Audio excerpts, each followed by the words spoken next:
Whatever the job, consider it done with the Lawnmower Hospital in Ego, the top-rated brand in cordless outdoor equipment. Their universal battery platform takes you from mower to trimmer into the mini bike with just one battery. They keep the party going with the Ego misting fan on those hot summer days, and then keep the party going with the Ego Bluetooth speaker at night. Check lawnmowerhosp.com now for stock and pricing. The Lawnmower Hospital. Your co-op grow team are your local experts because we live here too. Our agronomic specialists stay up to date with the latest research and technology to help support your entire farm operation. As your crops fill and mature, we're here to help you assess crop health, manage pre-harvest applications, and make informed decisions for a successful harvest. Co-op, we're all growing together. Here for your farm, here for your family. Talk to your co-op grow team today. Sports 1440, Stingray Radio Station. CKJR broadcasts from West Edmonton Mall and Wetaskiwin. Download the free Stingray music app and listen wherever you go.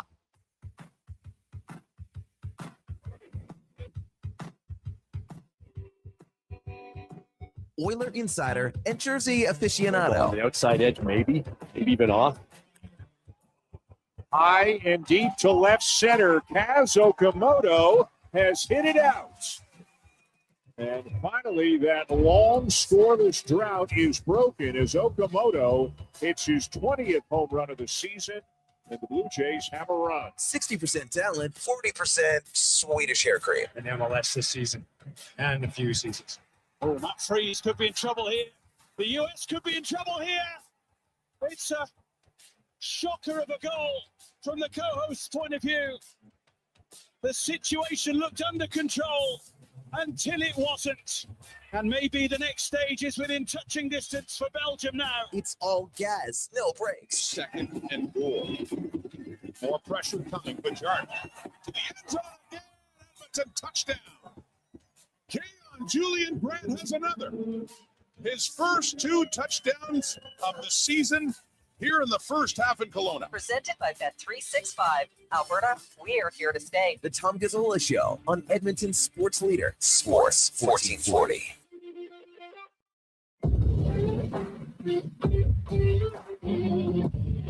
Indeed. Good mornings. 7:02 at Edmonton. Happy Tuesday to you. It is the Tom Gazzola Show, presented by Bet365. At the World Cup, subs are important. When their number's called, they can change the game instantly. What they should be able to change, though, is your bet. Thanks to Bet365, sub on, play on. When a player you bet comes off, their subs count towards your bet. That's the stats. Learn more at Bet365. Okay, we'll get that out of the way. Lots to talk about today on the show. Lots of great guests. You got Brandon Douglas in studio, of course, and you've got Josh Fenwick. And we're ready to rock and roll. Join the conversation. Text us 1-833-401-1440. You can discuss things amongst yourselves and maybe with us on the chat over on YouTube. If you're listening on the AM dial, good morning. If you're listening on your preferred digital platform, iHeartRadio, TuneIn Radio, maybe you're watching on X, good morning. We're off and running. And I like that little intro Brandon put together because it was just so sad to watch the U.S. lose yesterday. So sad, guys. Oh, that's so tough. I had to give Brandon a hug. It's going to be okay. Completely facetious. How are you coping today, Brandon? Good morning. Good morning, Tom. Good morning, everyone. I found it difficult. I was falling asleep last night. It eluded me because of the mental weight that I had to bear thinking about, couldn't happen to a better team after all of the controversy and drama surrounding Balogun's eligibility for this game or not. And the Americans came out and essentially just laid a giant egg. They were not good. And you look at the 3 host nations and they all end up out in the round of 16, which I think for each team can be deemed a success in its own right. Yeah. But point. with the caveat that the Americans are the highest ranking of those 3 teams in FIFA, and they also played the lowest ranked opponent of the 3 clubs, but in turn turned in the worst effort. And listen, I understand Canada's result looks more lopsided at 3-0, but they were very much more in their respective game. Ditto for the Mexicans, who lose the thriller on Sunday night to England. So it's kind of going out with a little bit of a whimper for the United States national team, and they're trending in the right direction, as is Canada. There's no doubt about it. But I think a lot of people felt some celestial justice in the way that match ended up going last night, especially with the third goal, the miscommunication, the bad play by the keeper freeze, and I said it to you before we started, Tom, giving flashbacks to Young Wei Koo kicking for the Giants last season, digging the old toe into the turf about a foot and a half behind the ball. Gave some flashbacks for sure. Did you say celestial intervention? Yeah. You, my friend, that is a wonderful vernacular. I love that. Well, people might not realize it's because of my humble upbringings, but I would say I'm well educated, but I don't even think that's accurate. I'm well read. I'm well read. Yeah. How's that? And a wordsmith.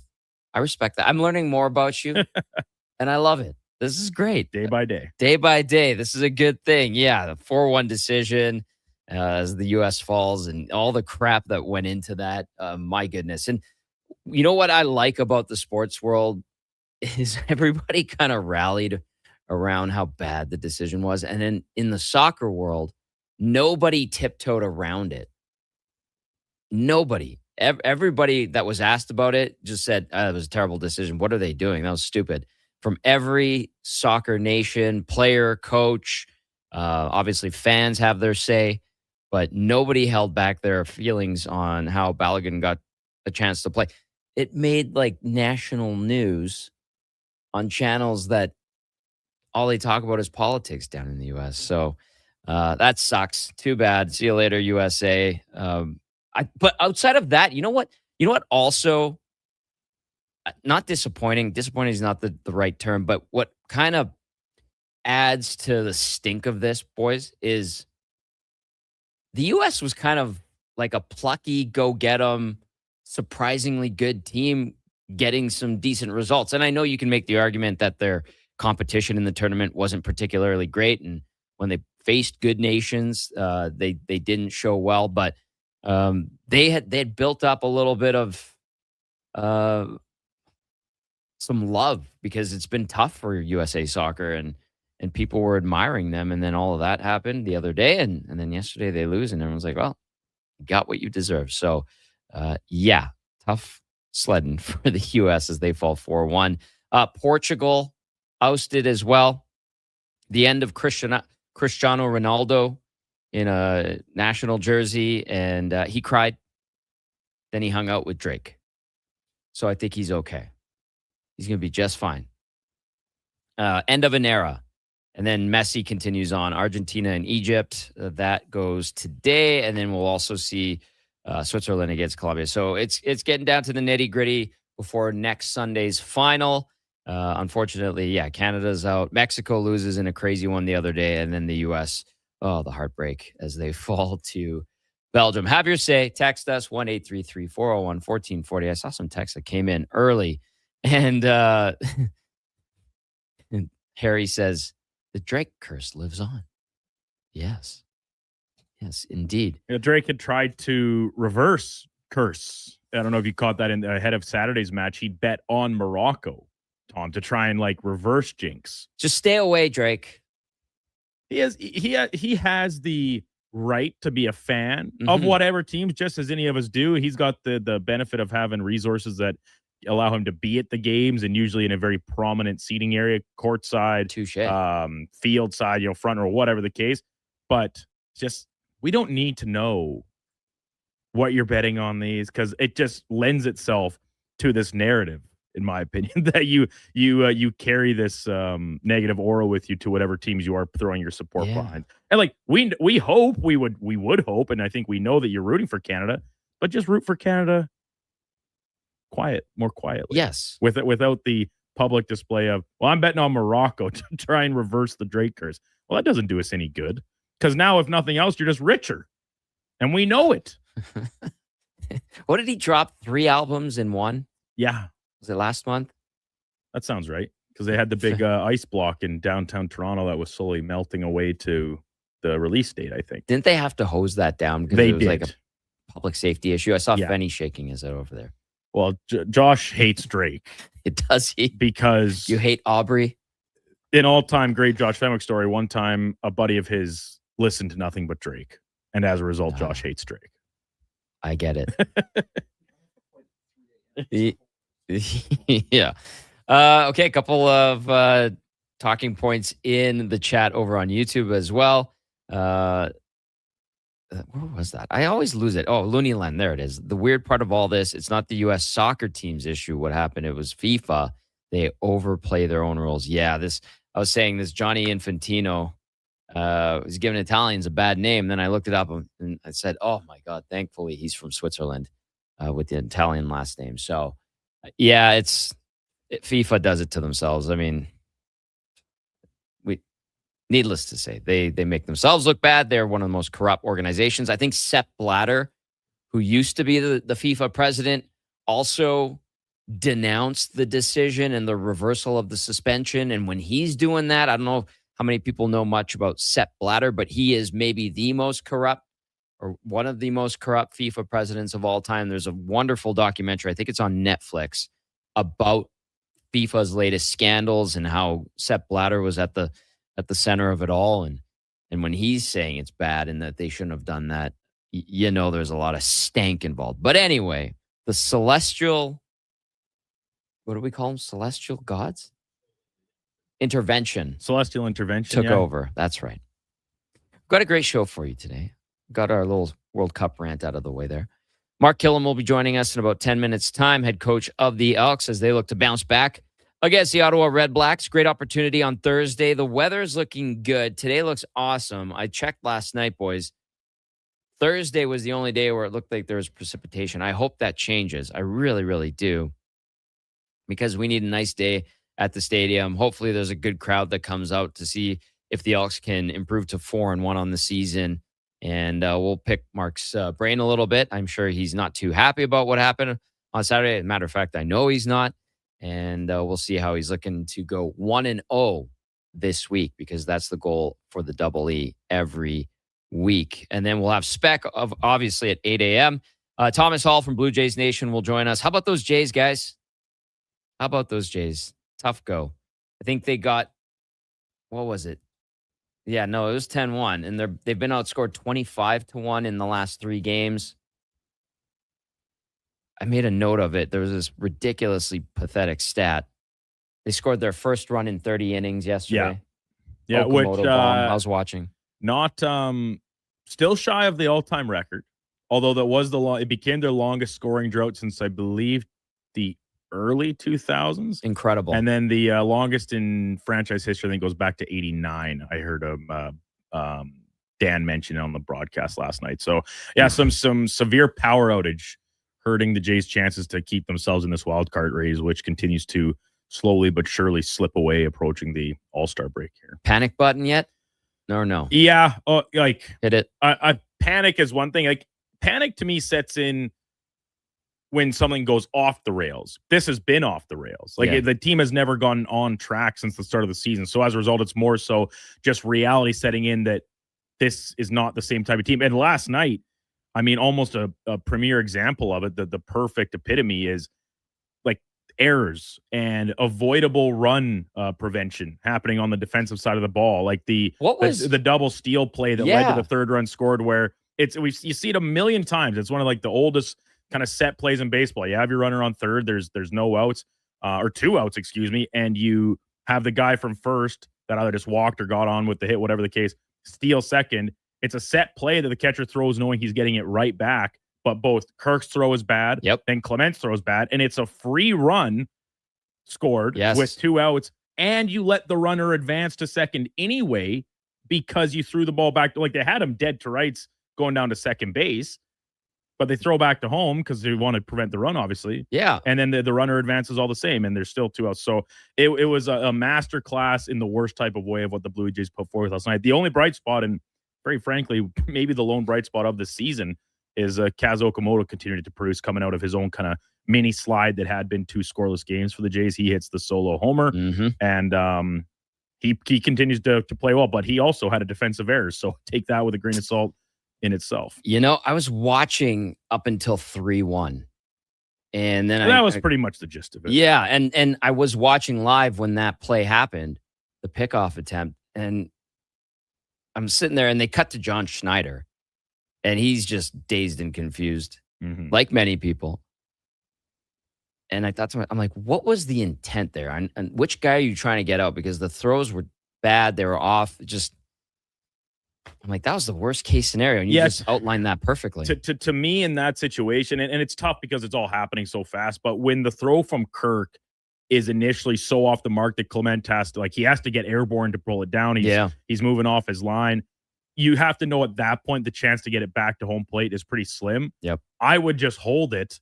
And so you succeed the run all the same, but you've already got the guy from first to second in the middle of what could turn into a hot box as long as you execute it well. And you still get out of the inning all the same. Yeah. Or alternatively, if you're Kirk, you just don't throw it and you just let the guy take second and hold them at third. But it's clearly a play like they have that set that when those double steal situations are on, they want to try and get the runner out at home instead of just basically concede second base. Got to execute. They're not doing that. Thomas Hall will discuss with us later on. We'll have Doug McLean, great guy, great broadcaster, covering the Stingers, and he's on those broadcasts. He'll keep us in the loop with the Edmonton Stingers, who had a winning streak going and then dropped the game on Sunday to Winnipeg. They get Winnipeg this Thursday in Winnipeg, who've kind of given them a rough ride. But before that game, Stingers were playing well. And then my buddy Curtis Pichelka from the Mercury News out in San Jose, we'll ask him about the Sharks' point of view on the Nurse trade and everything that's gone on in San Jose as Mike Greer is starting to look like a genius, boys. Isn't that amazing, too? How you go one off season or a couple off seasons back and people are saying, how is Mike Greer a GM? What is he doing? And then all of his master plan is starting to come to fruition and he gets roses and people are praising him. And now you go, oh, okay, they're going to be all right. And then it helps when you have a Macklin Celebrini as well. But Curtis will give us the scoop on the Sharks and we'll get their point of view on the Darnell Nurse trade, which a lot of Oilers fans really liked last week. And then, of course, to wrap things up, later on in the show, we'll hear from Declan Kruger. We'll have In or Out with Brando and then Cam and Eggs. Man, Tater was texting me yesterday. He was texting. I heard from a lot of people yesterday. Thank you to everybody who reached out. Thank you to everybody that texted into the text line, all the wonderful words of encouragement because, it was a whirlwind day. And we got the first one out of the way, and we're off and running on day 2, and we've got a great show for you. So we appreciate you tuning in here on the Tom Gazzola Show. Rattle off a couple of texts before we get into our first break, and then we'll hear from Mark Killam after that. Craig in Red Deer says, morning, guys. While I saw Belgium defeat the U.S. with my own 2 eyes last night, I was kind of half expecting to wake up this morning to the news that the result had been overturned. The so-called beautiful game is beautifully corrupt. No denying that, Craig and Red Deer. And then this one says, I thought TSN commentators were unusually harsh on the U.S. men's national team postgame, but I loved it. My son tutored me on the Drake versus Kendrick beef and led me through the diss songs. I am firmly on Team Kendrick. Benny likes that. Oh, yeah, he's smiling. He's smiling. He likes it. All right, Mark Killam, head coach of the Elks, will be joining us right after this short break. This is day 2 of the Tom Gazzola Show on Sports 1440. Want home ice advantage for your window coverings? Novo Blinds provides factory direct pricing and the fastest turnaround in the city for homeowners, builders, and commercial projects. Book a free in-home consultation at novoblinds.ca. Don't let equipment failure stop you cold. At AWS Welding in Nisku, our factory-trained service techs are on hand for all welding equipment repairs. We're a fully warranted center for Miller, Lincoln, and ESAB. And we service all makes and models. Proper, regular service extends the life of your gear and keeps it running at peak capacity. Don't wait for a breakdown. Book your service appointment today at 780-979-0470. AWS Welding. We make it happen. Kickoff is coming July 9th. Elks, Red Blacks at Play Alberta Field at Commonwealth Stadium. It's Salute to Service presented by YEG Plus. Help us celebrate the heroes and first responders who make our communities great. Get your tickets at goelks.com/tickets. 60 years ago, we started selling trucks as Western GMC Buick. Today, we are Wolf GMC Buick. We're still located on the corner of 184th Street and Stony Plain Road with the same ownership for over 2 decades. Our customers have trusted our family-owned, community-driven business. And for that, We are thankful. If you're looking for a truck or SUV, pop in and one of our seasoned professionals will get you a great deal, hassle-free. Come trust our team at Wolf GMC Buick. Wolf GMC Buick.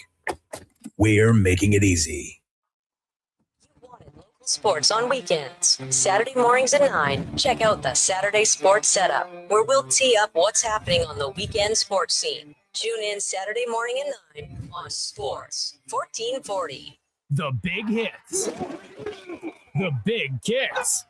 Catch all the action at Selly Sports Bar and Lounge. Never a bad seat in the house with tons of big screens. And Selly's menu. Something for everyone. Plus game day food and drink features. So bring your friends, cheer loud and proud, and join the fun at Selly Sports Bar and Lounge at all 3 Century Casino locations. Edmonton, St. Albert, and Century Mile. Every day is game day at Century Casino.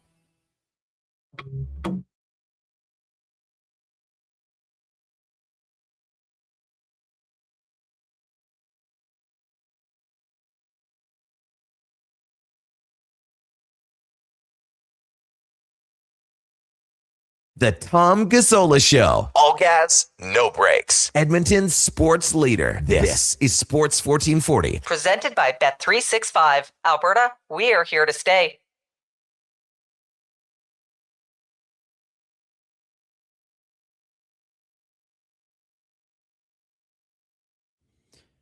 $7:21 in Edmonton. Good morning.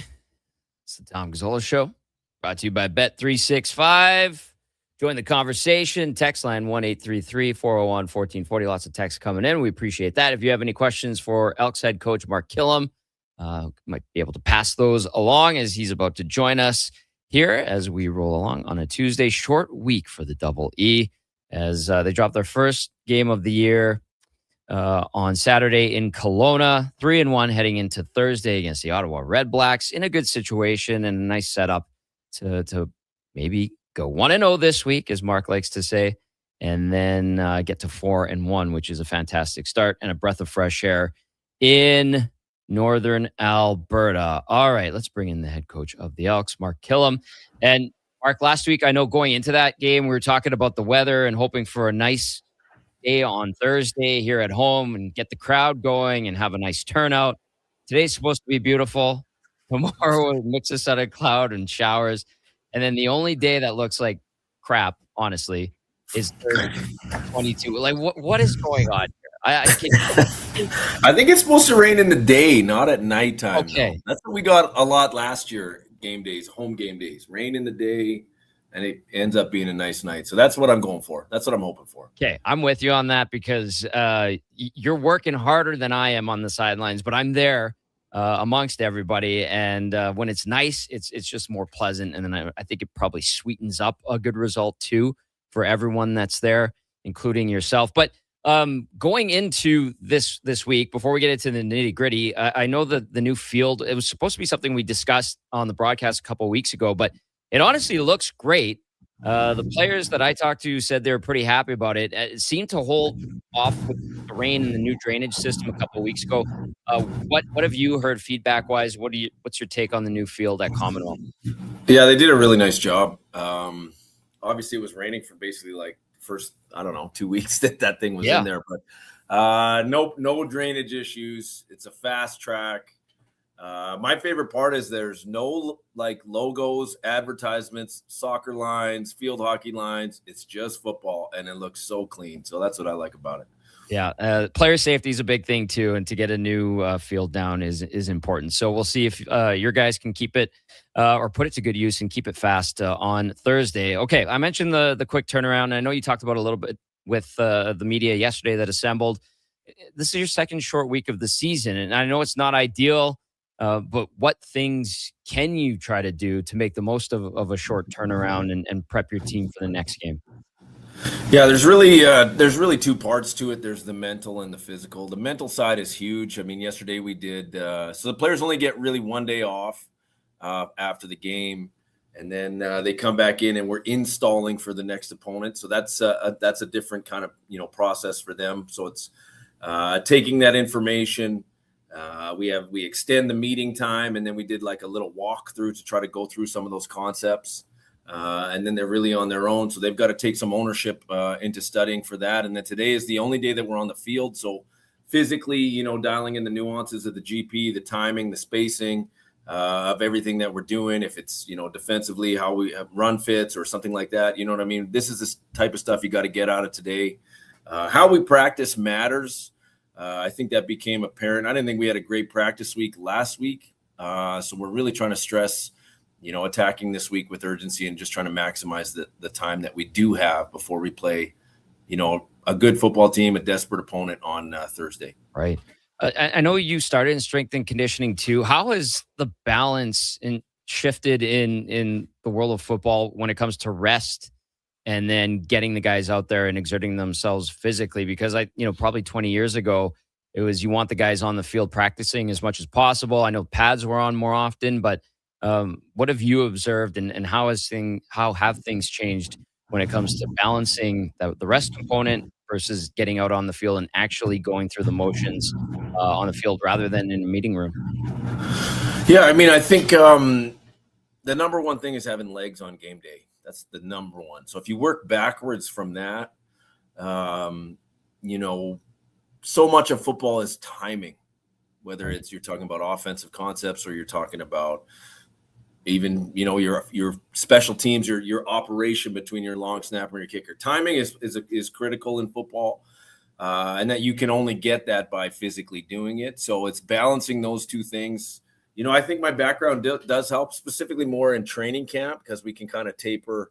And when you look at volume and intensity over the training camp practices, I try to do a good job of being conscious of when I'm stressing them, the high volume days, and then when we back off, just so that we can try to perform. And, we got through camp, relatively healthy. So I think that's working. But, short weeks are short weeks. Everyone's got to deal with them. This is our second 5 in a few weeks. And then we got a 6 in 2 weeks. So, yeah. The schedule is what it is. We've got to just you use it as an excuse, or you can just say, hey, we're going to deal with these solutions. And that's what we're trying to focus on. Elks head coach Mark Killam joining us now as the Double E gets set to take on the Ottawa Red Blacks Thursday night down at Commonwealth. This one I'm curious about because I've encountered a lot of coaches. Obviously, years covering the Oilers, they've had a million coaches, as I'm sure you're well aware. And I always found this kind of fascinating is some coaches that have been dealing with their team having success, and then they lose a game and they go, well, you know what? I kind of knew that was coming. I had a sense that it was coming, and then they'd follow it up with, and maybe it's a good thing because it's a chance to kind of get a bit of a restart and a refresh. Are you of the same mind? Do you understand that kind of concept, or you go, nope, gotta win, always looking at going 1-0, and I feel like that's kind of more who you are, but I'm curious about the restart, the refresh, and maybe I don't want to really call it a wake-up call, but to get a little bit of a shock like that to the system, it could be a good thing if utilized properly. Is that fair? Yeah, it's totally fair. Every coach wants to win every game. That's what you're trying to prepare for. That's the purpose of the job. But part of my job is to have a pulse on the football team, and I felt like it. We were off a little bit last week, and I let the players know about that and, kind of reaffirmed that we didn't play to our identity in the football game. The things that had been successful for us in the first 3 weeks, we didn't really, they weren't quite as – we didn't hit them. We didn't hit as well as we didn't hit on all the things that we think are important in that game, and we got outplayed by BC. And give credit to BC. They played – a more desperate brand of football. They won the physical battle. They made more plays. So totally give credit to them. But, our job is to focus on what we're doing and how we prepare. And we want to get back to the things that we feel are important that give us the best chance to play winning football. And, that's really what we've stressed this week is just recommitting to what we do. On a short week, you can't really reinvent the wheel. You've got to do what you do better. And I think that's really been the mindset around here and just really attacking the week with urgency. When you go into this week, I know Fajardo, Cody threw 51 times or had 51 attempts, probably want a little bit more balance. But when the game's kind of slipping away or when BC's building up a lead, you got to get into desperation mode. And I know Justin Rankin had another fumble and that's uncharacteristic of him. I'm assuming you have all the confidence in the world in those two guys because they're leaders on your team, and Rankin's on his way to superstardom in this league. But do you pause and go, man, that's concerning? And do you start to let that seep into your mind, or do you have faith that that's going to be nipped in the bud pretty quickly? Well, you hit it on the head. We definitely want to be more balanced. I mean, after every game, win or lose, we coach hard after wins. So we're really hard on the guys on things like that. Ball security obviously is paramount in playing successful football. So we've been coaching hard on that. I think for Rank a little bit, sometimes, when you are a good player and you're used to making plays and you're really pressing in a tight game where we're not really playing our best football as a team, he's trying to take more on himself. Ball gets out away from him. We're gonna stress it on the field today for everybody. But I think they were committed to stopping the run. The part and parcel is you're not just going to keep banging your head against the wall when you're calling plays. So obviously we don't want to throw the ball 51 times. Yeah. But what did happen is, we were able to get Rank going underneath on some swings, on some checkdowns, and other players as well on those similar concepts. We did a nice job yakking it up. We moved the ball. I mean, the turnovers really were the difference. I didn't think we tackled very well on defense, not to the standard that we're used to. And those were really the separators in that game. Right. And we had Daryl Jabome on yesterday, and I know he's a prospect and a guy you guys drafted high and have a lot of faith in to develop and to play well. And I know he was on specials, but that was his first start at middle linebacker. And he even said it like, yeah, great start, had that interception after DeBlanco had a monster hit and popped the ball out. And a lot of what Daryl was saying yesterday on the show reminded me of what Joel DeBlanco was saying when he was starting to get his starts last season, and we saw how quickly he came along. I know we talked about James Butler and what he was able to do on Saturday, but what do you think of a young guy stepping in when you got two solid linebackers out, Nick Anderson and Brock Mogeson, and where's his game going to go? Yeah, I mean, we're really high on DJ. I mean, we drafted him thinking that he was going to be an impact special teams player and eventual starter. We didn't think that was going to be after 4 games. We thought maybe in a year. It took Joel a year and a half before he became a full-time starter. So, but credit to DJ. He's a guy that's gotten better every opportunity that he's played, whether that's on special teams or defense. He takes the coaching. And part of it, you got to get in those situations to grow. I mean, that's everybody in every job. You're growing. This is your second day on the Tom Gazzola show. Do you know what I mean? And probably better today than it was yesterday. And that's really the process that he takes and that we take with him. But, we're high on DJ. We feel like he's going to be better. He didn't even flinch when we said, hey, these two guys went down. You're starting. It's like, okay, let's go. He knows that we believe in him from an organizational standpoint, and his teammates do as well. You like to hear that, especially from a young guy coming into the league and his first taste of the pro game when he's starting. And then I'll end this with a question that I feel like I kind of have a sense of where things are at, but I know the vibe was good in training camp. Everything, reading about the Elks in training camp, going down to the stadium, talk to the guys, being at the game. It seems like the continuity and the belief system is there and it's growing. So after your first setback of the year, how have the guys responded, and what's your check on the vibe around the room? Yeah, I knew in the locker room after the game that I felt like they were going to respond this week. That's tells you about the team, tells you about the leadership on our team. We're a connected football team. That's one of the things that we try to stress all the time. But the guys, they knew it. I knew it. We didn't play to our standard. Come back with urgency. Sometimes playing on a short week is the best medicine because there's not a lot of time to sit on it. You just move on. You correct the things, address the things that you feel like you need to get better at, and then you just move forward into Ottawa. And that's really what we've done. And, this is a good group. This is a tight-knit locker room, and I think that's going to pay dividends down the line. We'll see if it happens and comes to fruition on Thursday. Coach, thanks for the time. Really appreciate it, and hopefully the first of many times you hop on with me on the new show. And I promise I won't bug you too much later in our Zoom calls. Sounds good, brother. Enjoy the day. There you go. There's Elks head coach Mark Killam. Great man. And he's got his team in a good spot, which is very refreshing in these parts of the country because it's been pretty tough, as we all know, with the Double E. So pretty straight up too, boys. Like that's the thing I appreciate about Mark is he's not going to pull any punches and BS you. He'll tell you how it is, even if he doesn't really want to. He'll address it. You put it perfectly, Tom. He's a straight shooter. He is, man. He doesn't mince words. He just lays it out there. And I think when we saw this new regime start to kind of take over with the football team here in Edmonton, that starting with Chris Morris and then on to Head Hervey and Coach Killam and then his own staff even thereafter is kind of like there was a lot of optimism and we saw signs of it kind of building last year in their first full campaign at the helm. And it's still early this year, don't get me wrong, but a lot of things trending in the right direction from not only on-field results, but kind of just how the organization is ran and operated, a little more transparency and just like you said, telling it like it is, whether good for better or for worse from game to game, practice to practice. Hey, it's week 6 already, which is crazy, right? And it is early. There's no denying that, but the Elks are listen, the Elks are playing their 5th game. They had the bye, obviously, with the schedule and 9 teams and all of that. But we're creeping up and their identity's starting to form.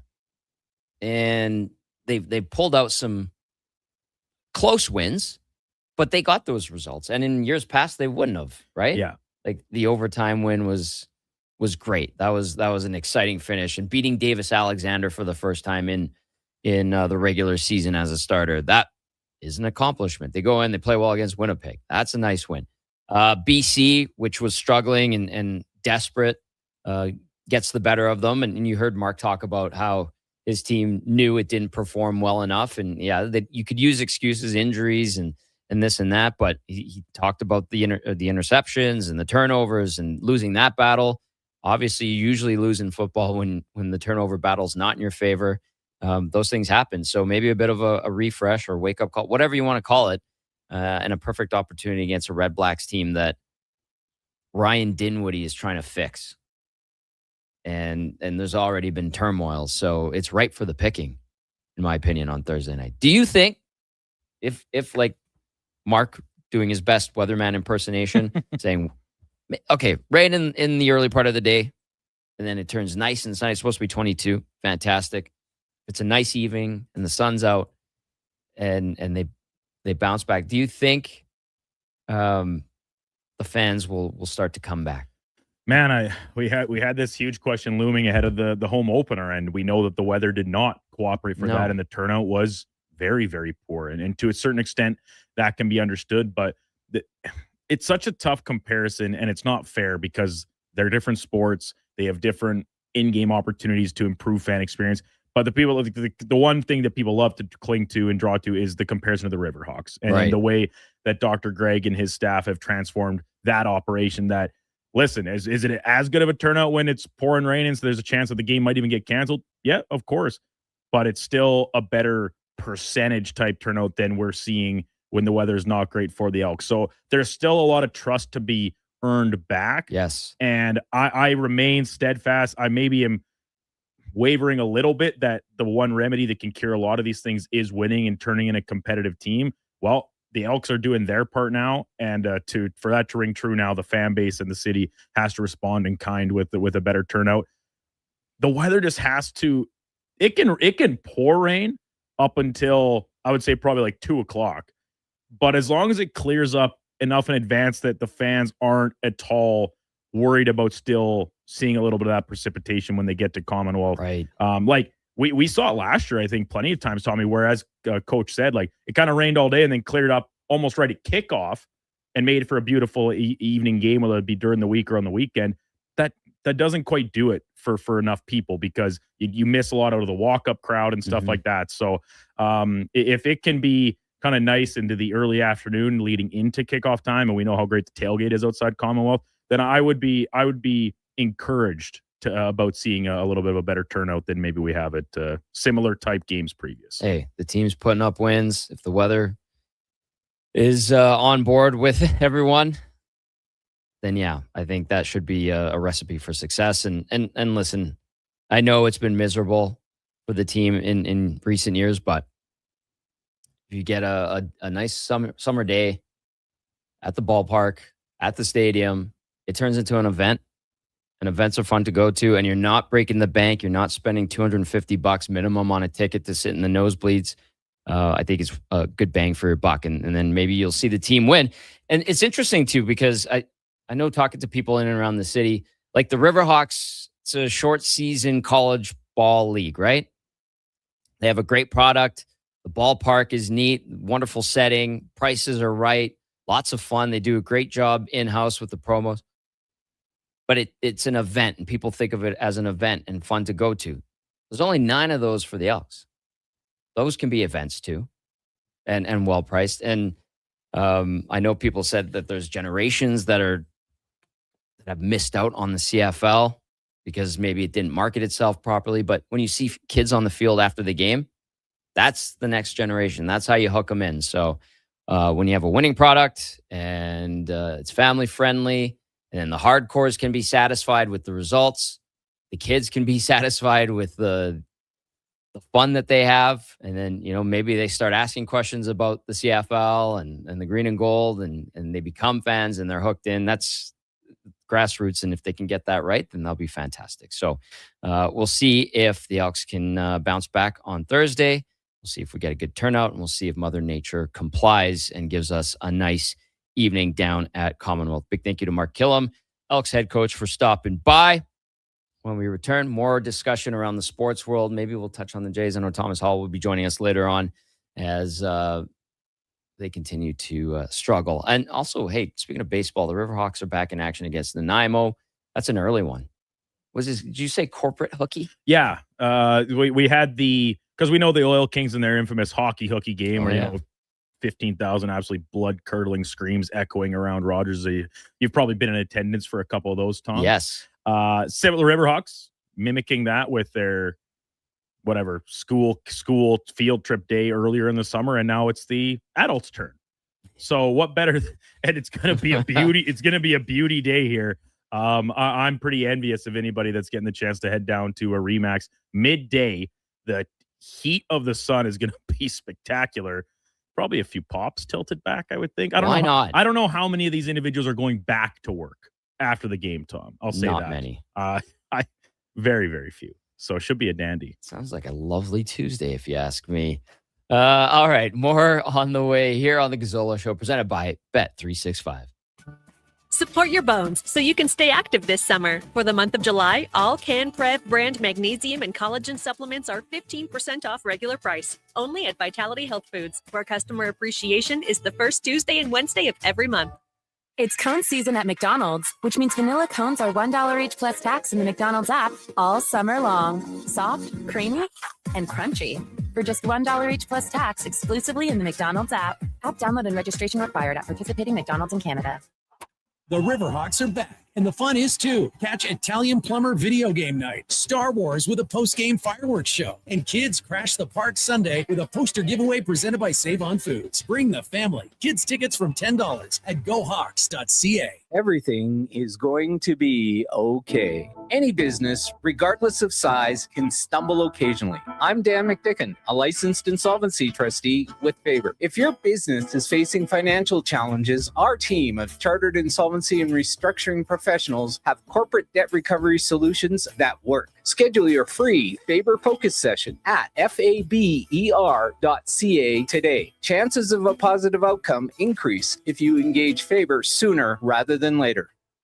Today on Hey Culligan, how smart is your water? Here's Tracy. Hey, Culligan. I think my water might be dumb. Good news, Tracy. Your water's not dumb. It's just not talking to you. You can make my water talk. No, but the new Culligan Smart Drinking Water System can talk to your phone to tell you when your water filters need changing and help you meet drinking water goals. Now that's some brilliant H2O. You said it, Tracy, and we're already on the way. Let us help you out with a free in-home water test from a local Culligan water expert at Culligan.ca. You wanted local sports on weekends. Saturday mornings at 9, check out the Saturday Sports Setup, where we'll tee up what's happening on the weekend sports scene. Tune in Saturday morning at 9 on Sports 1440. I'm Dr. Vance Elliott. The goal of every one of the thousands of hair restoration procedures I've performed is a full, natural-looking head of hair. I work directly with my patients for the consultation, the procedure, and the follow-up, so we can achieve the best results possible. When people see what we accomplish, I don't want them to think, "Wow, great hair transplant." I want them to think, "Wow, great hair." Go to drvanceelliott.com and contact us today. Bashaw Concrete Products. From concrete and septic tanks to blocks, precast water pads, Jersey barriers, and aggregates. Farmers, contractors, homeowners. Plan your next project at BashawConcrete.com. Family owned, over 60 years pouring. Bashaw Concrete Products. Once again, start here. BashawConcrete.com. Ready to upgrade your ride this spring? Come on down to the Golf Cart People. They're a family-owned and operated business that's been serving the community since '97. Whether you're looking for a brand new or quality pre-owned cart, a rental for a special event, they do that too. The Golf Cart People have a huge selection of parts and accessories, and their expert service team is here to keep you rolling. The Golf Cart People.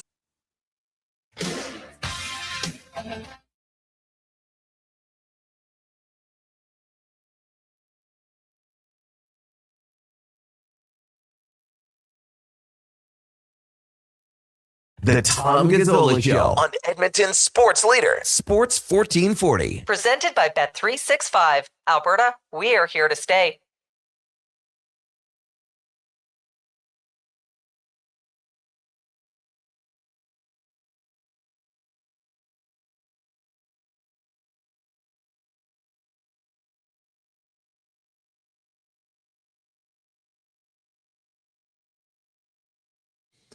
Every time I hear this song, I think of my mom listening to this album on repeat back in the early 90s. Tom Gazzola, do I have a real pleasant surprise in store for you then? Because what is happening? One of the staples of this show, going back to its inception, and this is my flavor on it. Okay, 7:40 every single day, you will hear a Bryan Adams song. It cuts like a knife, brother.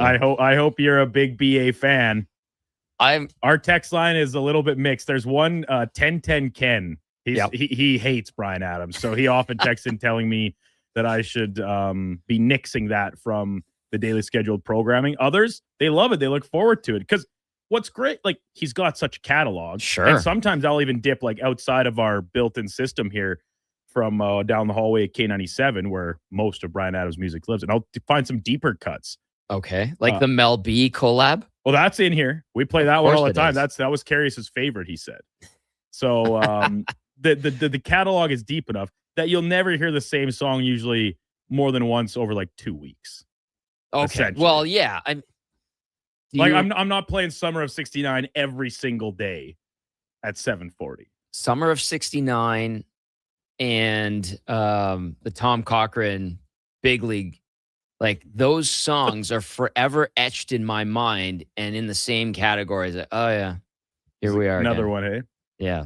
Where it's just like, basta. If I never hear it again, it's going to be just fine. But really, they're but I don't far hate. down. I They're don't that far hate. down the line with you. It's just you've heard it so much. It's like, oh yeah, here it is. And okay. But I think Big League, because it's so cliche and easy to use in productions of 100%. Young up and coming athletes achieving dreams, which is a beautiful message. But you've heard it a lot. We've heard it so many times. It's been Do you battered and want bruised. someone to put a fresh spin on it? Maybe some with a new flavor. Absolutely not. Okay. Leave it. Too many times, boys, in the music world, we see some artists come along and redo a song. And it's like, why? Why did you do that? Just leave it. The original was great. And I feel like that's happening more than ever. And, the originality, this is like an old man yelling at cloud thing, but it's true. Like, where's the original stuff? I love Dua Lipa. You're going to learn a little bit about me. I have guilty pleasures. Nickelback, Dua Lipa, Charlie XCX. Okay. Those are all But good. Dua Lipa samples like old songs on every track. Yeah.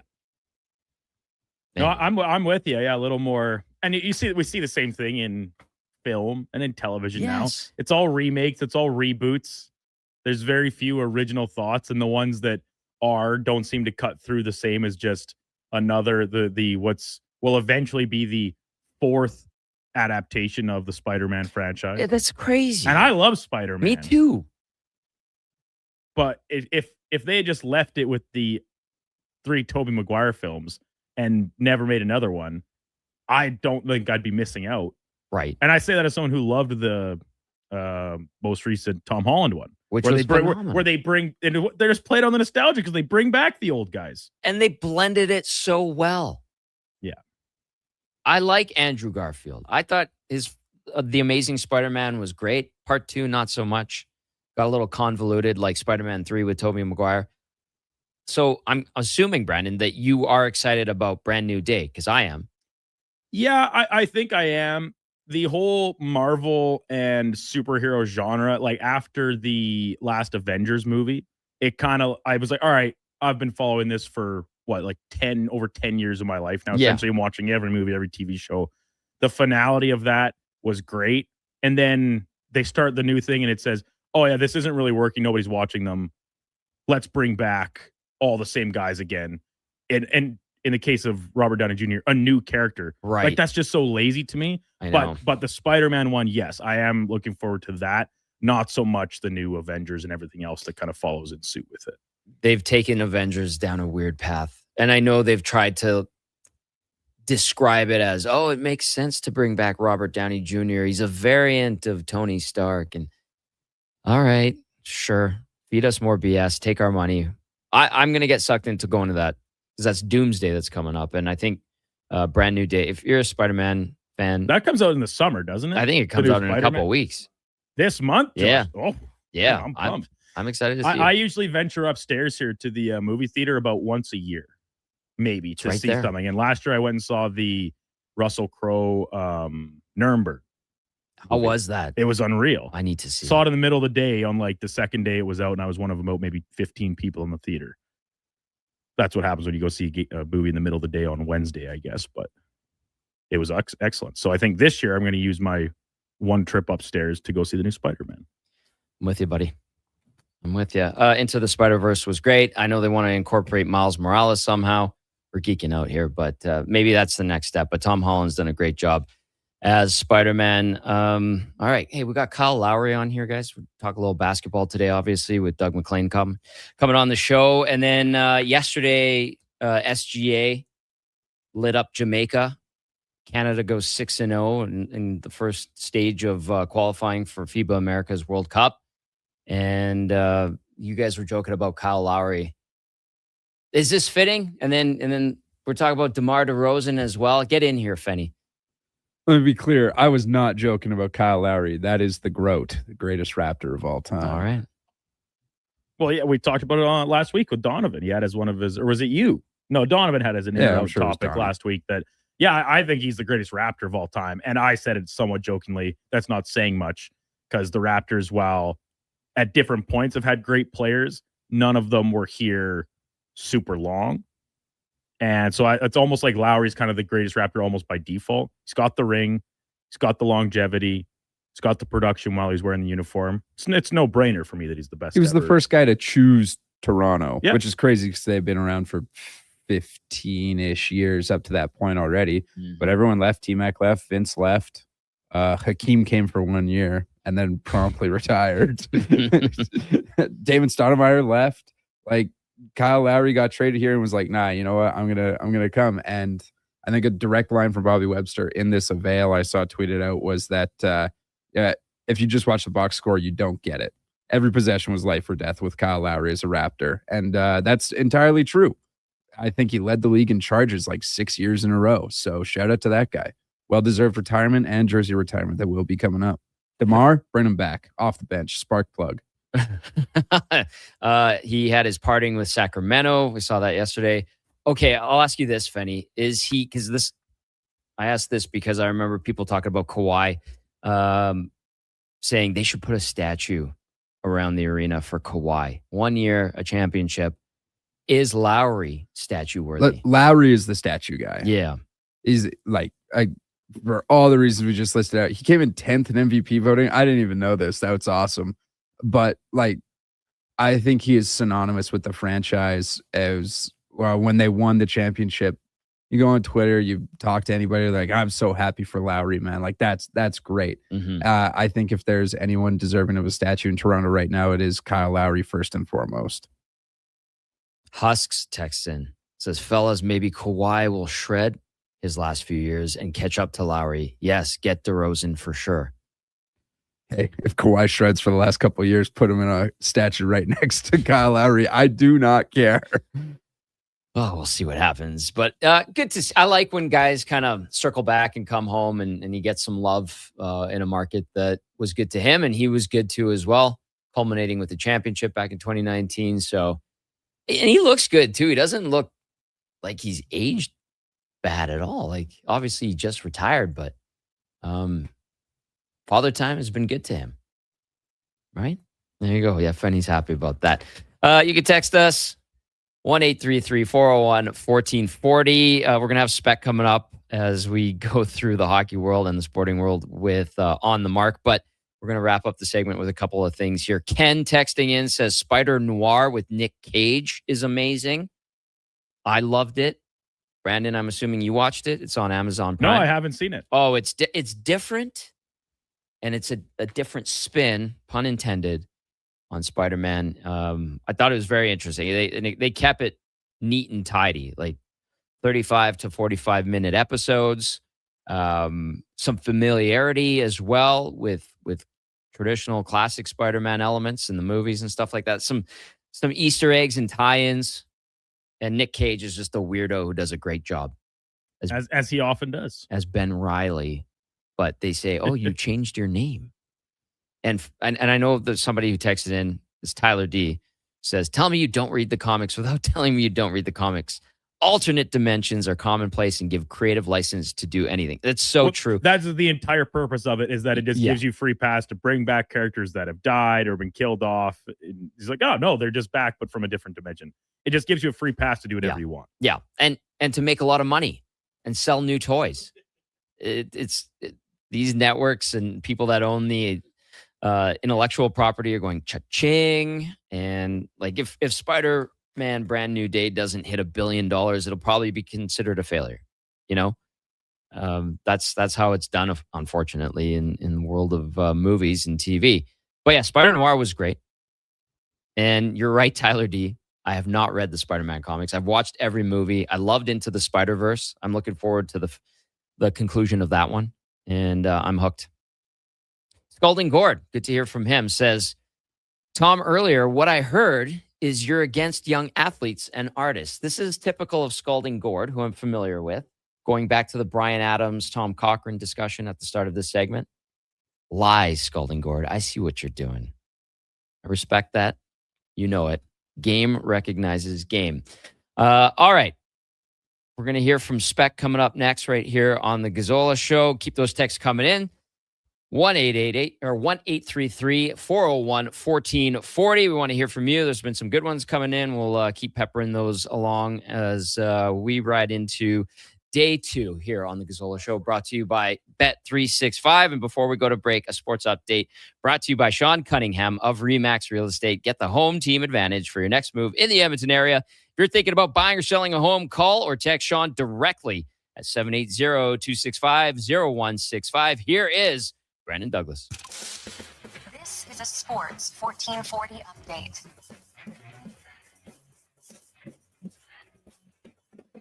Round of 16 action at the World Cup yesterday. Spain defeating Portugal 1-0. And after the match, Cristiano Ronaldo announcing his retirement from international play for his country. United States, they fall to Belgium 4-1 in the nightcap from Seattle last night, ending the final host nations tournament. Belgium advancing through to the quarterfinals.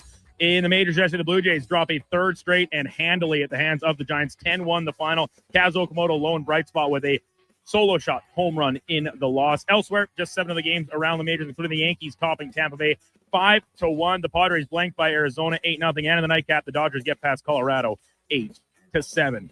From FIBA Basketball World Cup America's qualifiers yet last night, Canada defeating Jamaica 116-78. Dylan Brooks leading the way with 20 points, and two-time MVP SJ was 16 in the victory. Finally, from Wimbledon, Canadian Felix Auger-Aliassime will be in quarterfinal action coming up just after the top of this hour against all-time great Novak Djokovic. Currently, top-seeded Jannik Sinner up 2-0 in his quarterfinal match. Coming up in hour 2, the Kevin Carey Show, Tom Gazzola Show. We will be joined by Sportsnet's Mark Spector and Thomas Hall from Blue Jays Nation. I'm Brandon Douglas at your Sports 1440 update. Sports 1440 in West Edmonton Mall and Wetaskiwin. CKJR is a Stingray radio station. Download the free Radio Player app and listen wherever you go. Whether you're a craft beer connoisseur or more of a wine aficionado, there's always something new to discover at Sherbrooke Liquor, a unique family-owned independent liquor store. The selection, incredible. The non-alcohol section is also very impressive.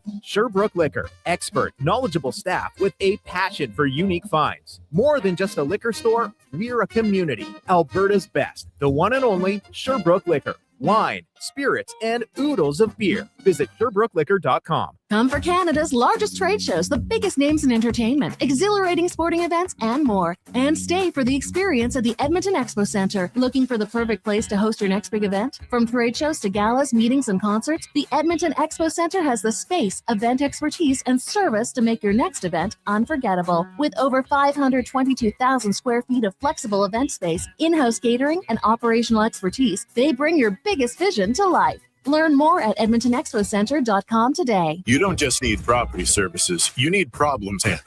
HireGood provides cleanup, debris removal, site monitoring, and safety attendance across Edmonton. We reduce issues on your property, keep spaces safe, and take pressure off your team. We resolve real problems for businesses while creating real impact because our team is built on second chances and they show up every day ready to prove it. Visit hiregood.ca or call and mention Jason Greger for a first-time discount. HireGood. Stable jobs create stable lives.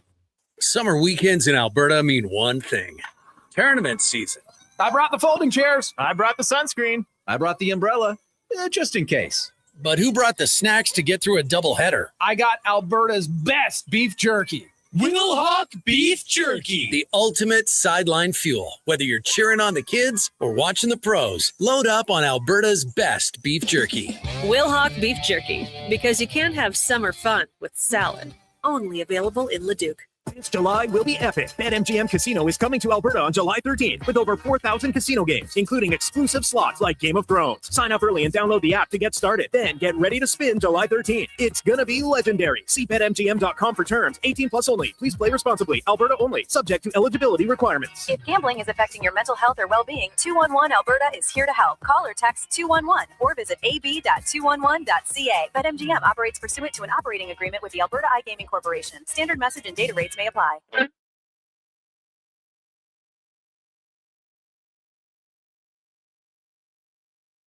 The Tom Gazzola Show. Oiler insider and Jersey aficionado. Edmonton's sports leader. Watch us on YouTube, Facebook, and X. Presented by Bet365. Alberta, we're here to stay.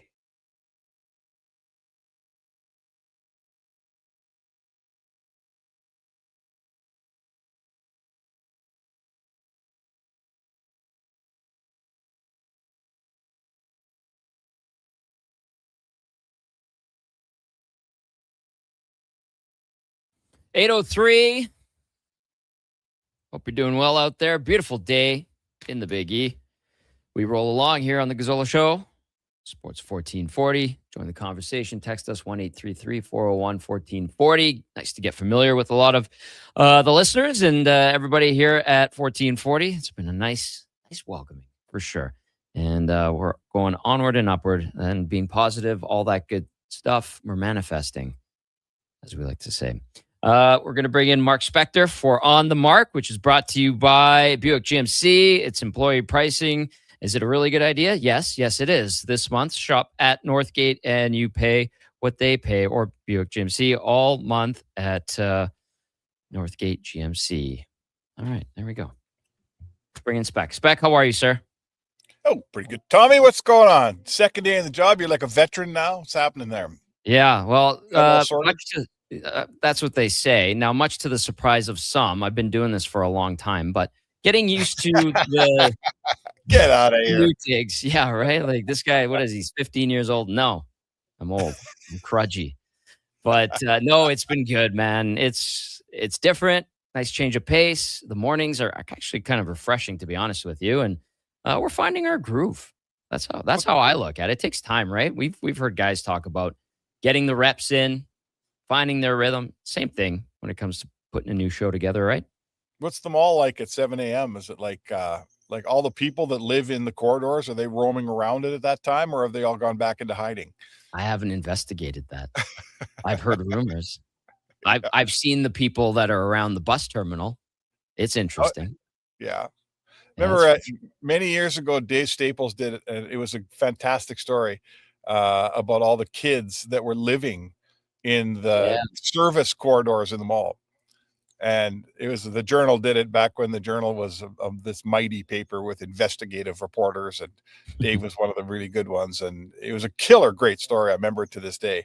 And there's all these kids, like they lived in there, man. And the corridors are so vast, and there's so many little places in there that there was like a community.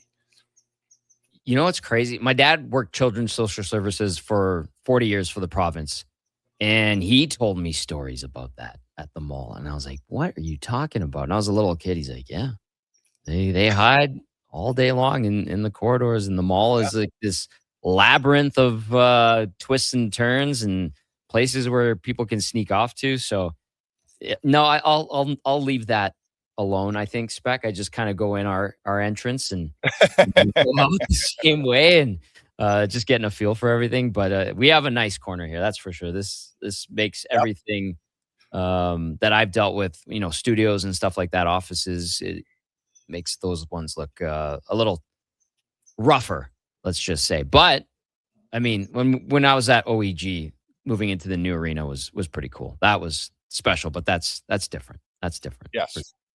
All right. I know we usually focus on hockey with you, but I know you keep tabs on everything, and a bit of karma at the World Cup perhaps yesterday. A lot of people tweeting about it, and the U.S. is eliminated by Belgium. I know Brandon and I were very disappointed about that.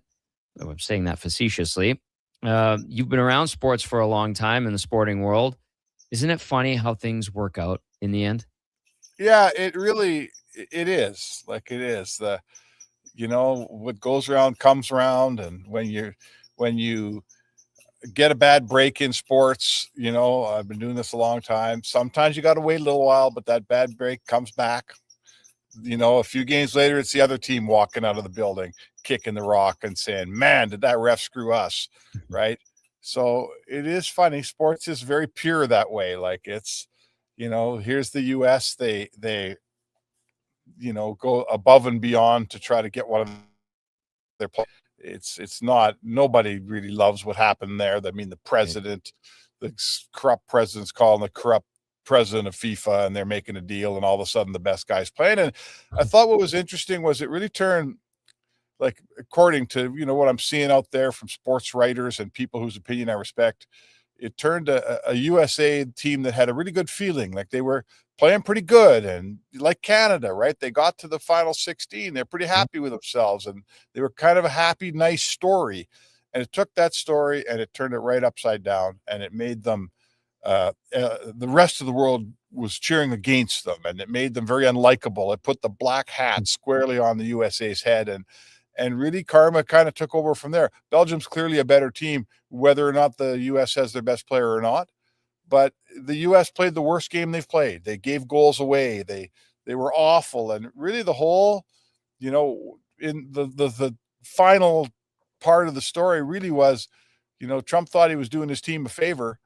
And in the end, he didn't do his team a favor at all. I'll bet you they'd have had a better game had none of that even happened, Tom. I'm with you on that, Spec. I really am. I mean, you rally and you try to utilize that as motivation to be without your star player, best player. And the refs screwed us. They're all against us. Yeah. Right. Little fuel to the fire. And sometimes that motivation can put you over the top, or maybe the result would have been closer. I didn't think that they would beat Belgium, considering how good Belgium is, but it's something, right? Yeah, it is. It's something. Like, it's just the tides of emotion. Mm-hmm. Like they always say, Like, well, that's why we play the game, even when it's a good team against a bad team. Sometimes the bad team wins, and there's more to sport. That's why we love sports, right? There's more to sport than just 11 guys on each team kicking a ball around. Like, there's more to it than that. And the emotions and the karma and the tides and the the environment and the momentum and everything got shifted before that game even started. And there's a case study there.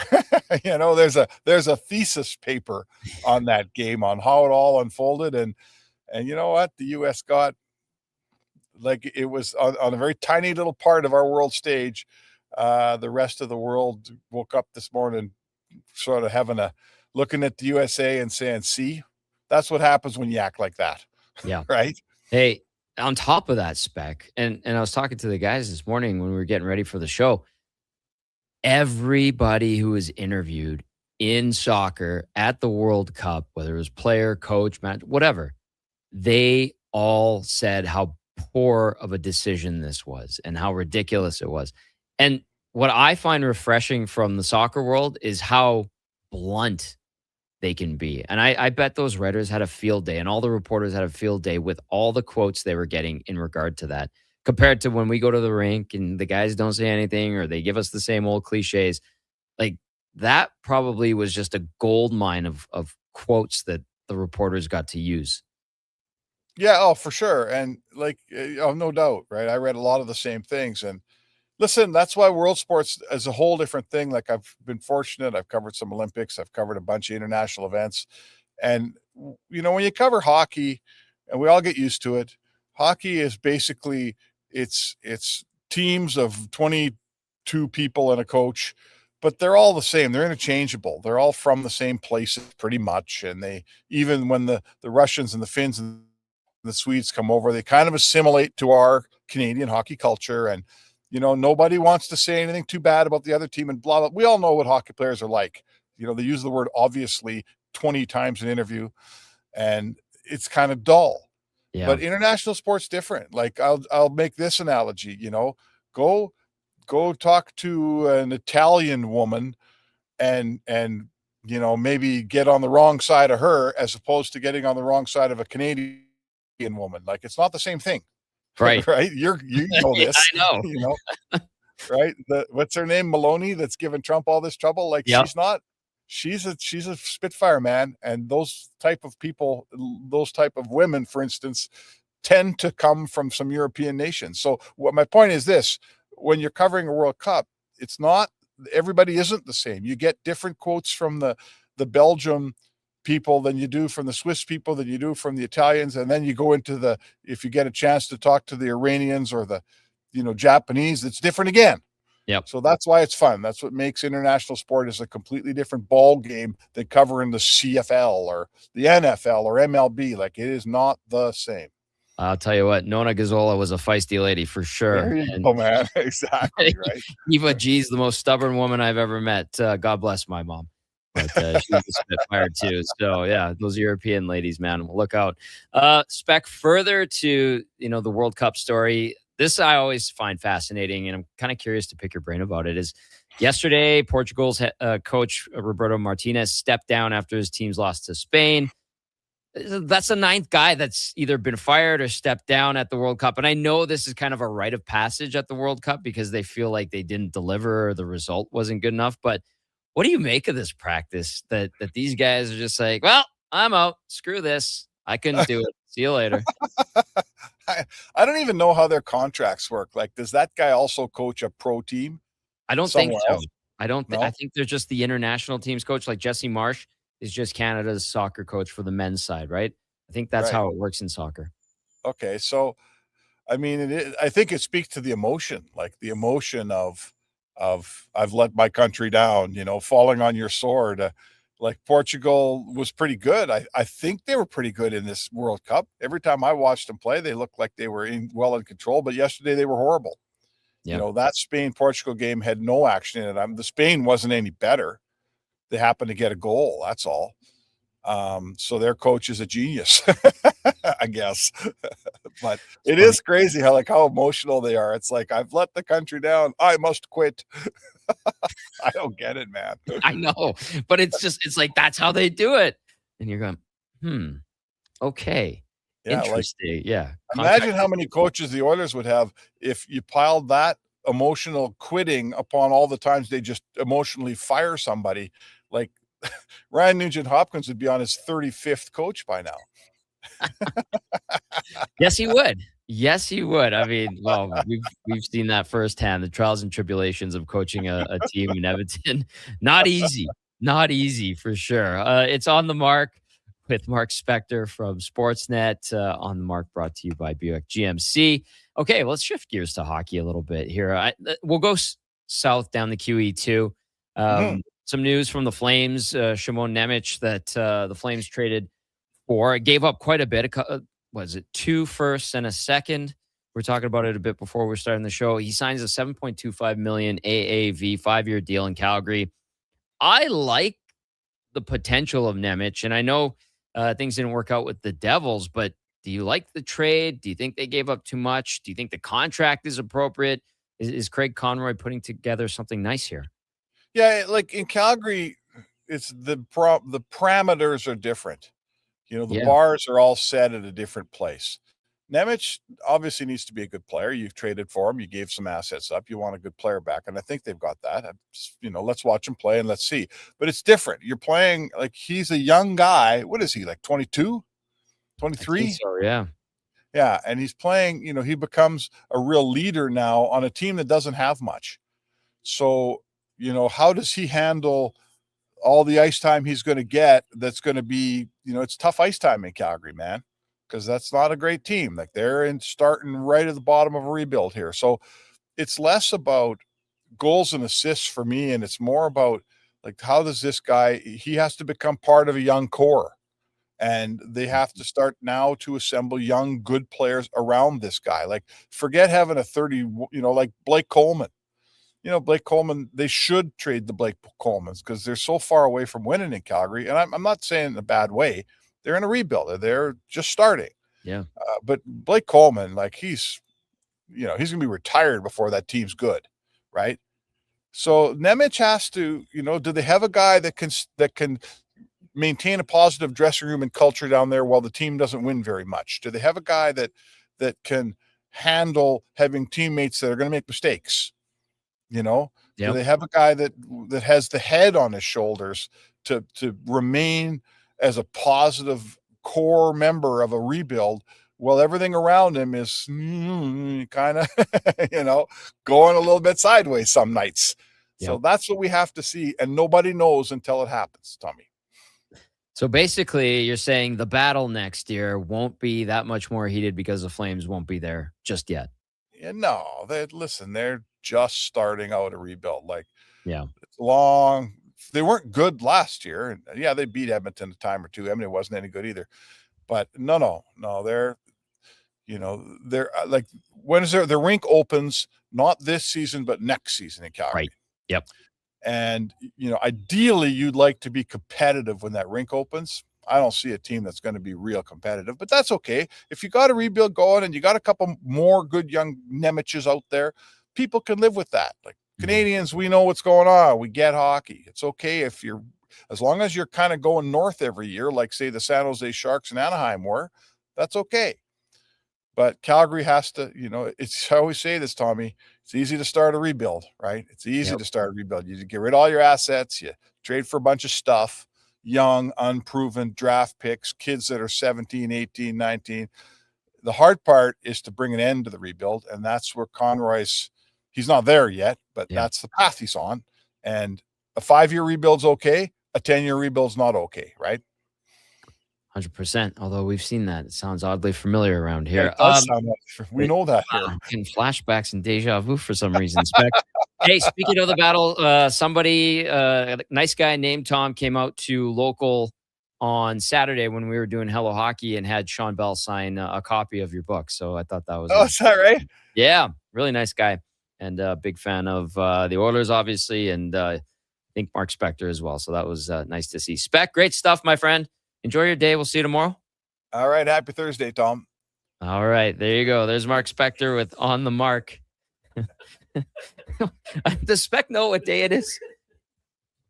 That's giving eerily similar feelings to when Spec was talking about, yeah, I'm just driving. I look out to the west and I see the rising sun coming up over the horizon. It's like, Spec, you're going to be a little twisted. Now he already thinks it's Thursday. Well, we're going to be the bearers of bad news for him tomorrow. Hey, happy hump day, Spec. Anyway, great stuff from Spec. On the Mark, powered by Buick GMC. This truck's for you. Coming up next, Thomas Hall from Blue Jays Nation. He'll be our headliner of the day as we roll on the Gazzola Show, presented by Bet365. Kickoff is coming July 9th. Elks, Red Blacks at Play Alberta Field at Commonwealth Stadium. It's Salute to Service presented by YEG Plus. Help us celebrate the heroes and first responders who make our communities great. Get your tickets at goelks.com/tickets. Wondering what you can afford? Let Go Auto do the math with our free car loan calculator. No pressure, no awkward convos, just quick answers on your budget and payments. Bad credit, no credit? We got you. Text check to 780-777-7777. That's check to 780-all-7. Find out what you qualify for and start shopping with confidence. Go Auto. Drive what you love with payments that make sense.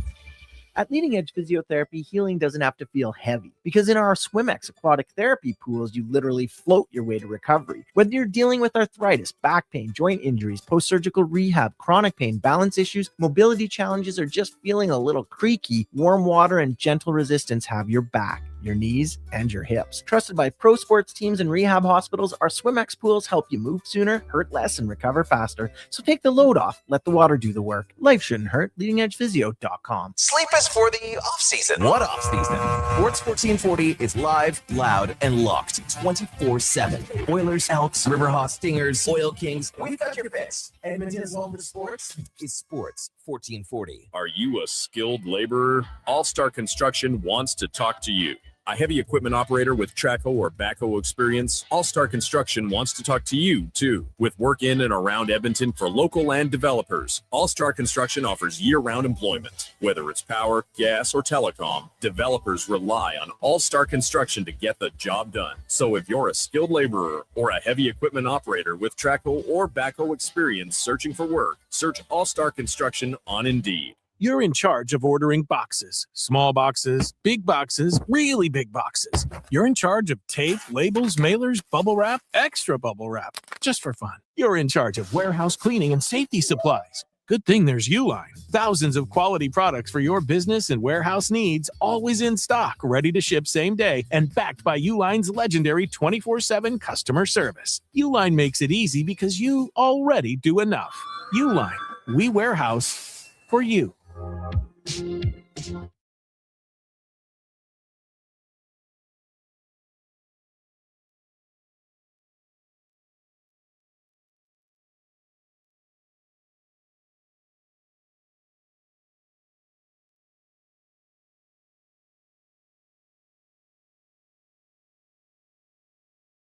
The Tom Gazzola Show on Edmonton's sports leader, Sports 1440. Presented by Bet365. Alberta, we are here to stay.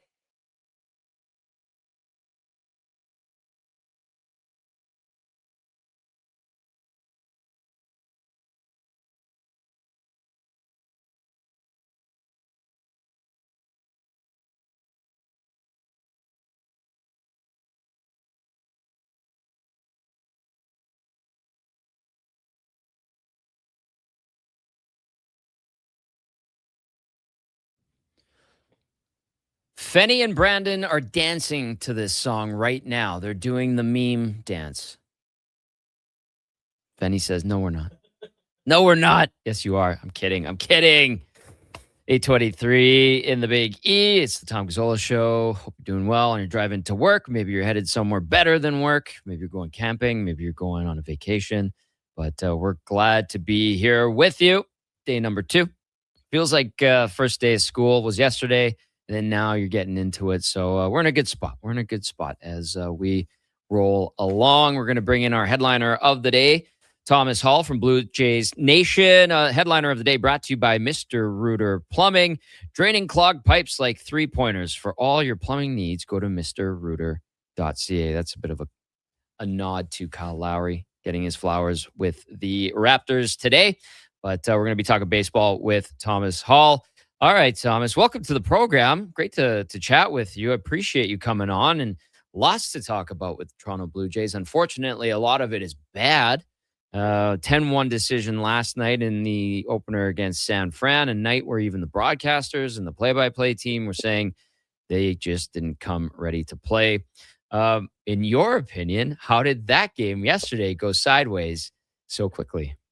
Yes, great to be on with you. Are you sure you don't want to talk about Raptors? I think it would be a lot more fun to do right now. It's more positive. Oh, way more positive on a day like today. Congrats to Kyle. Last night it was, Caleb Joseph, you said it on the broadcast, he called this a dumpster fire. Same with Jamie Campbell. So I think, that's a pretty good way to describe what was one of the worst losses of the season for this team. Where it went wrong, I would say, unfortunately, again, it was one of those games where not only did they not come ready to play, but, for a team that was built on doing the little things so well and executing the fundamentals to a T. Last night was another example where that's where this team is lapsing a lot right now.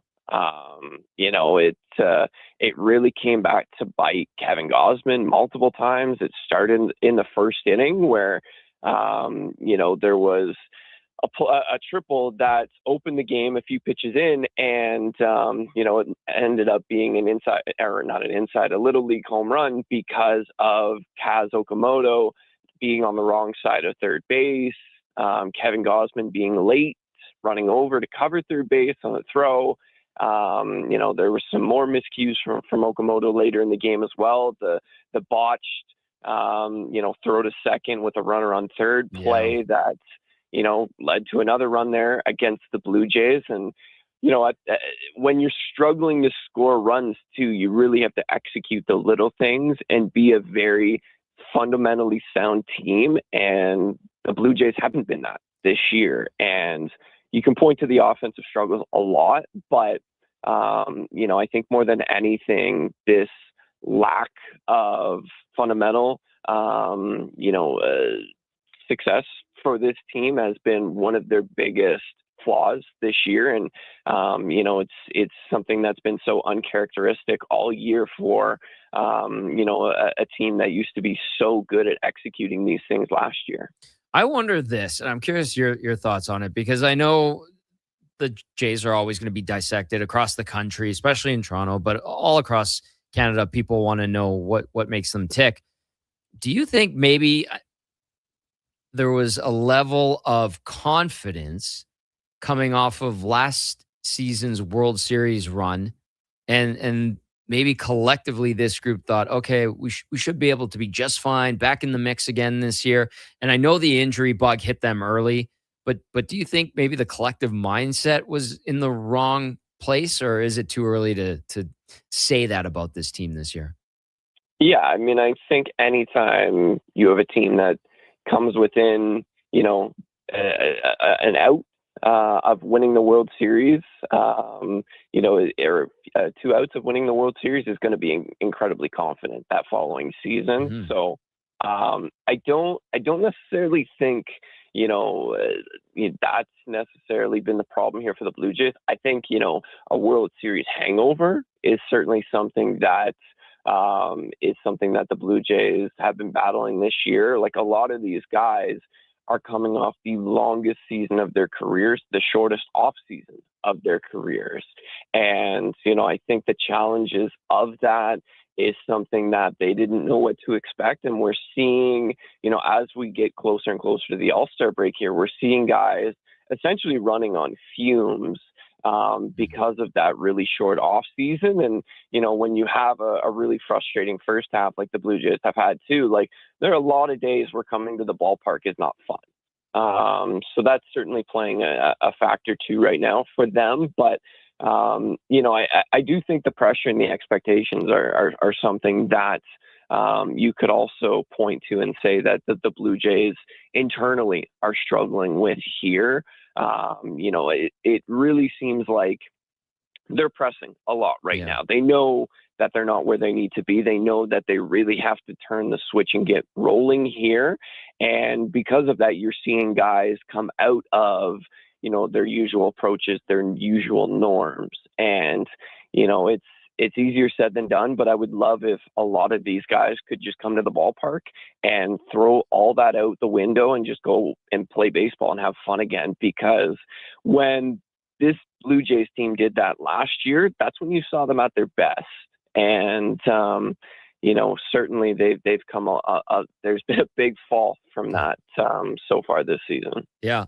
And further to that, like Gausman after the game, they're talking to him, and obviously he's trying to give the media something post game because you got to provide something. But he's like, yeah, we have to have internal conversations, and we're trying to figure it out. But it just feels like this is a rut that they can't figure out the solution to. Is that a fair assessment? Or do you sense the fan base getting more than just ornery and ready to say to hell with this team this year?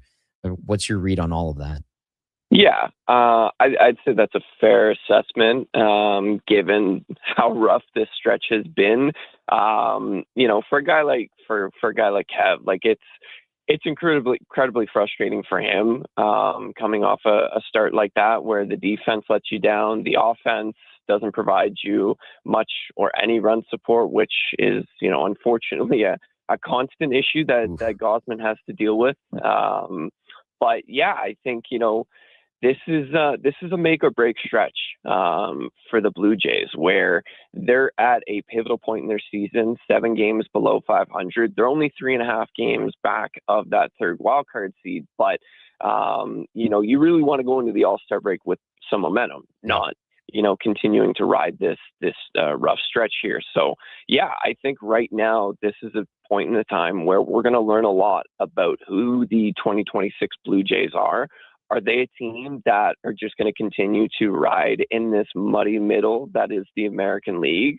Or are they going to turn this around and try and capitalize on the fact that they're playing a San Francisco Giants team that is well out of the playoff picture? They're going to be sellers in a month's time. Then you have the San Diego Padres, who, are a good team, but they're not the Dodgers or anything. So, it's an opportunity for the Blue Jays to, maybe win 3 of these 5 last games and try and go into that break with some momentum and feel like, you can have a really hot stretch, or at least a good stretch coming out of the break, and put yourself in a better position, inching closer to that 500 mark. So because big picture here, these players have to prove to the front office how aggressive they can be at that August 3rd trade deadline. And right now, I would expect the Blue Jays to be buyers, but right now you're not pushing all your chips into the middle of the table and saying, yeah, we'll go out and make a really aggressive push for, somebody like Tarek Skubal, let's say, who will be the top rental player available on the market, most likely. Like, this is a team that right now would be buying for pieces for 2027 and beyond, rather than trying to further mortgage some of their future to help them win right now. Thomas Hall joining us now from Blue Jays Nation. He is our headliner of the day, brought to you by Mr. Rooter Plumbing. How much faith, Thomas, do you have in the Jays to be able to turn this thing around, close the gap on the wild card spot potentially, and start to build some of that good juju and get that good vibe going and find their rhythm, and Vladdy to not have the woes that he's had? Do you think they will salvage this? Because it's safe to say they should be able to, considering what they have. But do you think they will be able to find a way to shake loose of the doldrums that have hit them?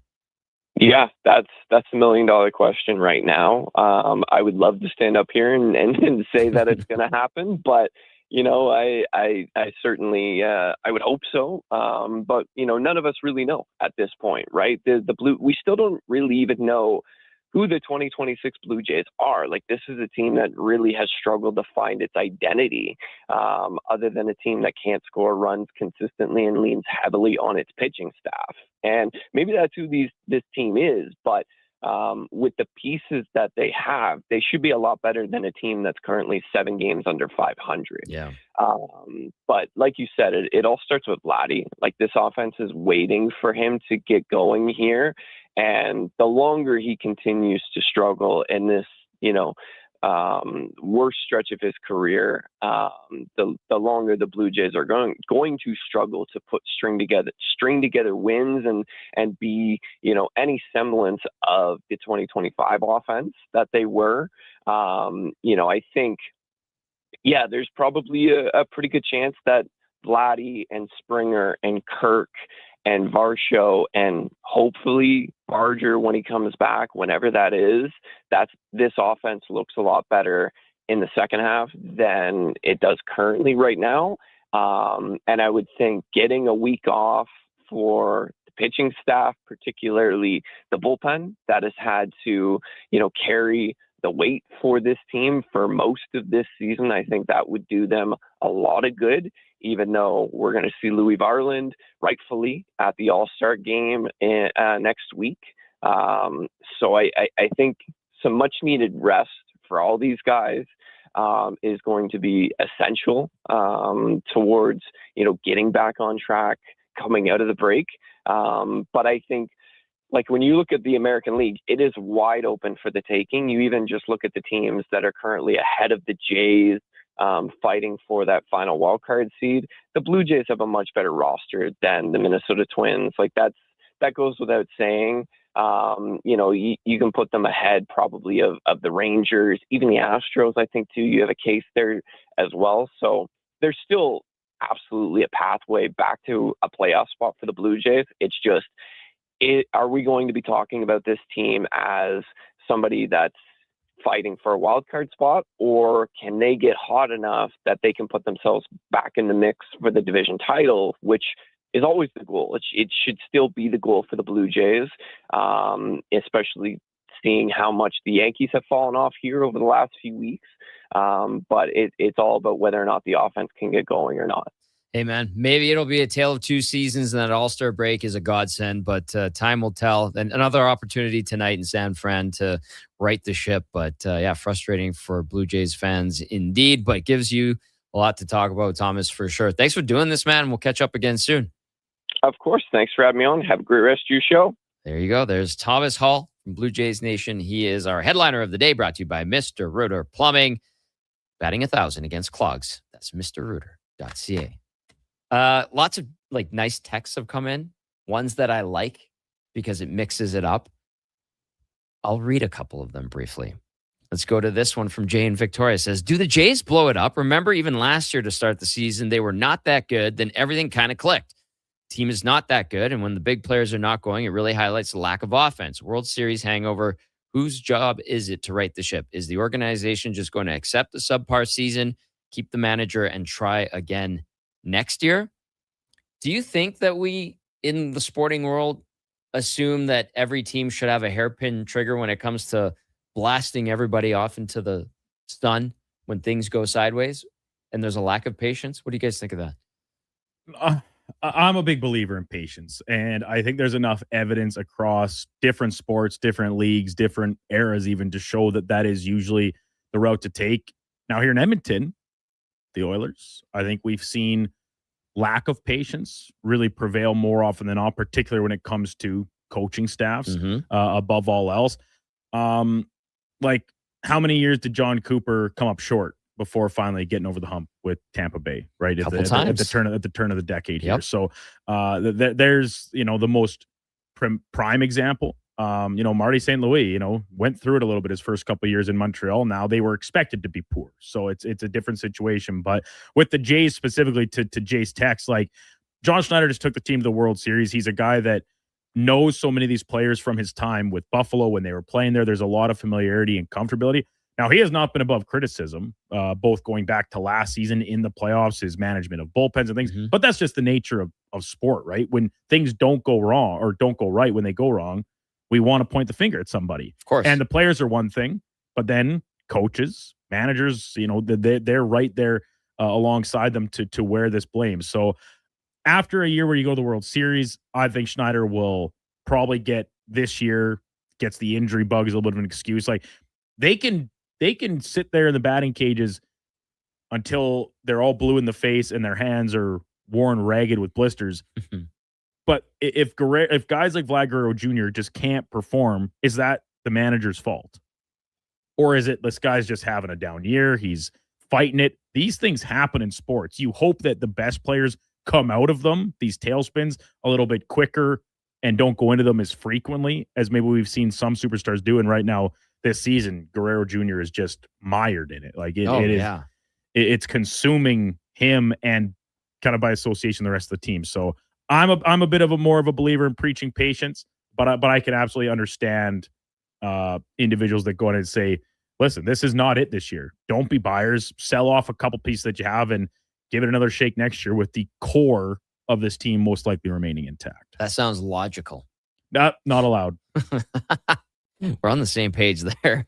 I remember reading a headline about a month into the season that said it's time to accept, I'm paraphrasing, it's time to accept Vladimir Guerrero as a line drive hitter and not a power hitter.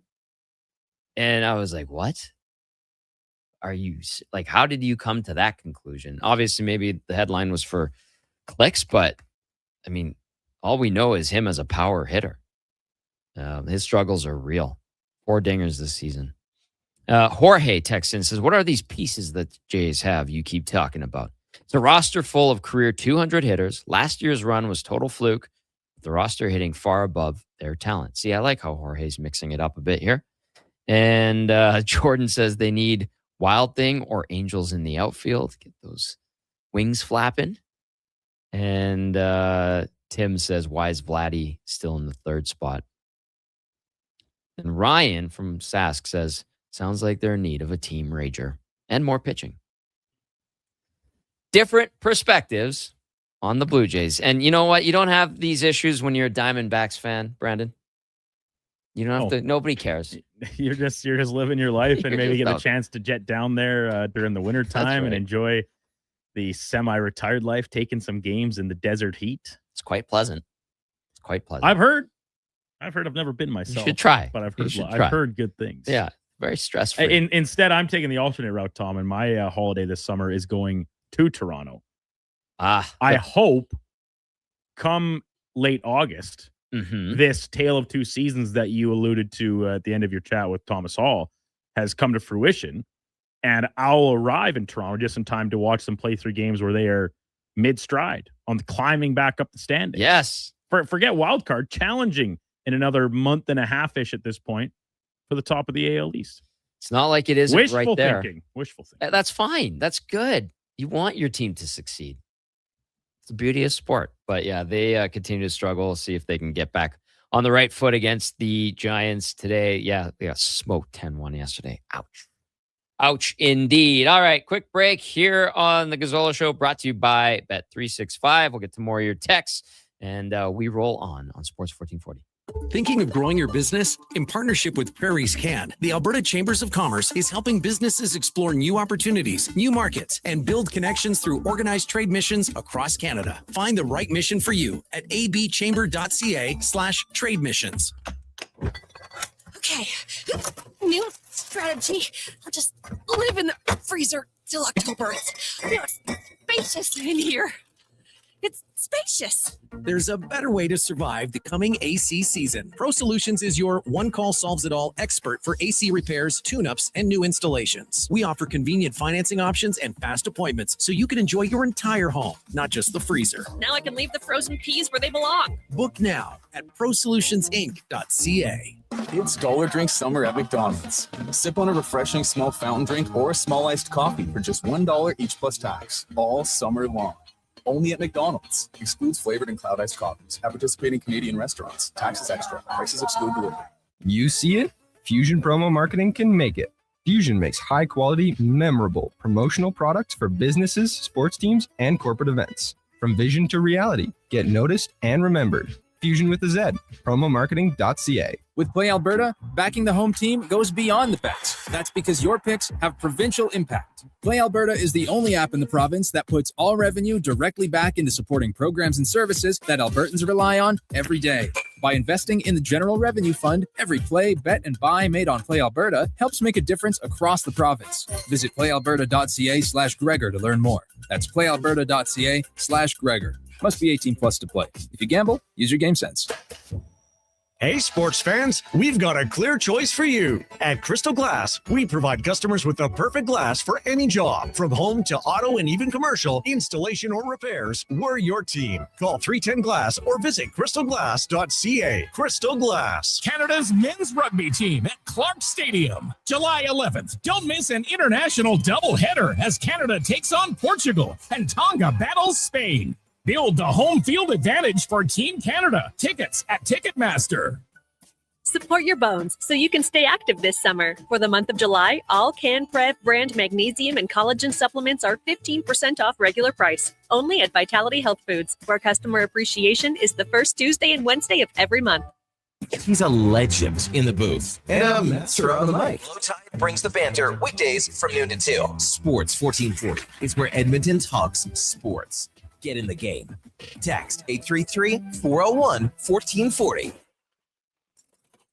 Looking for premium casino entertainment? Betway Casino brings you live casino tables, fast payouts, and the top game providers all in one place. If you're looking to play the Edmonton way, you're in the right place. So when you're ready for that premium casino feel at your fingertips, play the Edmonton way with Betway. Play responsibly. Alberta only, 18 plus. If gambling is affecting your mental health or well-being, 211 Alberta is here to help. Call or text 211 or visit ab.211.ca. Standard message and data rates may apply. For over 60 years, the folks at Diablo Boots have been selling the best Canadian-made boots. Handcrafted in Winnipeg, Canada West makes the best quality cowboy, biker, and work boots for Diablo Boots with replaceable soles and heels. Why buy cheaper quality like Ariat, Justin, and Red Wing made in China when Canadian-made is better? Support Canada's workers and Diablo Boots for the best boots. So save on boots by Save On Foods. That's Diablo Boots, 3340 Gateway Boulevard on the east side of Save On Foods. Canada West and Diablo Boots, the two best names in the boots business. Calling all animal lovers. Grab your leash, gather your family, and join Subaru and Scars for the 22nd annual Tails on the Trails Family Fun Day and Pledge Walk, Saturday, July 11th at Lions Park. Bring your furry best friend and enjoy a day packed with fun, including a 2.5 or 5 kilometer pledge walk, great vendors, silent auction items, a barbecue, and even pet-friendly beer gardens. Join Subaru on July 11th at Lions Park, St. Albert. We'll see you at Tails on the Trails, sponsored by Subaru. Welcome to Uncommon.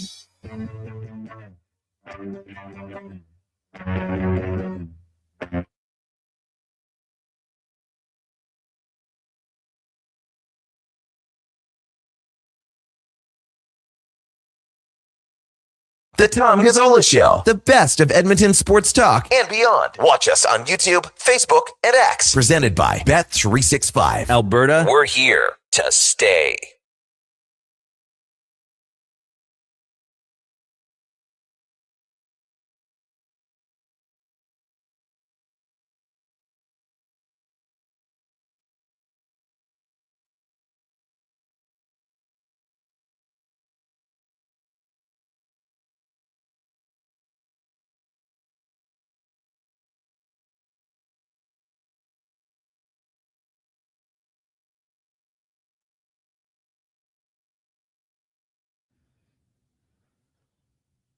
Not going to lie, I'm loving the playlist.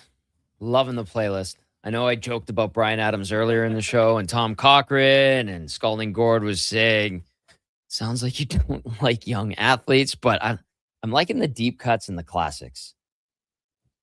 Like, that's K97 on my drive to school with my dad.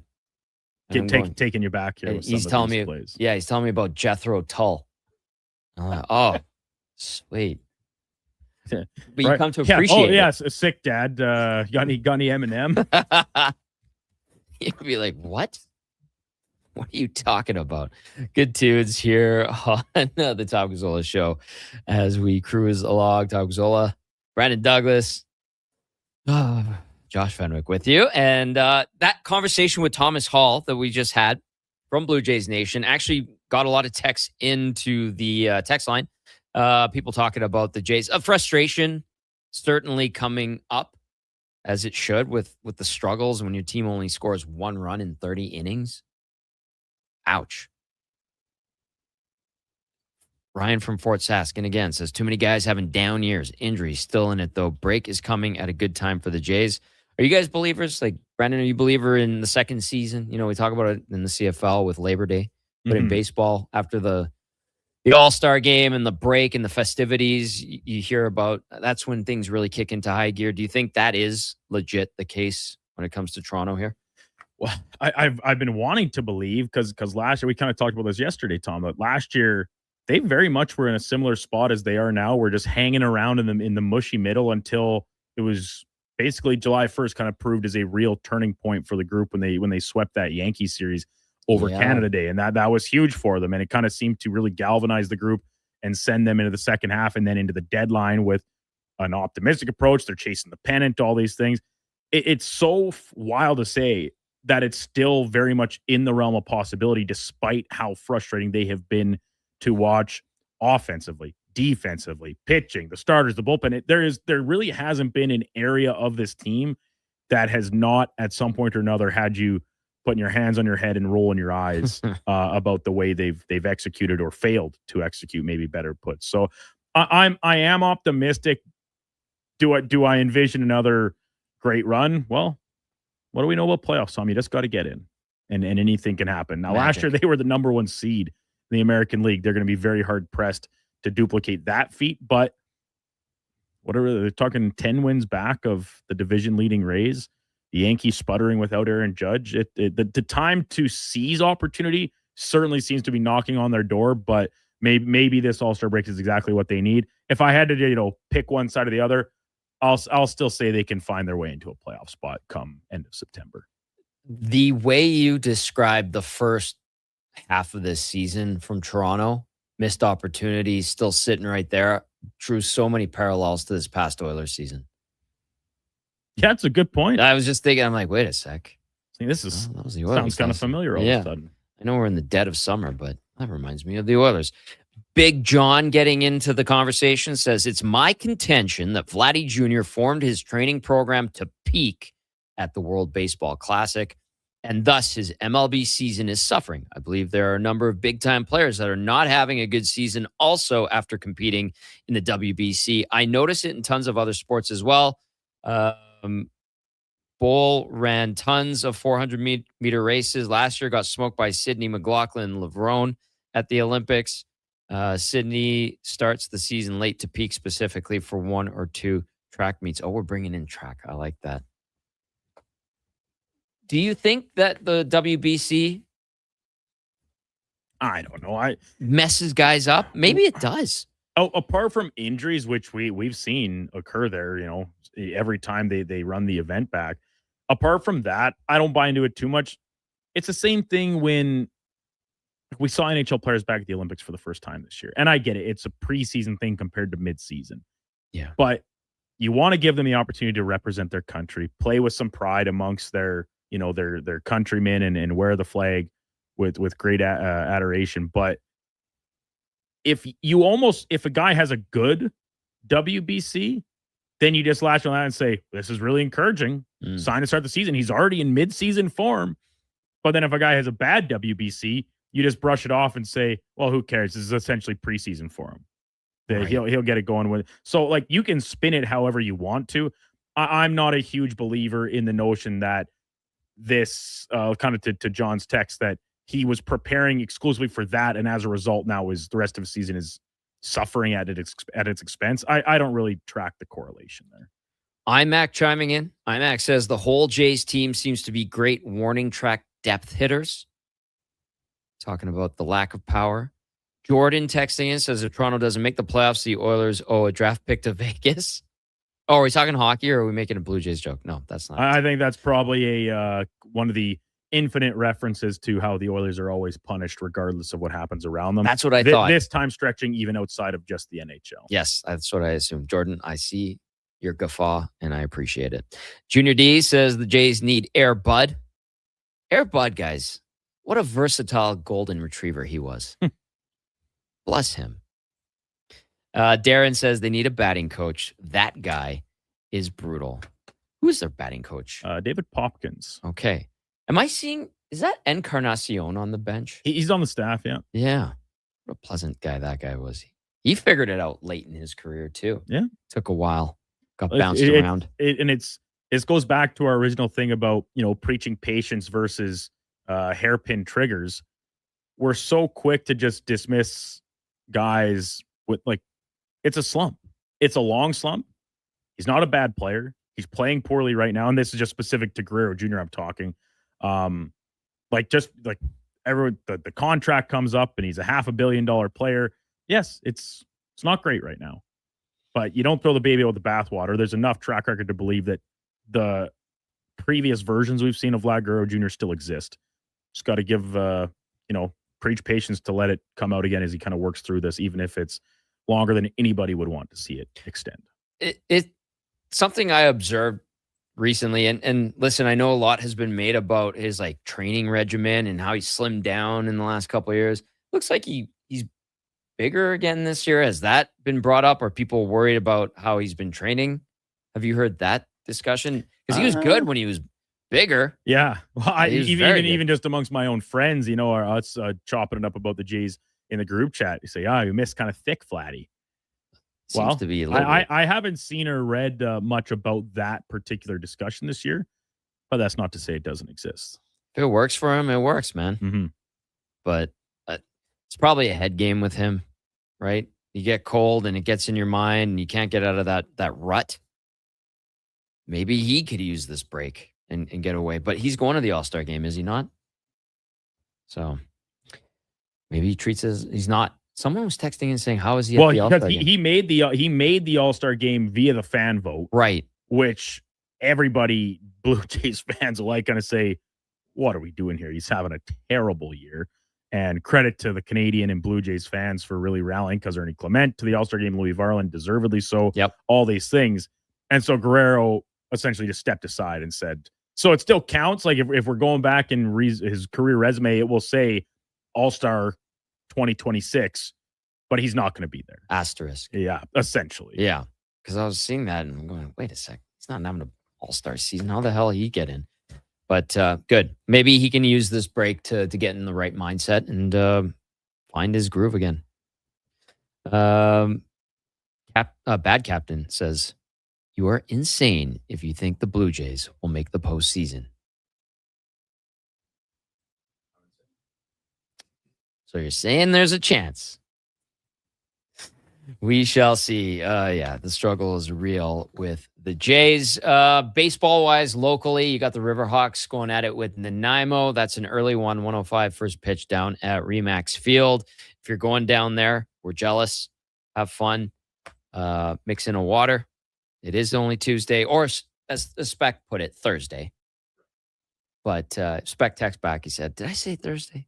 It's all good, Spec. It's all good. But yeah, that should be a lot of fun. And we'll see if the Jays can figure things out. Some people are a little skeptical. Some have the belief. Others, like me, are just like, how are the D-backs doing today? They're okay? Mediocre? Whatever. It's all good. Go back to your daily programming. And away we go. I told you guys, and Brandon, I had this conversation with you. I bought MLB The Show 26. Great game. You're chipping away. Yeah. Climbing the ranks. First MLB game I've purchased since MVP Baseball 2005, which to some is the GOAT of all baseball games. Mm-hmm. I know there's been guys modifying the game since then on PC, and they update the logos and the teams and the rosters and everything, and the play-by-play crew, like manipulate the audio. That was a great game, but I picked up the show and that thing is phenomenal. Like the things you can do. I'm doing the career mode road to the show. Tommy Gazzola made it to the big leagues in year 3 of his pro career. After a month in AAA, he was slugging it out for 2.5 seasons. You're like you're on a Trey Savage type rise through the minor leagues. Like just dipping your toe in at each level before blossoming on the biggest stage. Tommy Gazzola won the Jackie Robinson Award after only 48 games with the Arizona Diamondbacks. It went into the offseason and it has this award presentation. Rob Manfred to my player in the video game. And I'm like, did I just win something? 48 games. Anyway, it's not a perfect game. It's a damn good game. And yeah, my character is on the D-backs. So I like to joke about the D-backs. And so to those that don't know, I apologize in advance. You're going to hear stupid D-backs references from time to time. All right, we're going to step out. When we return, we're going to hear from Doug McLean. But before we do that, we need to get to a sports update with Brandon Douglas, brought to you by Fusion Promo Marketing. Expand your brand. High-quality promotional products for businesses, sports teams, and corporate events. Get noticed at fusionpromomarketing.ca. That's Fusion with a Z. Here's Brando. This is a Sports 1440 update.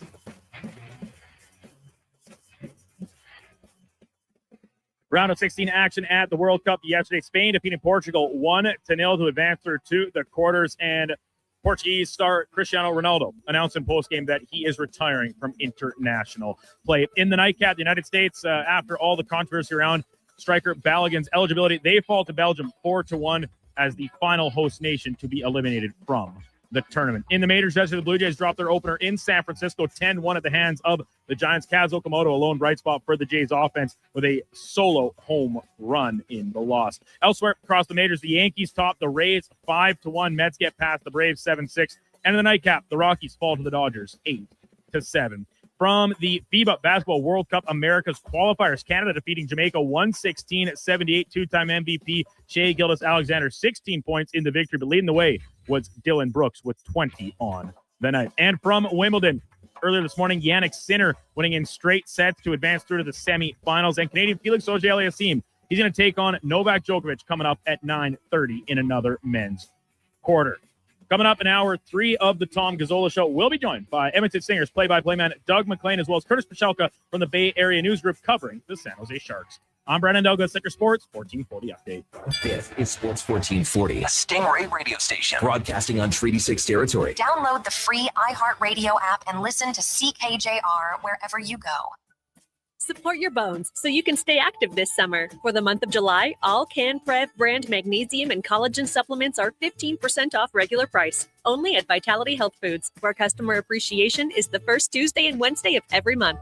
When it comes to sports in Edmonton, Jason Gregor is a must listen. He brings you the inside scoop with guests from across North America. If it matters in sports, you'll hear it here first. Gregor rolls out weekdays from 2 to 6 on Sports 1440. Support your bones so you can stay active this summer. For the month of July, all CanPrev brand magnesium and collagen supplements are 15% off regular price. Only at Vitality Health Foods, where customer appreciation is the first Tuesday and Wednesday of every month. It might have been scraped by the snowblower, dented while door crashing, or crunched at the company Christmas party.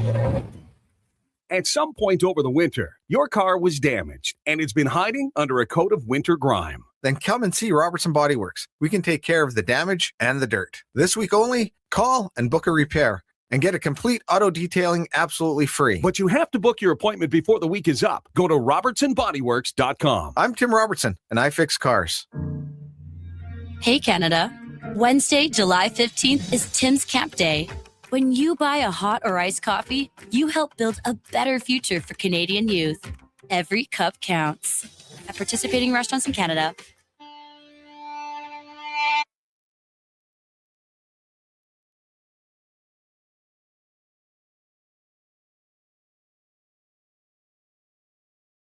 The Tom Gazzola Show on Edmonton Sports Leader, Sports 1440. Presented by Bet365. Alberta, we are here to stay.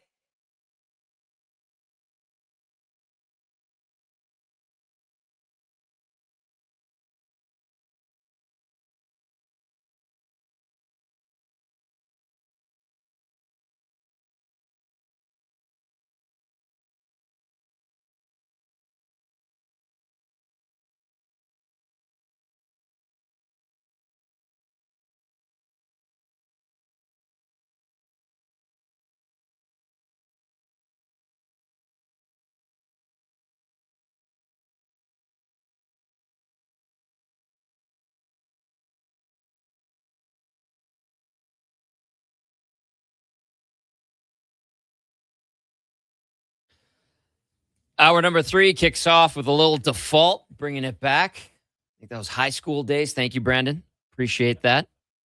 Dallas Smith, the lead singer of Default, great first album that hit the airwaves and caught people's attention. I think even south of the border a little bit. They got a little play. But then I bought Elocation, the follow-up album. No bueno.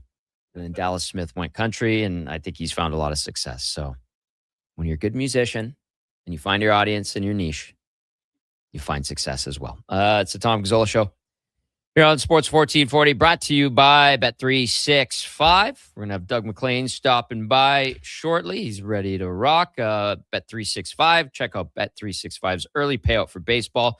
When your team goes up by 5 runs, you get paid out immediately. No stress about blowing a big lead. Download the app and see what early payout's all about. I bet you could do that with the Jays when you bet against them. Did I say that? I'm sorry, Jays fans. I'm very sorry. Let's bring in Doug McLean, who is a man of many talents, and you'll hear and see him covering the Edmonton Stingers on the play-by-play broadcast, and great guy, a resource to our city when it comes to the sports world, and great to have him on the new show. Doug, how are you, sir? I'm good, Tom, and congratulations on the show. 2 days in, but yeah, great to see you on the airwaves here with Sports 1440. Congrats. Appreciate it, man. Appreciate it. I'm glad we get to do this on this show as well. We go back a few years for sure. All right, let's dive into it with the Stingers here. They were rolling along nicely with a 4-game heater. They dropped a decision to Winnipeg the other day. Tough one. Sea Bears were also the last team that Edmonton had lost to prior to the winning streak. Is it disappointing or encouraging that the Stingers can hang with the top team in the Western Conference, in your opinion? That's a really good question. I'd say on the whole, it's encouraging, I think, in terms of where you look at the Stingers team on the whole right now. I mean, they're game under 500. The record doesn't look great.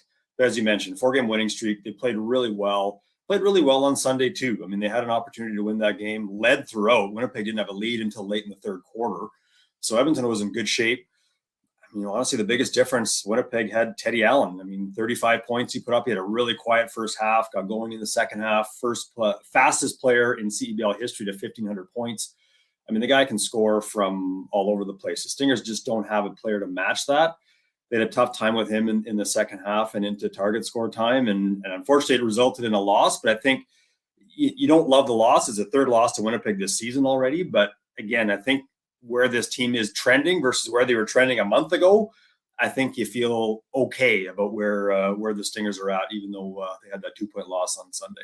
Well, they get their 4th crack at the Sea Bears on Thursday in Winnipeg. Do you like their chances of maybe stealing one in the Peg, or do you think they're in tough again?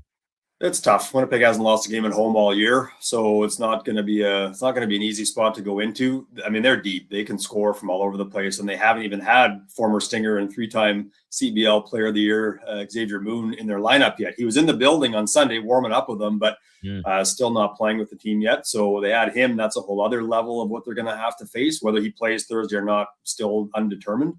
Yeah, I mean, they can beat them. They can play with them. I mean, they've had two 2-point losses to this team this season. They can stay with them. And I like this Stingers roster better than probably where they were a month ago. So can they play with them? Yeah. Teddy Allen's going to get his. You got to know that. Can you limit everyone else? Emmanuel Acott got going on Sunday. I don't have the exact number in front of me. He's about 21, 22 points, somewhere in there. He averages about 8. So you can't let a guy like that hurt you the way he did if you're going to try to beat a team like Winnipeg. But yeah, they can stay with them. I think there's no doubt they proved that on Sunday. Really quickly, I know you touched on Xavier Moon, and I know how much of an impact he's made here in Edmonton with the Stingers throughout his time in the CEBL. But what's his injury situation, and how much of a shock was it that he ended up in Winnipeg instead of back in Edmonton, for those that maybe didn't catch that story? Yeah. In terms of first question, in terms of his playing status, it's a good question. He looked pretty good warming up. So I'm not sure if it's an injury, if it's just they're giving him time after the conclusion of his season in Russia. I'm not entirely sure what's going on, but he has been with the team now for a couple of weeks and has yet to play. So certainly a bit of an interesting, maybe a bit of a strange story. Yeah. Yeah. And as far as whether or not, or why he ended up in Winnipeg and not Edmonton, yeah, it's a good question. I'm not sure anybody, maybe Jordan Baker has a clear answer. I'm not even sure that Jordan has a clear answer to it.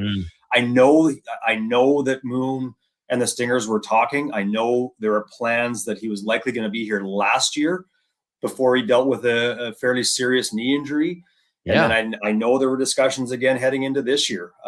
So I think, I'm not sure if anything went off the rails, if Winnipeg, if there were some different offers that came his way with the Sea Bears that changed things. But it was pretty weird watching him warm up on the other side of the court the other day. But he looks good. I mean, he's still a player that's got great elevation. He can score. I'm not sure they have enough basketballs in Winnipeg to go around. I think that's going to be the challenge when you have him and Allen and Trey McGowan. They've got guys that like the ball in their hands. So we'll see how it plays out. Sometimes you leave a thing alone, maybe, but hey, he's a great player, arguably the best player in CEBL history. And it's too bad he's not here in Edmonton, but it's nice to have him back in the league. And Doug, it's interesting with Winnipeg too, since they've been in the league, like the way that community has embraced that team. They play out of Canada Life Place, and it looks like there's always a pretty good crowd on hand. Listen, we have a good thing here at the Expo Center, and there's generally really good crowds, and the vibe's awesome down there. But is it a pleasant surprise to see what Winnipeg has built up? And I'm not slighting any other team. And obviously, like I said, here in Edmonton, it's fantastic with everything that the Stingers have built up. But it just feels like Winnipeg has made this thing bigger than the other markets. Yeah, that's a good point. And I agree with you. They've done a really good job. And what's clicked in Winnipeg, I don't know that there's a magic formula, to be honest. I mean, they've been pretty competitive out of the gate. They've yet to win a playoff game, so they got to change that at some point. They did host championship weekend last year, which I think brought a little more visibility and life in the city to the presence of the CEBL. But yeah, it's been a good model. I mean, like you said, they play it, out of downtown at Canada Life, and that's a good spot. I think when you know this, Tom. I mean, when you've got a good setting, a good setup, people know what, people are comfortable with it. It makes a big difference, and it can be a risk. You go into a big building like that, if you don't fill it to a reasonable capacity, it can feel, oh, geez, this is bad. I mean, back in the 90s when we had, the various basketball versions that came through town here that were a disaster, or the sled dogs, like you walk in there, there's 400 people in a 17,000 seat building. It's bad. I mean, but Winnipeg's built it early, and they've just maintained it. They've had, like I said, competitive rosters, good players throughout. I think that makes a big difference when you've got players that have come back too. I mean, this year I think there's seven players on the roster that played last year. That's a big reason too. That's part of the Stinger success as well over the years. They've had returning players consistently. Contrast that with a team like Scarborough, who basically completely revamped their roster. Now they're the best team in the league right now, so it's hard to argue, but they completely revamped their roster. Winnipeg, Edmonton have gone a bit of a different way. They've tried year in, year out to bring similar or the same players back.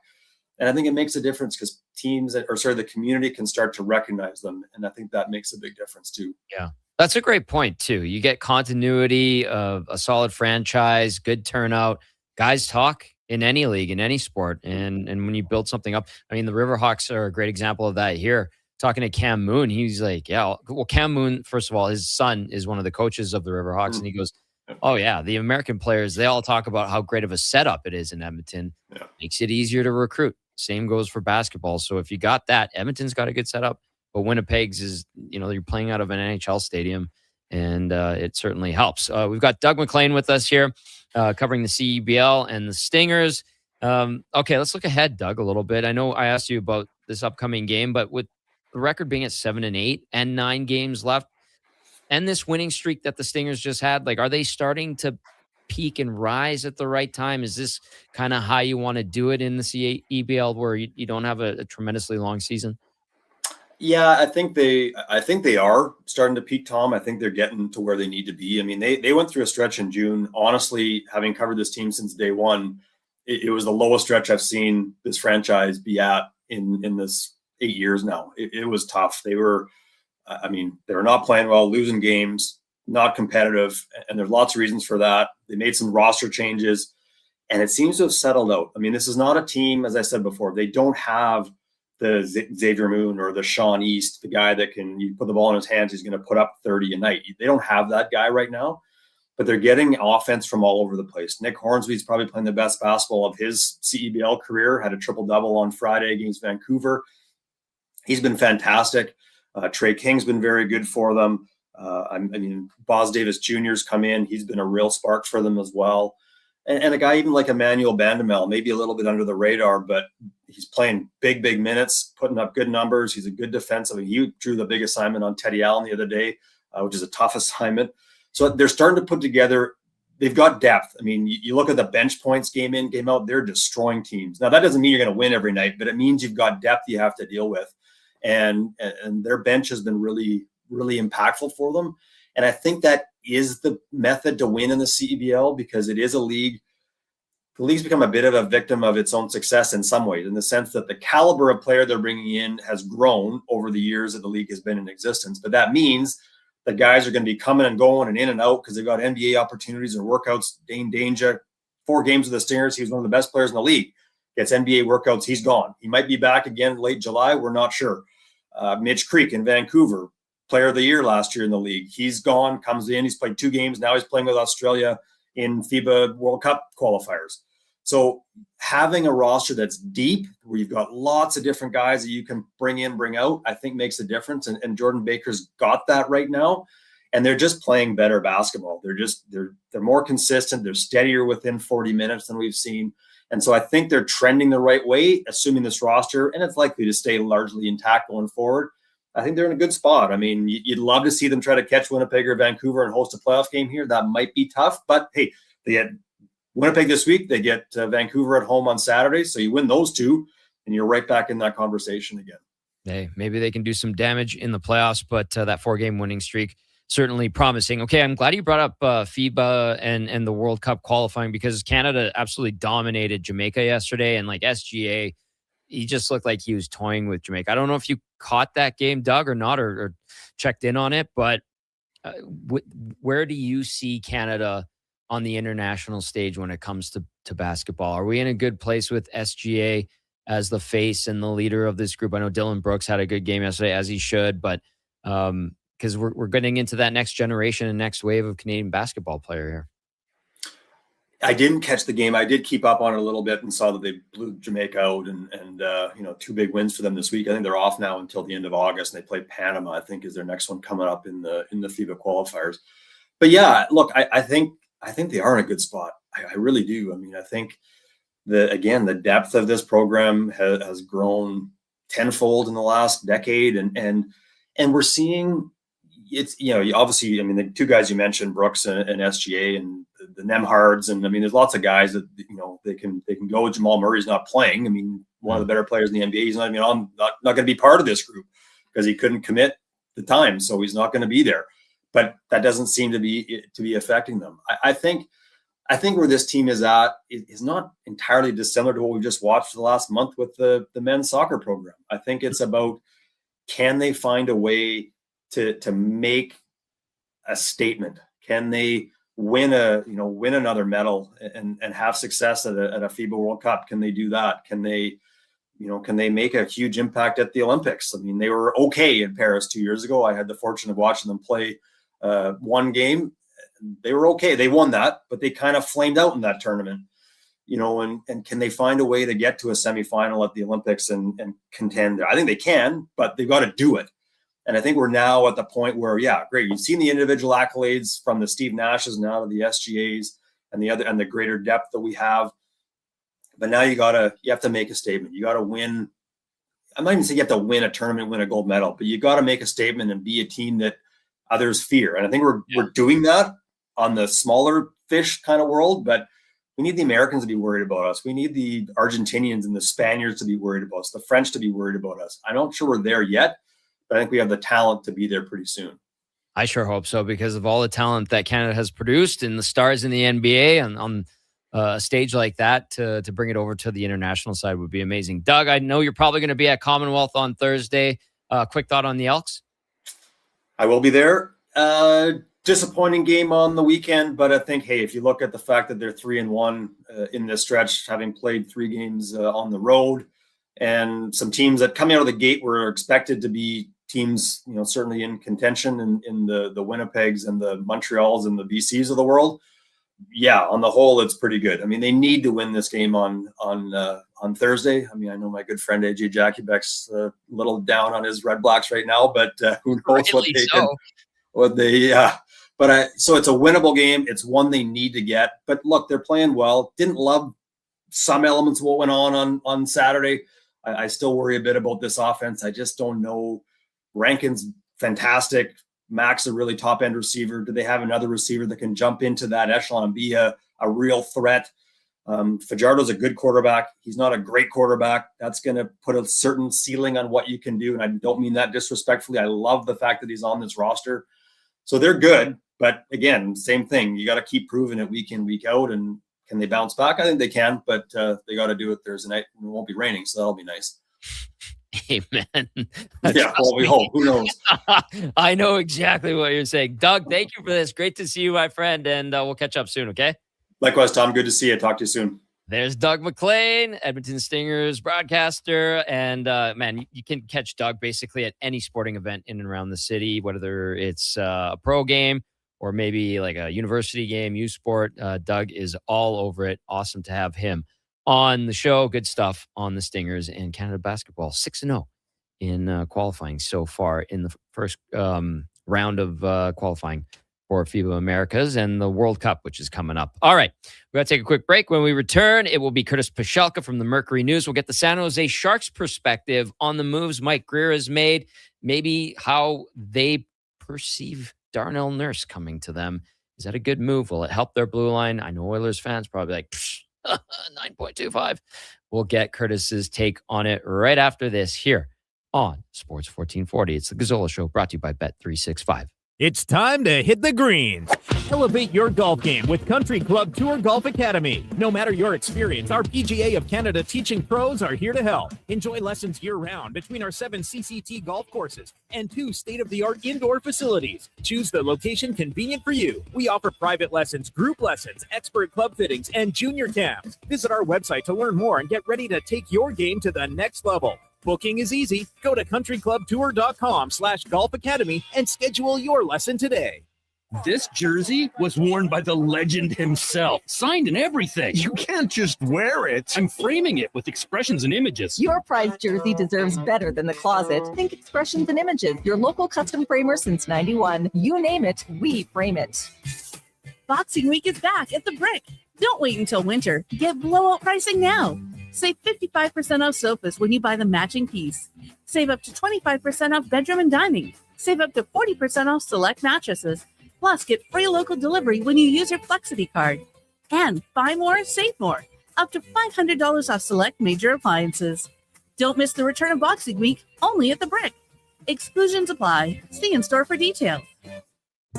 Photographers, start your cameras. Vision Credit Union's annual photo contest is back. We're asking you to show us the people, places, and moments that made you glad you chose this rural life. Maybe it's the view from your farm, a walk down Main Street, neighbors pitching in, a weekend at the rodeo, or a sunset down a back road. Share your photo to show why life in rural Alberta is a choice worth celebrating. Enter and vote at whatsyourshare.ca. Bashaw Concrete Products. From concrete and septic tanks to blocks, precast water pads, jersey barriers, and aggregates. Farmers, contractors, homeowners. Plan your next project at BashawConcrete.com. Family owned, over 60 years pouring. Bashaw Concrete Products. Once again, start here. BashawConcrete.com.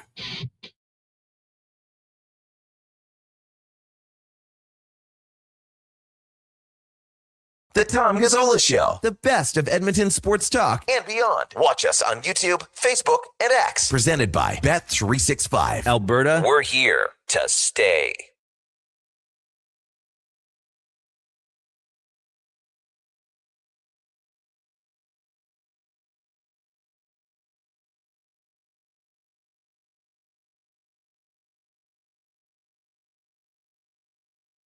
$9:23.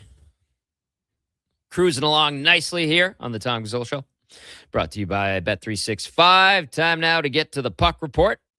Brought to you by the World Rugby Nations Cup. Fresh off a 42-42 draw against Spain, Canada's men's rugby team will battle Portugal this Saturday, 7 p.m., Clark Stadium. Spain plays Tonga at 2:45. One ticket gets you both games. Get your tickets at Ticketmaster. Great venue. They've done it here before. Clark turns into a wonderful rugby pitch. And I went down to Commonwealth to check out Elks practice last week, and I believe the Canadian men's team was practicing at that time. So multi-purpose venue that we have in our possession here in Edmonton, which is fantastic to host events like this. So get in on that. All right, we're going to talk hockey because it is the Puck Report, and we're going to catch up with Curtis Pashelka, my old friend, I guess I could say. Had him on my old shows many times before, and it's great to have him here on the Tom Gazzola Show on Sports 1440. What up, Curtis? How you doing? What's going on in the Bay Area? What are you up to? How you doing, Tom? Hey, congratulations on the new gig here. It's sounded really good so far, and things are pretty busy here for the Sharks these last few days, and certainly a lot to get into. And it's going to be has been a busy off season so far. We're still with some work to do, so lots to talk about here in Sharks Land. I appreciate the kind words, Curtis. Always a pleasure to catch up with you. So let's do it. The big trade, especially here in oil country. I know from an Edmonton standpoint, fans here were very pleased that there was no retention on the deal with Darnell Nurse, and they're very pleased to get a promising defenseman in Shaq Mukamadulin and a prospect as well that they're high on. But from a San Jose standpoint, how did you observe this trade? Is this a good thing? Is there a lot of hope for Darnell Nurse that he can refine his game? Because it did go a bit sideways in the last couple of years here in Edmonton for him. Right. Yeah, I was a little surprised there wasn't any retention on the Oilers' part, just because, well, hey, it's a division rival. Make them eat a little bit of the salary cap hit. Because, you look what the Oilers did with that money, and they made looks like there's some pretty sound moves there to help upgrade their team. So, but anyway, from San Jose's perspective, they needed obviously defensive. They wanted to get bigger. They wanted to get more mobile on the back end. The cap hit in and of itself wasn't such a big deal. I mean, the Sharks got nothing but cap space right now. So absorbing that number wasn't a huge deal. But it's just a matter of, okay, what kind of defenseman are you getting right now? It sounds like he's best suited for sort of a second pair type role, which is fine with the Sharks. I think that he could sort of he could certainly help in that area. And then Mike Greer, when we talked to him last week about this, he sort of likened Darnell Nurse to what maybe Mitch Marner did the year before in terms of just getting out from under the microscope in a hockey mad market, coming to a new place where there's maybe just a little less scrutiny on the players, a little less attention. They're not talking hockey here 24/7. It's sort of a different just market from that standpoint. So maybe that'll help Darnell sort of relax and just sort of play his game and, help this team sort of take a step forward. But certainly one of the most curious moves the Sharks have made this offseason. But we'll see how it turns out. I think 4 more years left on a deal. We'll see how that pans out for him. Yeah, there's probably still a decent defenseman in there. And when he's on, nobody talks about him. I vividly recall those games where, Nurse would have a good game, play 20 minutes, not fumble the puck, not cost the team a goal, no real bad blunders or turnovers. And he was just fine. And he's still capable of that. And maybe a new setting and a fresh start helps him refine that game more consistently. And especially without the scrutiny that came from the fan base. This could be a good thing, but he joins a couple of other new defensemen on the Sharks blue line. Jacob Trouba was a get that the Sharks went out and made happen. Same with Michael Kesselring. Do you think this blue line is starting to form into one that could be the base of a solid team that could contend for a playoff spot in San Jose soon? Yeah, I think that it's certainly a little bit of. I think it's an upgrade over what they had last year in their top 4. Nothing against guys like Mario Ferraro and John Klingberg, those type of players, but I think there's a bigger D-man, there's a bigger D-core, a little more mobile, able to get the puck up to the forwards maybe a little bit quicker, end plays in the D zone a little quicker than maybe last year's team did. So there's some positives there. It's just some question marks about, Jacob Trouba, 32. What's his game look like right now? Michael Kesselring is, a very intriguing prospect, but coming off kind of a tough year in Buffalo, they certainly want to get the type of defenseman he was for Utah a couple of years ago. Had a pretty good season back there. So some question marks in terms of how it's all going to look and fit and how it kind of meshes with sort of the existing defenseman here. But I think changes needed to be made. I mean, plain and simple. And so Mike Grier kind of went out and did what he did and sort of tried to upgrade his team and took a couple big swings, took a couple big contracts. And now it's just a matter of can Ryan Warsofsky sort of make all the pieces fit. And like you said, maybe try to put together a playoff run here in terms of a Pacific division that's, maybe a little bit more wide open this upcoming season than it has been in the past. I think that's a fair way to describe it, especially after what we witnessed last season. Curtis Pashalka joining us from the Mercury News as we get the perspective of the San Jose Sharks heading into the upcoming hockey season. I know we got to get through the summer, but a lot of excitement around the upcoming season for sure. Hey, what's going on with the arena, Curtis? Are they starting to refurbish it? Are fans getting excited about this team? Are they reinvigorated by Mike Grier's work? Because that has been a really good hockey market in Northern California when the team has been good.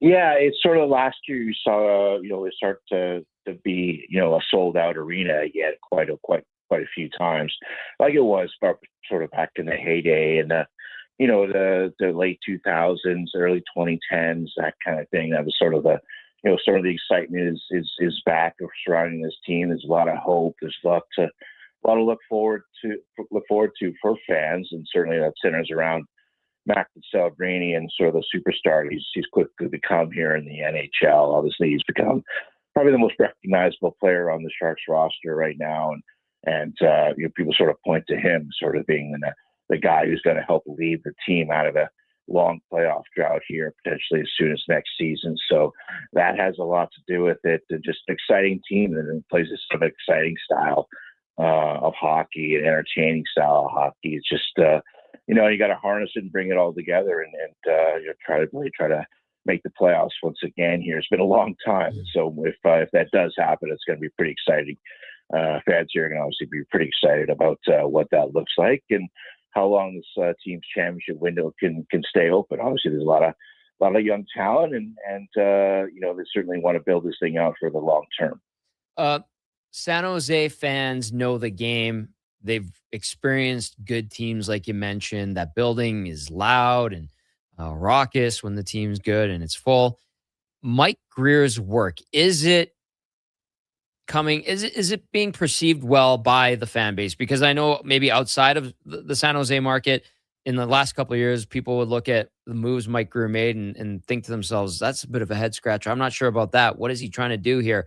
But is it coming together in a way that has captured Sharks fans and getting them to believe in this organization again? Yeah, I think so. I mean, there's been a lot of sort of measured moves where one move precludes another kind of thing. Like last year they traded, the Sharks traded Fabian Zetterlund to the Ottawa Senators, and he was coming off a 20-goal season the year before with the Sharks, and guys who score 20 goals don't necessarily grow on trees. So people were kind of curious about that move. But then you bring in a guy like Zach Ostachuk, who's a few years younger than Fabian, and really developed in sort of a quality fourth line center here for the Sharks, something they needed.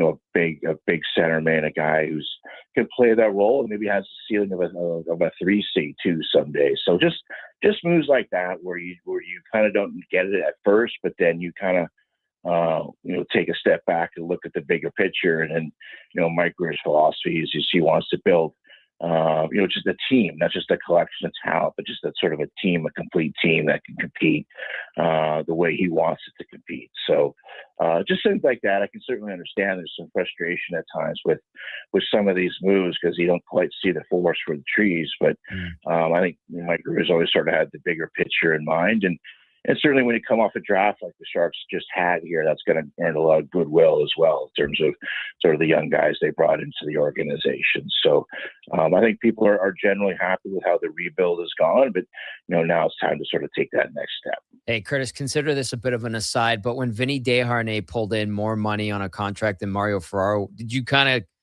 get caught by surprise on that one? Yeah, a little bit. A little bit. I mean, that's a pretty big ticket there for Vinny. Yeah. Good for him.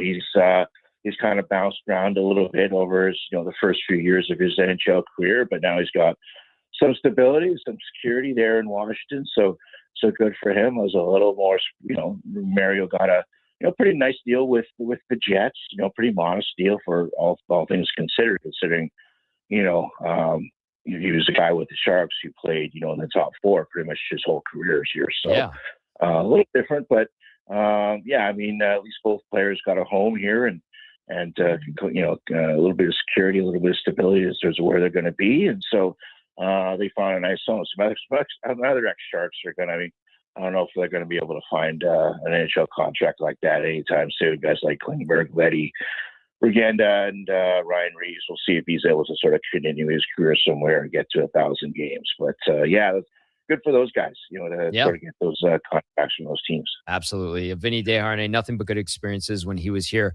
in Edmonton. All right, Curtis, let's zoom out a little bit and look at the Pacific Division. What do you make of the Leo Carlsson situation? Because that rocked everybody in the hockey world last week. How do you think that changes things in hockey going forward? And what was your initial reaction when you saw that news coming out of Philly? Yeah, that was a really surprising contract that the Flyers offered sheet they put out there for Leo Carlsson. Certainly a great player, no one's disputing that, but I don't think anyone's considering him to be one of the best players in the league right now. But he's Philly sort of had to sort of come over the top. If they really wanted the player, they couldn't just kind of nibble at it and sort of make a comparable offer to what the Ducks were going to put out there. But they really sort of had to make a big splash to sort of make their points and sort of get the player that they wanted. So we'll see if the Ducks are able to if they want to match or just take the picks or work out some sort of deal with the Flyers. I don't know. We'll see what happens there. But obviously that has reverberations around the league, and especially here in San Jose. People are going to be wondering, well, what does that mean for Macklin Celebrini's next contract? What does that mean maybe for Will Smith? Does the price tag go up on both of those guys with with a guy like Celebrini?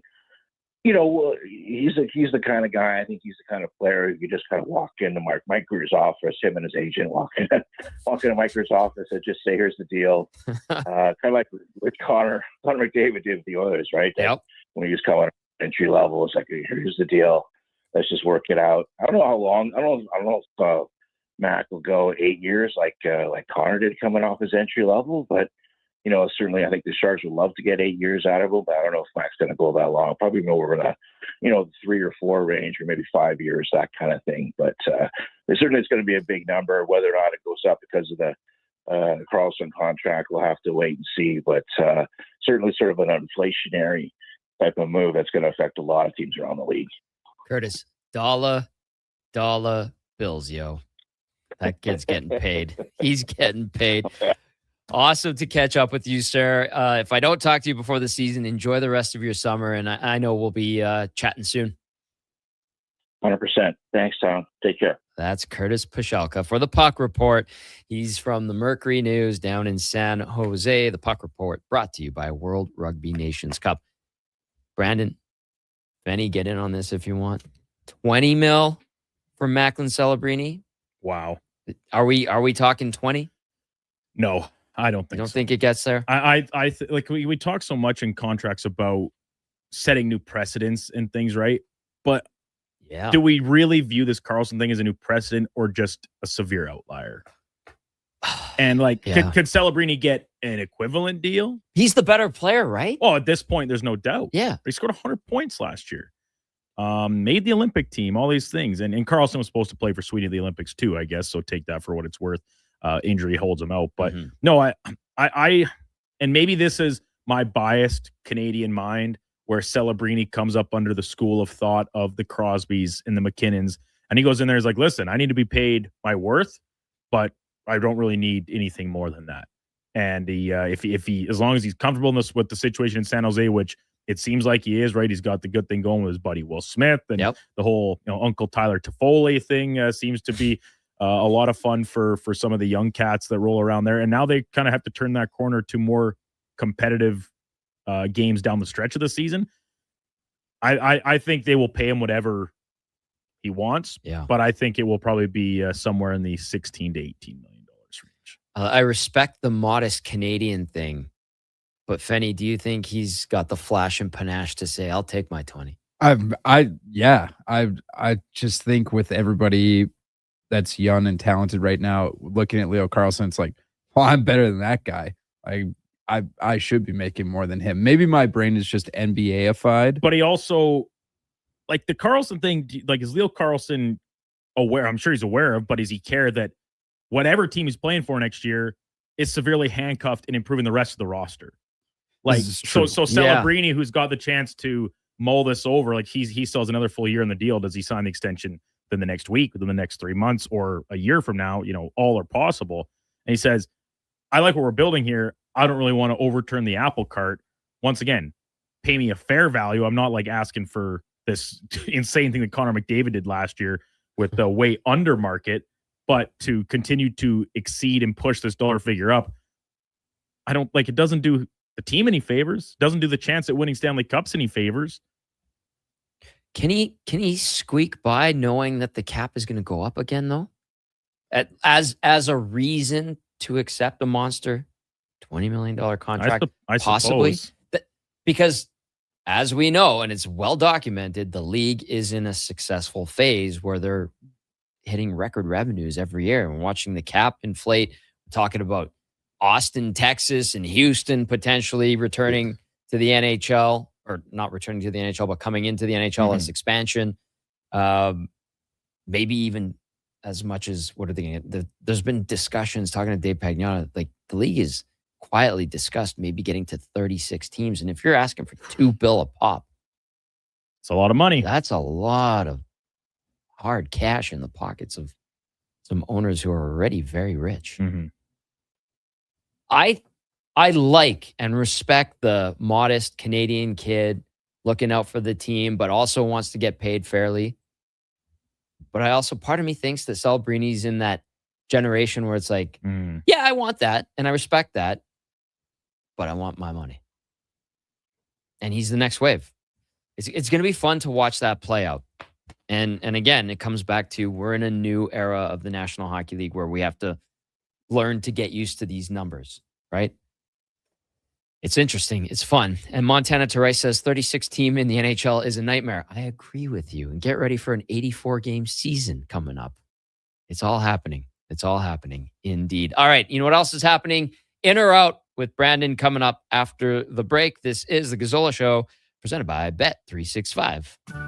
Support your bones so you can stay active this summer. For the month of July, all CanPrev brand magnesium and collagen supplements are 15% off regular price. Only at Vitality Health Foods, where customer appreciation is the first Tuesday and Wednesday of every month. 24 hours a day, 7 days a week. Edmonton sports fans, stay informed with Sports 1440. Stream us. Listen to us on the AM dial. However you consume this radio station, thanks for listening. Hi, Mike here from Northgate Chevrolet Buick GMC. Car shopping sucks. That's right. Going back and forth 100 times just to get a price. Give me your credit card for a test drive. What's all these extra fees? That sounds ridiculous. At Northgate, we do things a little differently. Good deals on new, pre-owned vehicles, good people, and a great selection. Stop in and see us today, 13215 97th Street, or visit us online at northgategm.com. You're in Northgate country. There's still time to book your tournament at the Ranch Golf and Country Club. As one of Alberta's top tourney courses, the Ranch makes hosting fun and easy for any group or business. No matter how unique or unusual, they'll accommodate your vision for an event no one will soon forget. Start planning your tournament today at their beautifully landscaped course on the outskirts of West Edmonton. On-site event coordinators are here to help, but hurry, availability is limited and booking fast. Visit theranchgolf.com. Legacy Heating and Cooling is serious about cooling. In fact, we offer multiple ways to cool your home. So you better call Legacy. Call Legacy. If you're looking for traditional air conditioning, we got you. Call Legacy. Call Legacy. Or ask us about a heat pump to help you heat and cool. Call Legacy. Call Legacy. Cool with AC or cool with a heat pump. Cool your home with Legacy Heating and Cooling. Support your bones so you can stay active this summer. For the month of July, all CanPrev brand magnesium and collagen supplements are 15% off regular price. Only at Vitality Health Foods, where customer appreciation is the first Tuesday and Wednesday of every month. Hey Canada, Wednesday, July 15th is Tim's Camp Day.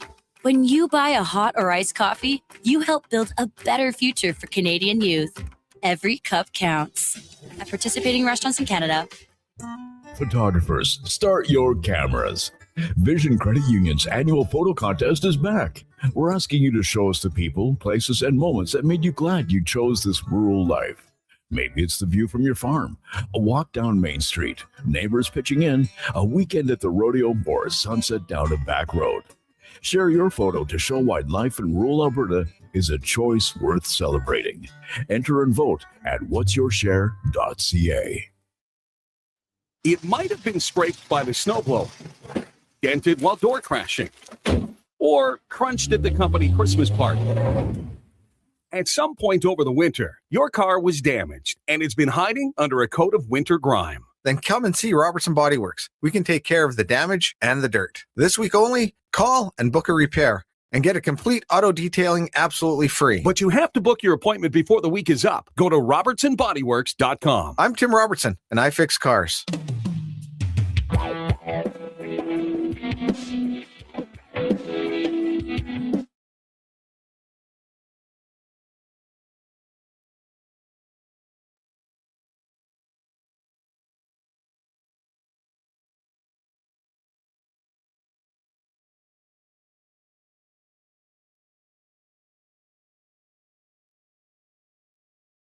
The Tom Gazzola Show on Edmonton's sports leader, Sports 1440. Presented by Bet365. Alberta, we are here to stay.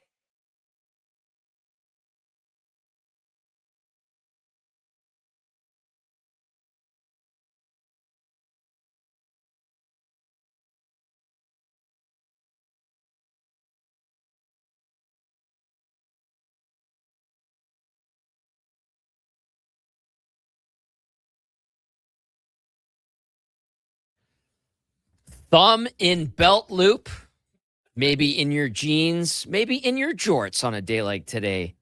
Beer in other hand, and this song. Perfect. Brandon, that works? I think that you painted the perfect picture. There's only one thing missing is if the character you're describing is Eddie Steele, then the jeans need to be tucked inside the cowboy boots. Yes, as one does. If he's wearing jorts, hey, you eliminate that problem entirely. You don't need to worry about what to do with your cuffs of your jorts because they're up around your mid-thigh. And jorts would bring on a whole different set of questions. Oh, yeah. The one other thing would be a pretty girl at your side while you're doing this, maybe leaning back on a truck. I don't know. But yeah, great Eddie Steele cowboy reference. I saw that Instagram post. Lovely photos. But Eddie, what's going on? The tucked in cowboy. He explained himself. I don't know if you accepted the explanation, but it is what it is. He gave his explanation, but his own wife said, Eddie, you can't wear them like that. And he says, well, they can't. If you go on the outside, like they're too skinny, like they're cigarette-legged jeans. You can't get them over the cuffs of the boots. But my goodness, Eddie, like they're the only pair of jeans you own. Just find something that's a little bit looser. Or you don't have to wear cowboy boots just because you're going to a country music concert, especially a Morgan Wallen concert. You can wear some sneaks to that. You can just wear your best kicks. Yeah. Your Jordans or your Converses or whatever the youth are wearing these days. You know what? I respect Eddie's effort and the want to. It's there.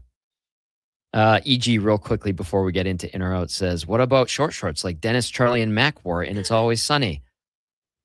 Nothing beats Dennis Reynolds' jean shorts and how he explained them to Charlie. Classic. Great show. Thank you, EG. for referencing It's Always Sunny in Philadelphia. All right. Silliness over. Let's get into the nitty gritty of it. It's time for In and Out, brought to you by Pro Solutions. Need fast AC service? Pro Solutions offers expert repairs, tune-ups, and installs with flexible financing. Book your appointment now at prosolutionsinc.ca. Okay, you know what? Moving too fast. Bottom line, are you in or you out? In or out of what? No time for questions, just action. In or out? Well, then I'm out. I'm sorry, Jet. Actually, you're already in. Are you in or are you out? On Sports 1440. I thought you would go, I'm in, Bob. We would have had a really cool moment, but you kind of ruined the whole thing. Edmonton Oilers, off-season rolling on. Most recent transactions being some extensions for both the newly acquired Shakir Mukhamadullin coming up from San Jose, and Spencer Stastny, of course, acquired mid-season last year from Nashville on the back end. We're essentially looking at 4 D-men. Those 2 guys, Mukhamadullin and Stastny, along with Alec Regula and Ty Emberson, vying for what is really just one spot in the top 6 of the Oilers' blue line. As a result, I can't see it. Regula, the only one on a 2-way deal. I think one of these guys will be employed by a different team by the time the season kicks off in October. I'm in on that. It's rational. If you're going to be carrying 3 goalies, which seems to be the plan right now, I don't think you can be having two spare part defensemen kicking around on a day-to-day basis. And then how many forwards do you Well, have? that's exactly it, right? You only get so many roster spots. I don't know if the Oilers are willing to juggle a lineup like that or a roster like that. So I'm in that you're probably gonna have to move one of those guys out. Which one? I'm not gonna lie to you. The Stastny thing, I thought maybe they'd leave him twisting in the wind and maybe move on from him, considering the amount trade of is right somewhere else. And yeah, and listen, he's a good soldier. He has some qualities that are promising, but where do you leave Ty Emberson? What does that say to him? A guy that you traded for, were patient with, invested in, gave him time to play. And I think Ty Emberson quietly went and had a solid season for the Oilers, continued his development. Agreed. The Alec Regula, are we calling it an experiment? He's a Stan Bowman guy. They went and plucked him off waivers from Boston when the Bruins were trying to get him going after tearing up his knee. Obviously Stan Bowman and familiarity with players and managers and stuff like that. That's a very strong theme. He goes with what he knows, and Regula was somebody that he had a prior relationship with. Maybe he moves on from him. Maybe he said the 2-way thing, maybe just send him down. But yeah, this leaves the Oil in a jam. And the other thing too, injuries. You know, we've seen injuries on the back end, and does that factor in at some point? But hopefully not, especially heading into training camp. They should be all healthy and ready to go. Mm-hmm. And hopefully that stays the way, or it stays that way, I should say. So even with the extension, do you think that Stastny is the most likely guy to be juggled elsewhere? Like, you go through training camp and a team suddenly is looking at their decor and say, oh, we could use another third pairing guy, you know, or a 7 even, and flip him for what you have to think would probably just be some middling or lower end draft capital, and kind of, they said, free up the contract slot. You make things easier on your roster management at an NHL level perspective, because I'm right with you on Emberson. I thought he showed some real strides last year in growing his game. I think there's still some room there with, you know, confidence with the puck, and nobody's asking him to be Evan Bouchard, but he's very steady as a third pairing option and kind of a defense first mentality, a little bit of size, a little bit of physicality mixed in at times too. So I'm quite heady on him. And then you just get Mukhamadullin. You obviously do so for a reason. It wasn't a money thing. And then you extend him on a 2-year deal nonetheless. So you have to think that he's part of the plans, even if it is just on a little rotation spot at the bottom end of the D group. So, and Brando, one last thing on that is right shot D-men are at a premium in the NHL these days and in the pro level. Of course. And you already have a glut of left shot guys signed in on the roster. And Stastny's a left shot guy. So that might make him the odd man out. And Mukhamadullin, like, he's left-handed, but he has played the right side at times, so that's a benefit to him. If nothing else, that if it's on the third pairing and it's his turn in, he can flip over and play the offhand. Mm-hmm. And then Regula, it's so funny you talk about the preference towards him by a guy like Bowman, because David Schlemko, who we'll have in tomorrow, they're like, Schlemmer sees something when he's playing in the NHL that it's not finished. There's still work to be done, but there's something about him that really entices David Schlemko as an NHL defenseman still. Maybe that's the same thing the Oilers are seeing, or something similar where they're not quite ready. And I listen, he's the only guy with a two-way deal. He can still just play in the minors until they need him. That seems to be a little bit more attractive and less likely, in my opinion, that he would be the one that's playing elsewhere. Yep, fair point.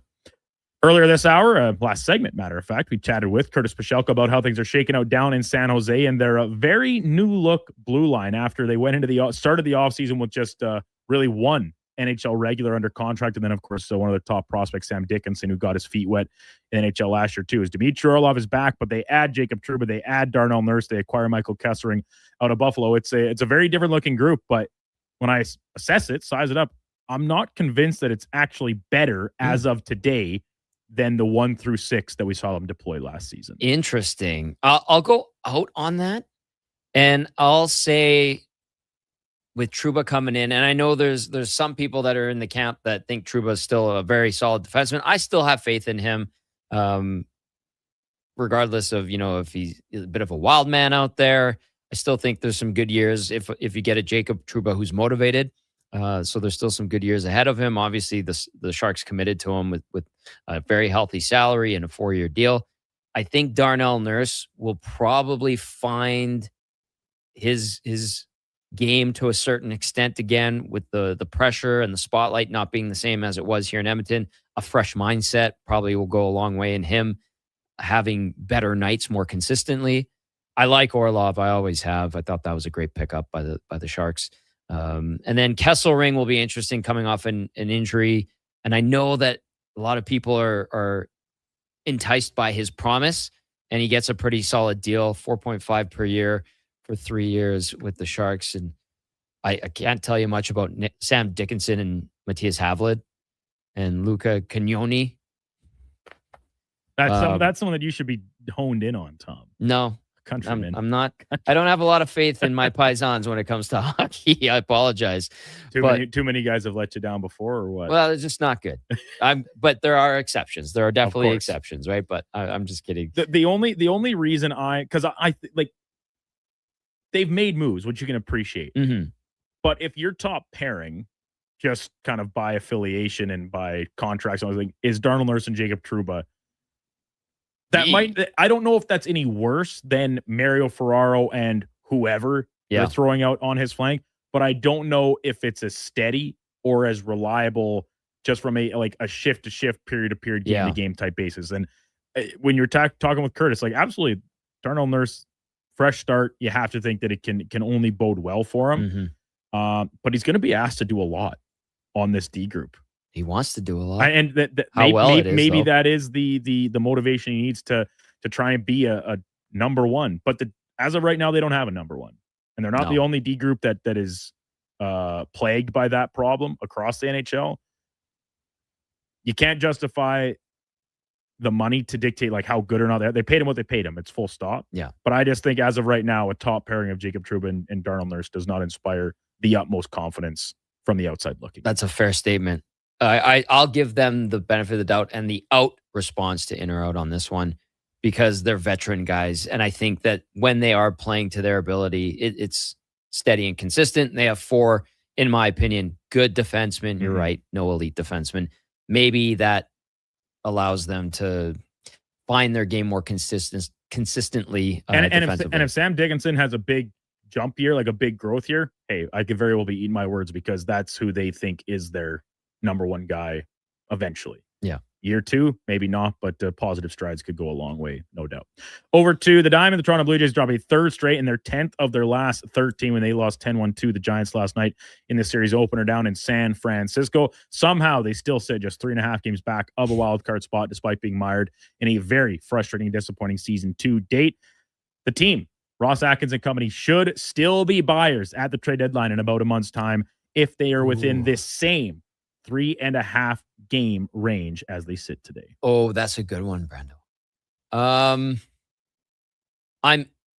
in on that they should be buyers. And I know we've had some texts come in saying, this team's nowhere near as good as last year. What are you talking about? They have the potential to be good. If they're right there and you're serious about being a contender, not just when it's a conveniently positive season or one where you're doing well and it's a pleasant year, but you're grinding it out like they have had to this year, and there's been a lot of disappointment. But if you're right there and you can go out and get a player or two that could be difference makers and maybe motivate the guys that have been slumping to play better and find their game, then I think you do it. So I'm in on being buyers if they're in this situation offensively and all that. Obviously, they need to be better. But if they're close to a playoff spot or a wild card spot, then yeah, attack it. I think at least. Because we talked about it with Thomas Hall. Like the AL is still very open, right? And you might be staring down the barrel of a shotgun should you, whatever American League team comes out and faces the National League champion in the Fall Classic. But we're a long way away from that, and we know how things can change. So, and then my final reasoning here is like, if you're going to be a seller, what are you selling? You're probably selling everything at its lowest possible value. Yeah. So as long as you're still within striking distance and you continue, like, and this would be the situation where you continue to plod along very muddy middle, man, like take a stab, get another starter to bolster this rotation and maybe try and jumpstart the offense with the addition of a form of bat. But I'm a fan of the team, right? I want them to compete. I don't want another August and September just mired with more losing streaks and of no relevance or consequence moving forward. Yeah. And Brent, I'll say this, like, I don't like teams that kind of give up on a season. I'm right there with you. Attack it, man. If you're there, take a stab. Yeah. I like that. I like that mindset, the killer instinct. And that's just me. Maybe some people disagree, but I understand. Over on the pitch, World Cup, a round of 16 wraps up today. Argentina taking on Egypt here, starting as we speak. And then Switzerland and Colombia will go at it this afternoon for the final game in Canada. That goes from BC Place out in Vancouver. Moving into the remaining clubs that are in action in the quarterfinal, and you can include today's teams too. I think the team that will draw the most fan support of the remaining neutral fans whose clubs are eliminated and maybe don't have a dog in the fight, I think it's all going to get thrown behind Norway and the nonchalant striking power of Erling Haaland. He's been a star on social media throughout this event. Yes. I think he's made a lot of fans, the Norwegian fan base themselves with the Viking Row. I think there's a lot of people getting on board with Norway. In Holland. And then that song that keeps playing on social media and the people mimicking him. Yeah, he has become somebody that has taken the world by North America. I think he's been pretty well known in the world, especially in soccer. But yeah, everybody's talking about him and he's everywhere. And man, you watch him casually, not even sauntered to the 18 box. Just Walks in there, looks down while his teammate has possession, and then the cross in, and he absolutely dummies the defenders and heads one in. And that was his first of two on the day that just day. It was like a couple hard steps, and then he's right there. And incredible. The perfect header, the specimen of a human being. So all in on that. Looking forward to a Norway. They'll be in tough against the English, who wanted to continue coming home for their quarterfinal match. Finally, today is National Dive Bar Day. Now, Tom, you're a man of glitz and glamour and hair products and handsomeness. I don't know if a dive bar is as much your scene it is for the lowlifes like Josh Fenwick and myself. But if you were inside a dive bar and you could pick one game to entertain yourself and your friends, no shortage of options, lots of possibilities out there, but I'm going with shuffleboard as the number one choice. I am very much neutral when it comes to games at dive bars, but that's one that I rarely say no to. So I'm in on shuffleboard being the go-to. Now, others might suggest Golden Tee, maybe Buck Hunter. There's dartboards. Darts are still popular amongst some. I'm in on that. Shuffleboard's fun. It's easy. There's a few spots around town that have them, and anyone can play. So answer me this, Tom. And part of the reason this was in my mind, you were at local for Hello Hockey. Last Saturday. Was there not a giant shuffleboard right behind you in the shot? There certainly was. Right? Yes, Brendan. Did you get out there and chuck a few stones during commercial breaks or what? Sometimes. I think, actually, I was at the Jasper Ave location. I think the last time I played shuffleboard. on a date, and I lost. She kicked my ass conveniently, and always it's fun, man. It gets people going. Like, it doesn't really require any skill. Yeah. You're just like floating it down there. Yes. As opposed to like pool and darts. If you're bad at those games, they can last forever. Yes. And painfully. The only alternative option I would put here, and I don't know if it counts because is it a game or not, but a VLT bank over in the corner. Well, you'll never be able to stop me from hitting on the dingers. But I'll say they're in a different category. They don't qualify for for a game to be at the dive bar. That's a different breed. Love the ding. Going and ripping a dart in the middle of a heater. Hit that bonus. Yeah. That was a great in or out. Awesome stuff. Oh my goodness. That was in or out, brought to you by Pro Solutions. We've got Cam and Eggs coming up in hour number 4 of the Gazzola Show here on Sports 1440. And time now for a sports update with Brandon, brought to you by All Star Construction. They shape and build Edmonton communities, specializing in underground utilities like power, gas, telecommunication, and street lighting. That's All Star Construction. Here's Brandon. This is a Sports 1440 update.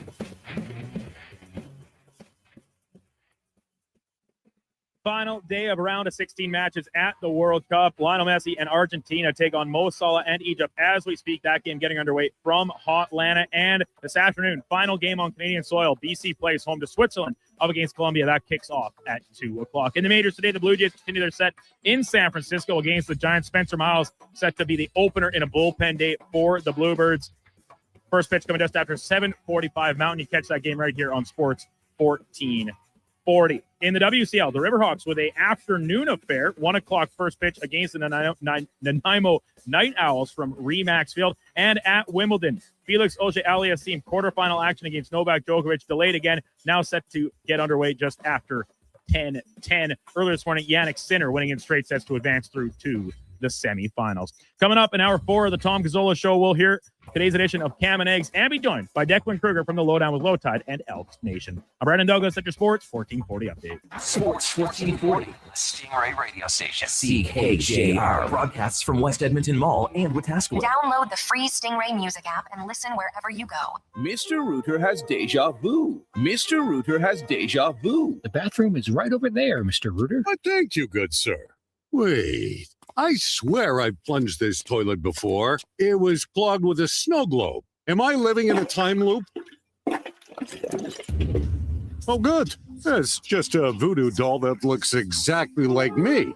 Whew, what a relief. For a plumbing experience, you'll walk. GS crews are already underground, quietly keeping things moving, upgrading, and laying the new underground infrastructure for our growing city. If you're the kind of person who goes to sleep with their steel-toed boots on, GS Construction wants to hear from you. We're looking for a maintenance foreman as well as a building and yard attendant. Visit gsconstruction.ca for more. Craving a dining experience that rises above the rest? Head to Summit Restaurant in the Silent Ice Center, just minutes from South Edmonton Common. Savor exceptional house-made pizza, delectable entrees, and expertly crafted cocktails in a stylish, modern atmosphere.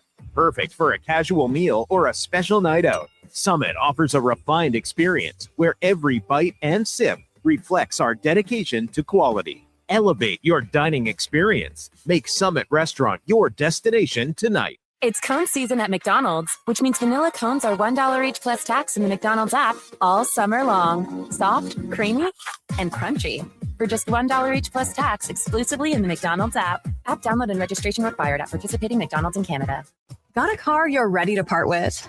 Find out what it's worth. Fast, easy, and totally free at Go Auto. We're talking top dollar trade-ins, whether it's a little worn or still rocking that new car smell. Just a few clicks, and boom, you've got your value. Text value to 780-777-7777 to start. That's value to 780 all sevens. Why guess what it's worth? Let Go Auto show you the money.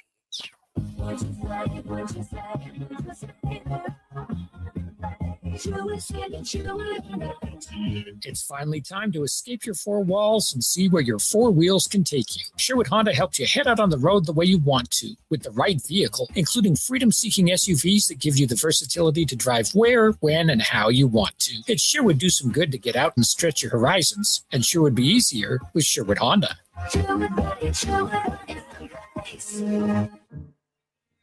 Hey, Canada. Wednesday, July 15th is Tim's Camp Day. When you buy a hot or iced coffee, you help build a better future for Canadian youth. Every cup counts. At participating restaurants in Canada.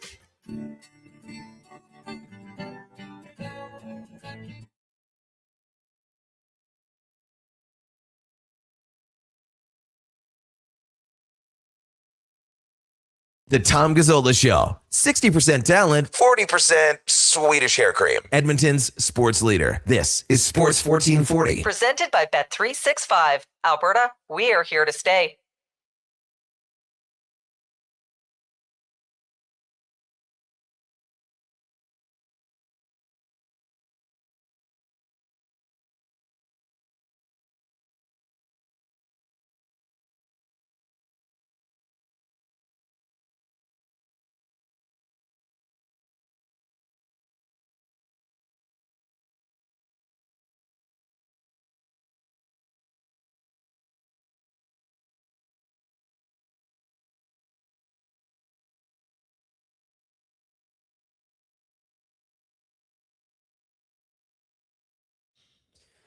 Final hour of the Tom Gazzola Show here on Sports 1440. Hope you're having a wonderful Tuesday. If you're heading down to the ballpark for the early start, Riverhawks in Nanaimo.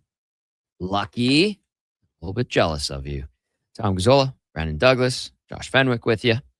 Join the conversation. Text us 833-401-1440 or 1440, as we like to say around here. Of course, Bet365. Presenting sponsor of this fine program. And check out Bet365 and their early payout for baseball. When your team goes up by 5 runs, you get paid out immediately. No stress about blowing a big lead. Download the app and see what early payout's all about. Again, I made the joke about the Blue Jays. You could probably hit on that with them. Rehash that joke. I apologize. To the Blue Jays fans, I'm sorry. They're not good right now. Again, as we're getting to know each other, a lot of us are familiar with one another. I'm a D-backs guy, very casually. You want to hop on that bandwagon? No big deal. You want to hop off at any time and go back to the Jays? That's fine too. We'll always be here for you. We got to get to Cam and Eggs. We're going to hear from Declan Kruger in this hour. Anything else, boys? Have we missed anything? Are there any developments? I'm watching a little bit of Wimbledon here. Yeah, we're waiting for Felix to get going. Let's go. For his quarterfinal matchup. It's got against Djokovic. So it's a big test. I hope he wins. Felix a 3 seed in this field. So good for him. He continues to kind of climb and make more of a name for himself at these majors. It's really good to see. I'm rooting for him, man. He's likable. We've got some great tennis players, men and women's side. Hopefully they rise to the occasion. I know Bianca has. See it on the men's side. That would be great. There's some texts that have come in. I see some that were Dave in Section T, inappropriate. I will not read on the air. Good to hear from you, Dave. And Northside Lou chiming in on In or Out, which we heard last segment. Shuffleboard with the jarred pickled egg. Boys, I don't... And enough time and enough dive bars, Tom. I go to dive bars, surprisingly. In the city? Maybe. Or out in the sticks? No, not really in the sticks. Yeah, like for me, that's a staple. On the bar, there's a jar of pickled eggs there. Even a lot of weddings I go to, that's part of the bar setup. They're just there for the taking. And I'm not a huge fan of them. Yeah. But once you've had 18 beers, and then it's like, how many pickled eggs can you fit in your mouth? Oh. And then you're just chewing them down like chalk. Oh, it's all part of the experience. So it is neat to see them in a big old jar. Just a vat. And you're like, how long have those things been sitting there? Nobody knows. Ew. To each their own. It's the same question can be asked of the like little almost ticker tape style rack of Hawkins cheesies hanging behind the bar. I'd Like take how long have those been there? Nobody knows. I'd risk it. I love Hawkins style cheesies. They're the best for sure. So crunchy. So good. Well, the pickled eggs comment works hand in hand with this next portion of the show. It is Cam and eggs. Tater sending it in. We got the audio today. I read Cam and eggs yesterday. It was beautiful. It was eloquent. It was welcoming. It was warm. It was very much Cam Tate on the air. But when you talk to him off the air and in and around the city, he's hilarious. He's got dirty jokes, and he gives it right to you. But we'll clean it up. We'll keep it neat and tidy. Here's Cam and eggs.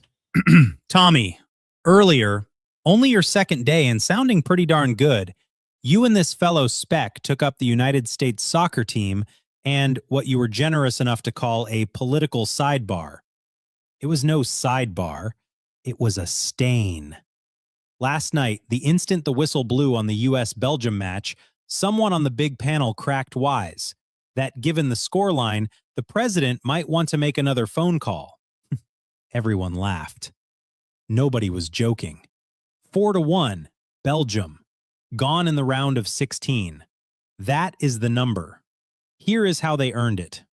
Folarin Balogun draws a straight red against Bosnia. A sending off, cut and dried. And what does the President of the United States do about a red card at a soccer match? He picks up the telephone. Not once, not twice, 3 times he calls Gianni Infantino, the head of FIFA, bellowing about a rigged injustice. And FIFA, that grubby cathedral of backroom deals, did the only thing FIFA truly knows how to do. It caved. The ban vanished. Let us be plain about both men. FIFA has always had a dark side. Nobody here has ever pretended otherwise. And this president trades in a single currency, the threat, the bully's phone call, the favor he will brag about by breakfast. He got his way. He got his player back. And it meant absolutely nothing. Because the scoreboard does not take calls. It does not fear him. It does not flatter him. And it cannot be reached at any number. Belgium, insulted and playing like it, took a flat, distracted American side to pieces. There is not a telephone on this earth that completes a pass, tracks a runner, or wins a header at the back post. That is the crying shame of the powerful. The delusion that a corrupt word whispered down a phone line can move a number that was only ever moved by gifted athletes, a round ball, and 90 honest minutes of work. It cannot. It never has. It never will. You cannot phone the scoreboard, Tommy. You can only be beaten by it. Ask Belgium. Better still, ask the scoreboard. Cam and eggs. On the button. Cam crushed that one. No surprise. But like I don't like getting into politics. I don't like politics. I don't follow politics, but they were showing on TSN SportsCenter last night the lead up to the game and Trump's comments and bragging about getting Balogun back in the game and his call to Gianni Infantino. And then you find out that Infantino is renting like office space in Trump Tower and that FIFA Peace Prize, which is made up and given to Trump because he didn't get the Nobel Prize. All of that from the politics side of things entered into the sports world because of this. And Cam summed that up nicely. And when you find those details out, you're just like, oh my God, this is ridiculous. And we talked about it with Speck, like Cam referenced.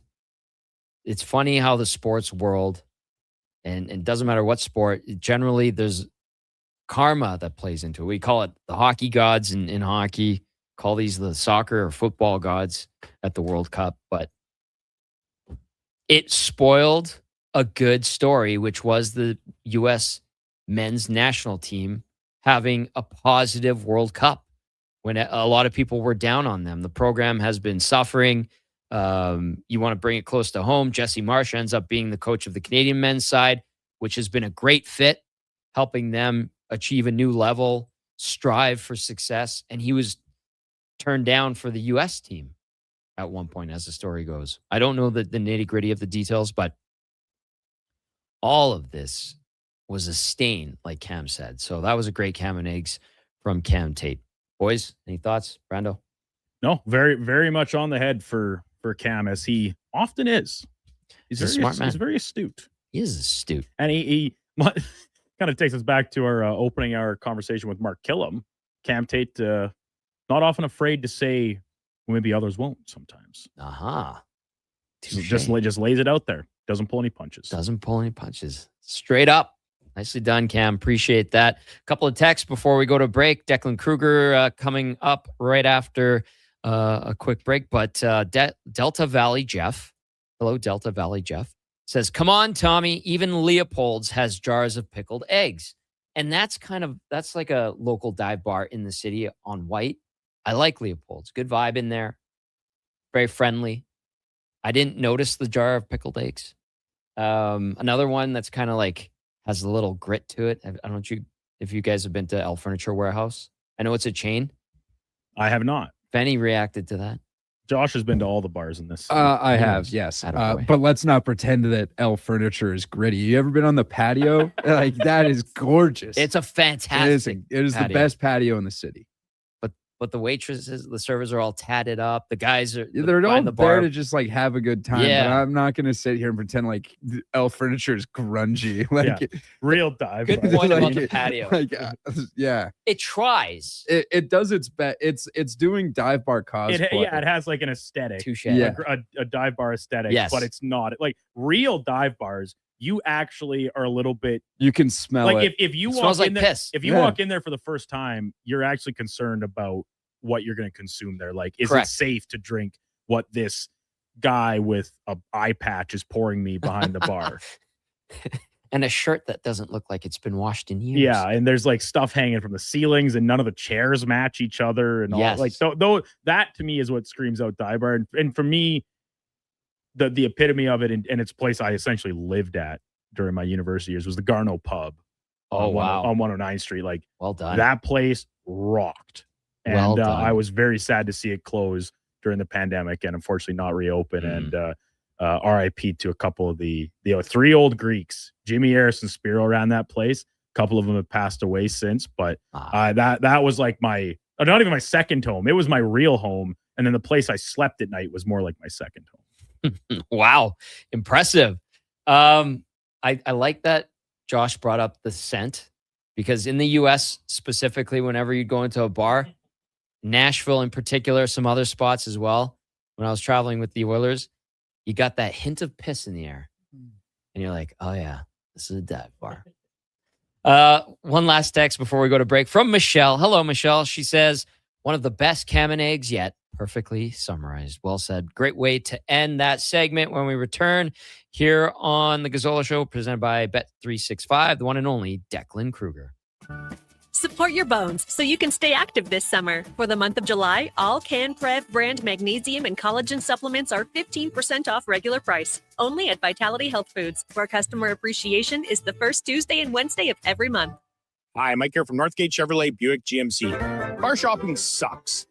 That's right. Going back and forth 100 times just to get a price. Give me your credit card for a test drive. What's all these extra fees? That sounds ridiculous. At Northgate, we do things a little differently. Good deals on new, pre-owned vehicles, good people, and a great selection. Stop in and see us today, 13215 97th Street, or visit us online at northgategm.com. You're in Northgate country.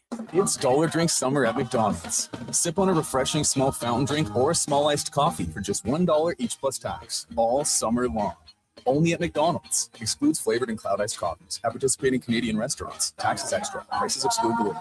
Silent Ice Sports and Entertainment is an innovative market leader across Western Canada. Properties include the Spruce Grove Saints, the Junior Prospects Hockey League, Silent Rides Charter Company, the Hockey Super League, and the newly launched Female Super League. Silent Ice also owns the Western Hockey League Seattle Thunderbirds and operates the Morinville AAA Arena. The Silent Ice Center, a new state-of-the-art entertainment facility in Nisku, features 2 sheets of ice, a 1,600-seat arena, as well as Summit Restaurant. Learn more at silentice.com.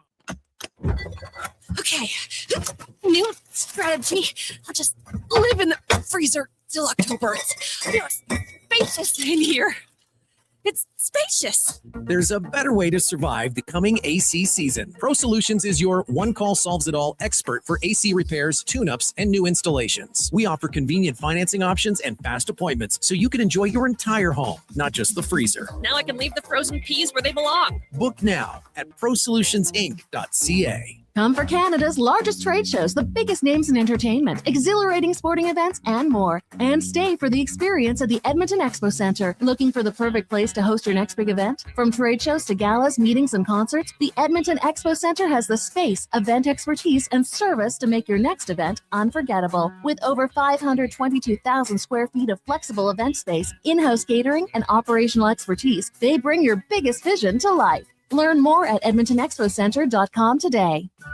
Support your bones so you can stay active this summer. For the month of July, all CanPrev brand magnesium and collagen supplements are 15% off regular price. Only at Vitality Health Foods, where customer appreciation is the first Tuesday and Wednesday of every month.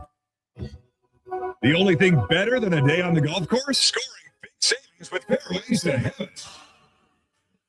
Once again, we've partnered with some of Alberta's finest fairways to bring you this exclusive offer.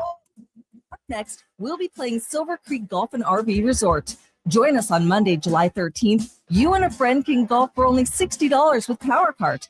That's right, a twosome can tee off for just $60 with cart at spectacular Silver Creek, just south of Camrose. With over 200 serviced camping sites, why not make a long weekend of it? But don't wait. Silver Creek is less than a week away, so book now and save at k97.ca. Plus, everyone can enter to win this season's grand prize, a $1,500 prepaid Visa from the Golf Cart people. Scan the QR code in their showroom or stop by and enter when we play this year's featured fairways. Fairways to Heaven. Go to k97.ca.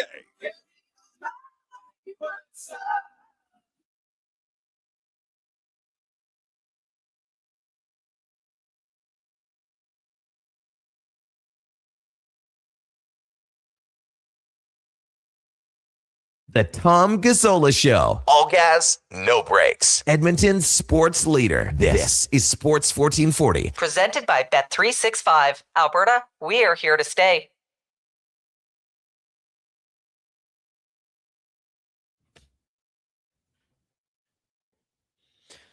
We roll on here on the Tom Gazzola Show.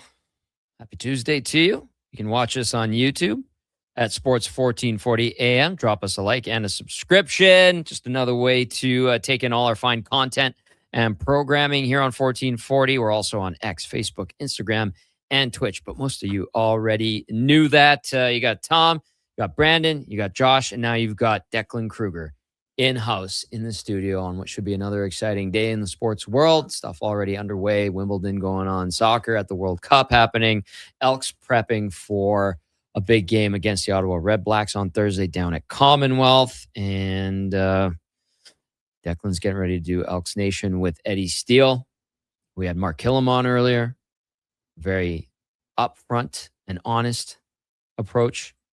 How have you observed Mark? Because you and him go like into the technicalities of the game. When I'm at the games and I'm doing the post game, I'm finishing up on the field and then I'm coming in and you're going X's and O's. You're going offensive tree. You're going hats on hats with him. And I'm going, oh my goodness. Well, first of all, thanks for having me on. I appreciate it greatly. I appreciate Listen, I'm trying to get a job. That's really what it boils down to. I'm trying to show them that I know ball, right? Yeah, well, I can hear it. Yeah, I just need one like, hey, that's a great question, young man.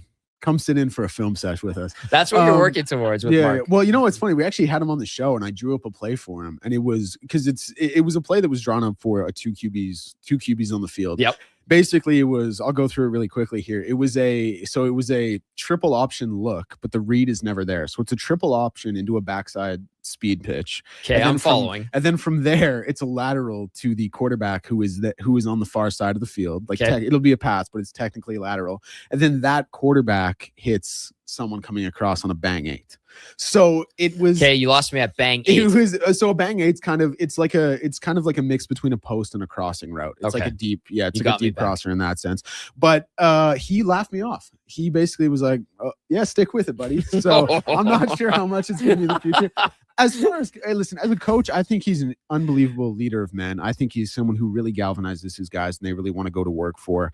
I think he's a great game planner, but I also think he has some situational issues that he needs to shore up. Like we saw it a little bit last year, a couple situations when maybe should have gone for it, elected the punt. The third and 8 against BC this past week with 5.5 minutes to go, the defense couldn't stop anything. I like the idea of keeping the offense out there. But overall, that one. Yeah, overall, I think he's a really, really good coach. And I think most importantly is like in past regimes, and I think Chris Jones, obviously the results weren't there, but I think as time kind of went on, guys stopped having his back. And I don't think you see that issue with Coach Killam. So X's and O's for sure. And obviously Jordan, incredibly well credentialed offensive coordinator, comes in with his own playbook, and it's worked out well, I think. Like we can talk about that as well. JC, unbelievable defensive mind for the game, and he's done very well as a rookie DC at the pro level. But what Coach Killam does, just as that guy who can galvanize the locker room, be that leader of men, like I talked about, I think he's done a great job. I like that element of the game. I like that element of sports, the belief system. And listen, you need to have success. You need to have the structure. You need to have the nitty gritty and the X's and O's in place. You have to execute on them as well.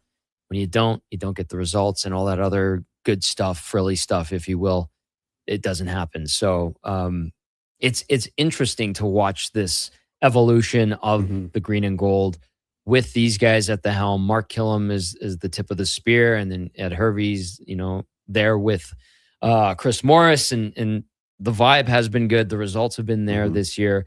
A setback on Saturday against BC. I know you and Eddie will probably talk about that quite a bit while prepping for Thursday. Do you look at that game and go, maybe they needed a bit of a wake up, because things had been good and they had eked out games that were pretty tight? I think that's definitely part of it. The reality is, like, no one's going to go 18-0. BC was probably never bad enough to start 0-4, so you were going to get a game like that somewhere along the lines for the Elks. I don't love that it came at the hands of a team that social media team threw me and Eddie under the bus a little bit. To that, by the way. We can talk about that as well. Beast, like the thing about that game is you're going to have blips. You're not going to go 18-0. You're going to lose. You had started 3-0. You had played very well. BC, like I said, never bad enough to go 0-4. So whatever, it happens. But what I thought was more cause for concern was there were a few areas that had been real strengths for this team that got exposed. Like they got dominated on both lines of scrimmage. The way that James Butler was able to just exploit the A gap was, because the thing about James Butler, and I like James Butler a lot, I think he's a very good running back. I think he's a very techie running back, that he's got a lot of east-west skills to him. But everything he did was just up the A gap. It was like, and I've kind of described it this way. It's like when you play Madden against your little brother and he doesn't know the controls, you just hit HB dive, HB dive, HB dive. Like that was the button the BC Lions were hitting against the Elks. And a big part of that was Daryl Jabome. And we on Elks 101 this morning, we broke down his film pretty well and good. And he got it a little bit from us, deservedly so, because it's just things like when you're a young player, there's obviously going to be a lot of nervousness there, but so as a linebacker, your first step is always forward, right? Like you always play the run first, and then you have your zone responsibility or your man responsibility, depending what coverage set you're in, if it's a pass play. Every first step for him was a stutter step. And the thing about that first step is, because as a linebacker, you want to go downhill. And especially as the middle linebacker, you want to meet, whether it be a fullback, whether it be the center, whether it be the guard, you want to meet them head on in the A gap, create that collision and plug that gap. And he wouldn't really do that. Like he would have his stutter steps east-west. When you're supposed to get 5 yards downfield, he would get 2, and he couldn't really get off blocks. And that's the thing. Like James Butler, he didn't have to do anything outstanding. All he had to do was just find that hole and get into the second level, and he was there almost immediately. And then, it was kind of lights out. Like sometimes you look at running backs who have a stat line 20 for 135 or whatever his was, and you're like, boy, that dude made something out of nothing. Like with Justin Rankin, we've seen that a lot this year. With James Butler, he made something out of everything, because he was just there on a silver platter for him. Do you have faith in Jabome learning from some of those rookie lessons? I'm not going to call them mistakes, but lessons. And it's a quick turnaround too. And I know Mogensen and especially Nick Anderson are two guys that have become very reliable, but the situation is they're hurt. Yeah, it's almost like a false equivalency fallacy, right? Like you're being compared to Nick Anderson. Like that's not exactly fair. That's like comparing me to Tom Gazzola. You know what I mean? Like it's not always fair. So I do think there's absolutely things he's going to learn from. And it was his first game starting. He's very raw, but he was taken 3rd overall for a reason. He's got a lot of natural talent. One thing about him is, and again, like when you're backing up Nick Anderson and quite bluntly Brock Mogensen as well. Like I think Brock Mogensen is really, really underrated as a MAC linebacker. I think he's probably as good a backup MAC linebacker you're going to find in the CFL. So when you're comparing yourselves to those guys, or when you are compared to those guys, it's tough. He's raw, but he's very naturally talented. He's a tackle monster. Like we saw that in the stat sheet. I think he had 7 tackles. I want to say he might have even led the team actually in the game.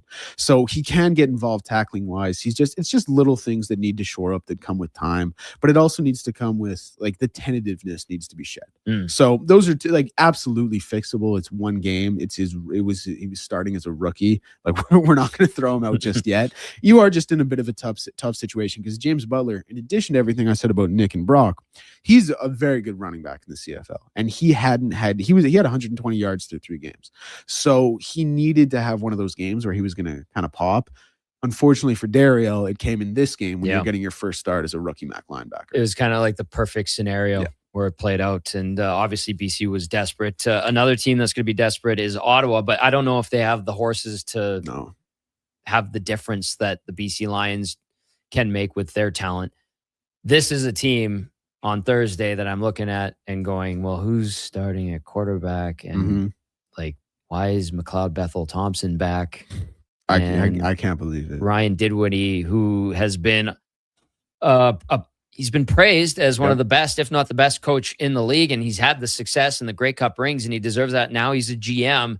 And obviously this is going to be a process to get the Red Blacks into contender mode. But what do you make of this Red Blacks team that's already dealing with drama in the quarterback's room? Yeah, I mean, first of all, like it's insane to think that you went with, well, I shouldn't say insane, but it wouldn't have been my decision to go with Jake Mayer over Drew Brown to start the season. It went over well, didn't it? Yeah. And then you trade Drew Brown and you bring in MBT, and all of a sudden, like, are we giving MBT reps in practice? It's kind of a funny situation with Ottawa because I said this about BC. I don't think they were bad enough to start 0-4. Right. Ottawa is absolutely bad enough to start 0-4. Like you look at their roster, and I did like their free agency. I've said that, and I do think they have some guys, but just roster wise, I don't think they compete. There's obviously, a reason the guy we thought was going to be the starting quarterback didn't end up being the starting quarterback, and Jake Mayer was. But Ryan Dinwiddie is one of the best coaches in the CFL, and he is spending 60 hours a week in the film room trying to get this team better and prepared on every different level. And the other thing is, like, if you're the Elks, you can't go out there and lose to 2 winless teams. Right. Like that's a pretty tough look there. If you'd still be 3-2, and that would look great, and you'd still have a really big win over Montreal.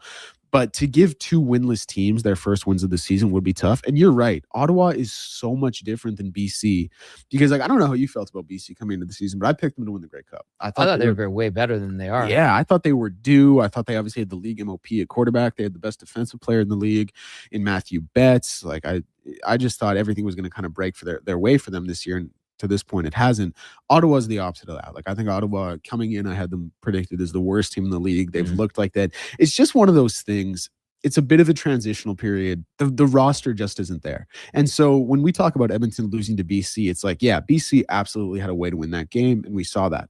Ottawa, with all due respect, and it's pro ball, you have to take everyone serious. They shouldn't really have a path to win the game. Like, Edmonton is better everywhere. And I know that first game was a 1-possession game, but Edmonton was just, they were thoroughly the better team on every level. And Ottawa, they've had some good moments. They had that comeback against Montreal where they made it close. They had a good fourth quarter, I thought, against Saskatchewan, who I think is a little overrated.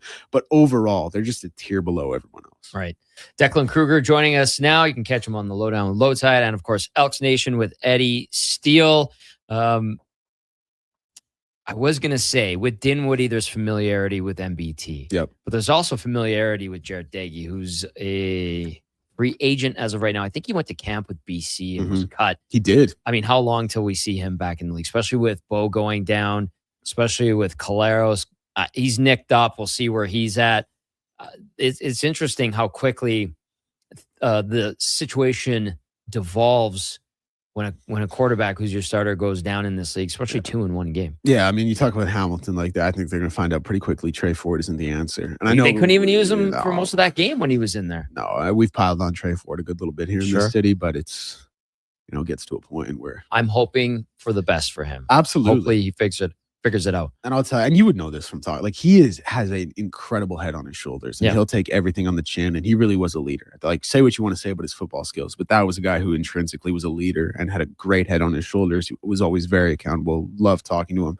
But it just gets to a point where, you're probably not the answer. And so you talk about the quarterback position. It's like, does Hamilton do they like Jake Delgado? Like, is he a guy? Oh, that's probably, another one. Right? Like, he probably fits a little bit better into Milanovic's system and what like in the way Bo Levi plays quarterback, but he's gonna, there's some guys who are third string quarterbacks who are, locker room guys who are, hey, he's on his fourth team, great job out there. He's 30 years old, which, not old in the grand scheme of things, but a little bit older when you're not getting game reps consistently. And you look at a guy like Jared Dagan. Hamilton's in such a tough spot because they went from being one of the favorites to win the East, right up there with Montreal, I think, to now being a bubble playoff team. And when you look at like potential crossovers and stuff like that, obviously it's such an uphill mountain, and I'm just not sure if Trey Ford's the answer. It's interesting how everything is playing out early in the season. And yeah, of course, it's a quarterbacks league. And if you don't have the right guy, you could be in big trouble. All right. So what can we expect on Elks Nation with you and Eddie here? Is it more what you and I have discussed, or did you guys dive into the heart of it more? We got a little. So our Elk Central show, that's our post game recap, and I think we always like to go pretty in depth with that on kind of the X's and O's. Elks 101, we do. It's a little bit more. We're somewhere between a mix of. This is going to sound like high praise for myself about my own podcast, but we try and be a mix of maybe like, pardon my take, and a radio show. You know what I mean? Like, we try and have a little bit more fun. Like, it's very Nation-esque. I think that's probably the best way to do it. I think someone just laughed at me over there. It's very Nation-esque, though. I think that's kind of the best way to describe it. So Elks 101, we have our Steals Real segment where Eddie breaks down film. And that's one of the ones, like, I always joke about this. You think you know ball, and then a guy like Eddie's breaking down line responsibilities, and you're like, yeah, you were definitely all decade in the league. We talk CFL betting lines. We go around the league. So we had a good discussion about Hamilton today as well. We just try to have fun with it. We don't try to take it too seriously. We like doing it. We're doing it for fun. It's supposed to be fun. All right, let's get into this spat between Eddie and the BC Lions. Eddie talked about it yesterday. Clearly, he was perturbed. Yep, if you will. He texted me and Rick, our Elks Nation group chat, and he was like, "Boys, I'm going to need some retweets on this one. They're getting me pretty badly." Oh no! And I didn't even know what he was talking about, but I texted him back, and I was like, "Yeah, absolutely, I got you." Went and saw the tweet. Yeah. The funniest part about that tweet was the video they tweeted out. They said the caption was "Not everybody needs a mic," and they tagged Eddie. And I was like, I felt like Shaq standing behind that street pole. I was like, you probably should have tagged me talking about not everyone needs a mic. Like, if there's one guy in CFL media who deserves a mic, it's probably Eddie Steele. Maybe they just couldn't find my ad. I don't know what it was. But yeah, it's funny because in that video, actually, like, it was obviously edited for what they did. But in that video, Eddie was going a little bit harder on BC, and I was defending them a touch. So maybe that's why they went easy on you. Because in that video, he goes on to say, he's like, well, who do they have outside of Nathan Rourke? And I'm like, well, Matthew Betts, he's a game wrecker. And Eddie was like, yeah. Like, he just kind of conceded right there. So I don't know. Listen, we have a new op. We're looking forward to the game, not this week, but the week after. Okay. That one's going to mean a little bit more to us. No, it's all in good fun. Like, they're having fun with it. It's all well and good. I don't love someone commenting on their Instagram video, "Let's make podcast equipment more expensive," and them commenting back for real. That one stung a little bit, but it's all good. We're having fun with it. I'm with you as your teammate. Well, I'm just saying, I get it. I'm taking your side on this. Listen, if you want to say who's that kid in the backwards hat who keeps sniffling, I get it. Like, when we're saying you had a cold. I did have a cold. You had a cold. But when we're talking about Eddie Steele, he's won a Grey Cup more recently than you guys have. He's been retired for like 7 years, 8 years. You know what I mean? I do. And that's my other thing with BC. What have you guys done in the last 4 years here in this Nathan Rourke era? Like, you guys beat up the Stampeders in the West Semi every year. That's awesome. You guys you don't even have a Grey Cup appearance to show for it. You got a lot of talent there. It's a 9-team league. You don't even have a Grey Cup appearance to show for it. You got a lot of West final losses. Like, you guys play really well inside that dome. Once it's time to get out, you're soft. So that's the only thing I'm going to say about the BC Lions. They got to get it together. They're doing their thing. They got the dub. Fair play to them, but it's a long season. You're still 1-3. Clip it, Fenny. Words right in my mouth, Tom. I was like, Josh is going to clip this and at the BC Lions, and then but make sure. Oh, by the way, here's Declan's handle because Declan is notoriously difficult to find on Twitter. I think he said something that got him flagged many years ago, and now like he doesn't get searched when you type it in. You can't. I'm missing out on like 8,000 followers. Yeah. Oh my goodness. Declan, you'd be blown up by now if only you were more accessible. Tell you what, I like this fire. Keep spewing later on in the program with the lowdown with Loadside. What's coming up with you two later? Yeah, Sean Bell. He's going to be making his debut. I know him. Yes, you do very well. He is going to be our new Tuesday regular, 1 o'clock. Awesome. He's going to be joining us today. Donovan Paulson will be in for our round table. And of course, we're going to talk a lot of Oilers. Low Tide knows his audience. He's very good at it. People love him. I love him. Josh loves him. And we're going to have a great show. I love you, Declan. Hey, this was I love excellent. you too, man. Belzy's a great get. Looking forward to hearing him here on 1440. Thanks for hopping by, pal. And we'll catch up with you later. Thank you so much, Tom. Appreciate it. All right. There's Declan Kruger. Catch him on the Lowdown with Low Tide later here on Sports 1440. We're going to step out. Then we're going to get to our final segment of the show, humming along on a Tuesday, second ever Tom Gazzola show, brought to you by Bet365. Mr. Rooter has deja vu. Mr. Rooter has deja vu. The bathroom is right over there, Mr. Rooter. Thank you, good sir. Wait, I swear I've plunged this toilet before. It was clogged with a snow globe. Am I living in a time loop? Oh, good. It's just a voodoo doll that looks exactly like me. Ooh, what a relief. For a plumbing experience you'll want to relive, call Mr. Rooter. Kickoff is coming July 9th. Elks, Red Blacks at Play Alberta Field at Commonwealth Stadium. It's Salute to Service presented by YEG Plus. Help us celebrate the heroes and first responders who make our communities great. Get your tickets at goelks.com/tickets. Support your bones so you can stay active this summer. For the month of July, all CanPrev brand magnesium and collagen supplements are 15% off regular price. Only at Vitality Health Foods, where customer appreciation is the first Tuesday and Wednesday of every month. You wanted local sports on weekends. Saturday mornings at 9, check out the Saturday Sports Setup, where we'll tee up what's happening on the weekend sports scene. Tune in Saturday morning at 9 on Sports 1440. Hi, Edmonton. The legend has been reimagined. Check out the all-new 2026 Subaru Outback. With Subaru's legendary symmetrical full-time all-wheel drive, impressive cargo versatility, advanced safety technology, and an IIHS top safety pick award or higher for 17 consecutive years, the Outback delivers confidence wherever adventure takes you. Whether it's the daily drive, the mountain getaway, or anything in between, the all-new Outback is built for the journey. Test drive it today at your local Subaru dealer. Welcome to Uncommon. Alberta, we're wild and tough and beautiful. We agree that good enough isn't good enough. And though everything that matters starts with a home and a family. At Lux, our family has been handcrafting windows and doors for this incredible place for over half a century. There's no place we'd rather be. Everything we are is windows and doors. A company born and bred and made in Alberta. Yeah.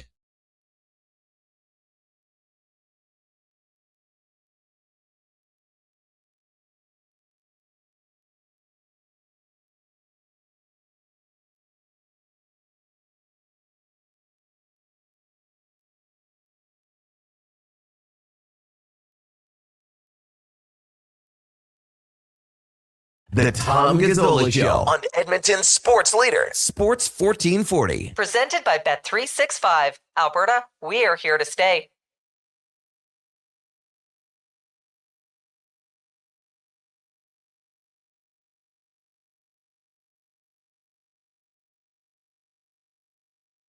Very appropriate song to wind down the second ever Tom Gazzola show. A little Marky Mark and the Funky Bunch.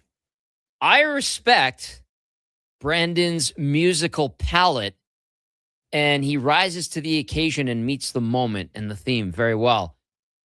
Not that I didn't assume you wouldn't. Just 2 days in, Tom. There'll be plenty of opportunities for me to let you down. That's okay. Like the first time I played Big League or Summer of '69. Oh, now that it's out there that those are songs that are just like forever etched in pretty much everybody's mind, including my own, I'll know you're doing it out of spite. Yeah, exactly. I'm pushing your buttons when I play those tracks. I'll know. Message will be received. Lots of great texts have come in today. Thank you, everybody, for hopping in and getting in on the conversation. I saw over on the YouTube side of things, good discussion. And if you haven't already, subscribe to our YouTube channel, Sports 1440. And, of course, all the other platforms where you can take in our fine content.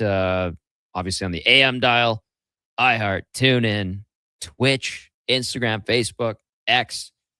Facebook, to me, we were talking about this the other day. It's like, it's surprisingly, it's a monster. The people love Facebook still. Mm-hmm. Don't message me on Facebook. I don't go on there. I use it to talk to my grandma who lives in Poland. If you want to slide into Tommy G's DMs, it better be IG or nothing. That's right. Or I guess they could send you a very professional email as well. Yes. Tom at sports1440.ca. If that's like, if you're a Facebook person, maybe you're a little more old school, old fashioned. Perhaps I'll hold the descriptors there of a certain vintage. I'll add one. Okay, that's very good. Yeah. Maybe you're a Kevin Carius type, and you say, "How can I get a hold of Tom Gazzola?" An email. Tom at sports1440.ca. KK can just pick up the phone. I'll take that call. Or answer that text message. Actually, I had a beer with KK last week. It was great. Did you take him to your version of a dive bar with Jasper Fairmont? Oh, Jasper Fairmont. You know what? Fairmont here is wonderful. That's a great patio. It is bougie, though. I have never been. I said they'd take one look at me and turn me away. It's like, get out of here, you riffraff. No. I'd need to put on my going out clothes in order to get let in there. My best city jeans to start with. City jeans. Well, that is a style that's prevalent now. The Wranglers with the cowboy boots and the t-shirt and the mullet. My culture's not your costume. I respect that very much. I stand by that. No, it's been a fun show. Great guests who were on today. We started the show with Mark Killam as his team preps for the Ottawa Red Blacks. And Mark was pretty upfront. Good stuff from Spec today. Curtis Pashelka was great. Declan, you just heard from. Great addition of Cam and Eggs as well, on the nose. And some text, saying the same thing about the U.S. Men's national soccer team situation and Balogun and all that, and a little bit of karma coming their way. What are you looking forward to watching today, Brando? Well, I'm looking forward to the rest of this Argentina and Egypt map. Surprisingly, Egypt up 1-0 in the early going. Messi already had a PK. Stopped again. Or missed. I don't know if he stopped or missed. I didn't see it in real time, but I was just reading a Twitter headline.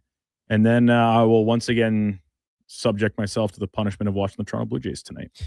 Maybe they turn it around. Realistically, Tom, you and I have been talking about this all morning, how we're envious of maybe those that are heading down for the afternoon tilt at Remax Field. Yep. We could go. Our day ends early enough. Now, we often have other obligations, things we got to get ready for the remainder of the work week. But if you're looking for just a little, as the name goes, like office hooky, just slip down there.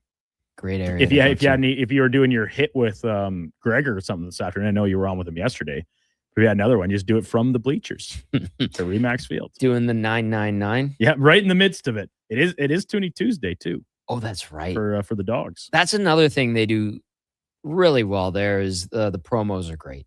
For sure. And I was there last Tuesday. I actually saw KK, but he was with all his buddies and he was in the middle of the 999 thing. And I was like, just leave it. Just leave it. He saw enough of me.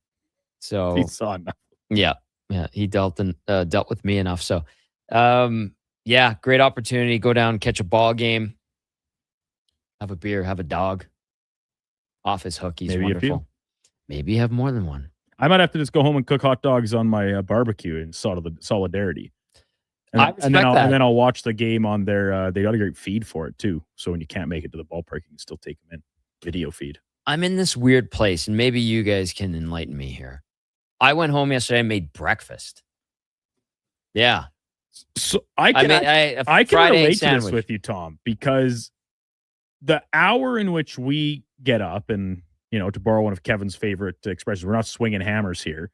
But we still get up pretty early in the morning and make our way in. So for me, breakfast is usually like a bagel, a couple pieces of toast. Maybe I'll treat myself and make a smoothie in the old Magic Bullet as I'm running out the door. Those are great. So the chance to enjoy one of those like full spread breakfasts, bacon, eggs, and everything that accompanies it, those are fewer and further between. I try and do that on the weekends as much as I can, so I still get the experience. But during the week, breakfast is kind of almost an afterthought. Yeah, I'm finding my rhythm, not only on the show, but like the daily routine is adapting in a good way. And the 7 a.m. start I really like, by the way. But yeah, I went home and I'm like, what do I want? I want breakfast. And it was only like, it was noon, so I guess you'd call it brunch, but you could also just have lunch.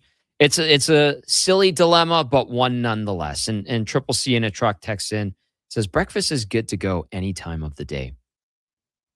Yeah. I don't disagree with that. But I'm more of the big breakfast is on the weekends, so I'm with you on that one, Brendan. You want to jump in here, Benny, with your I know you got excited when he said bagel. I saw your eyes light up. Bagel boy. You're talking about food. Josh Fenwick will be in on this mic as quickly as he can grab. I didn't get looking this way by not eating, fellas. But I can't relate because you guys get off. You get off at 11, Tommy. Yep. The Duke here, he gets off at noon. I don't leave till 2. That's lunchtime. Like, I'm fine to have breakfast for breakfast or dinner. Yeah. But if I was like cooking pancakes at 3 o'clock in the afternoon, I'd be like, what am I doing here? See, that's like, I feel like that's a process. Pancakes, the batter. And it's you get the bag with the mix and it's powder and water, and then I put it in a pan. Like it's not that hard.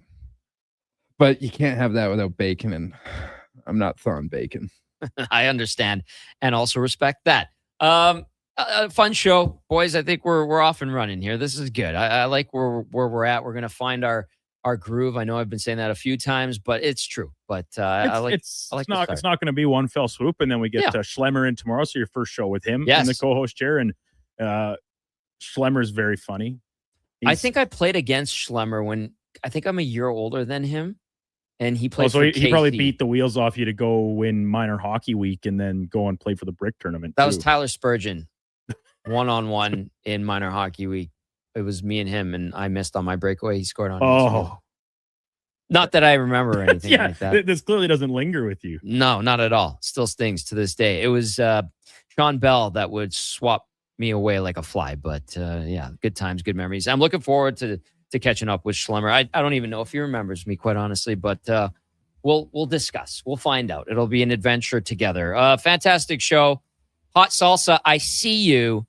I will read your text because KK did. I will continue some of the fine traditions that were instilled here on this show. That's going to do it for the Tom Gazzola Show, brought to you by Bet365. Big thank you to everybody who tuned in today. Lots of great programming coming up here on 1440. Big thank you to Fenny and Brandon. And Brandon's got a sports update to close things out. Brought to you by AWS Welding Supplies in Nisku. Product sales, servicing, calibrating, and free same-day delivery of in-stock items to Leduc, Nisku, and South Edmonton. Your one-stop shop for all things welding. AWSwelding.ca. Have a good day, everyone. Here's Brandon. This is a Sports 1440 update.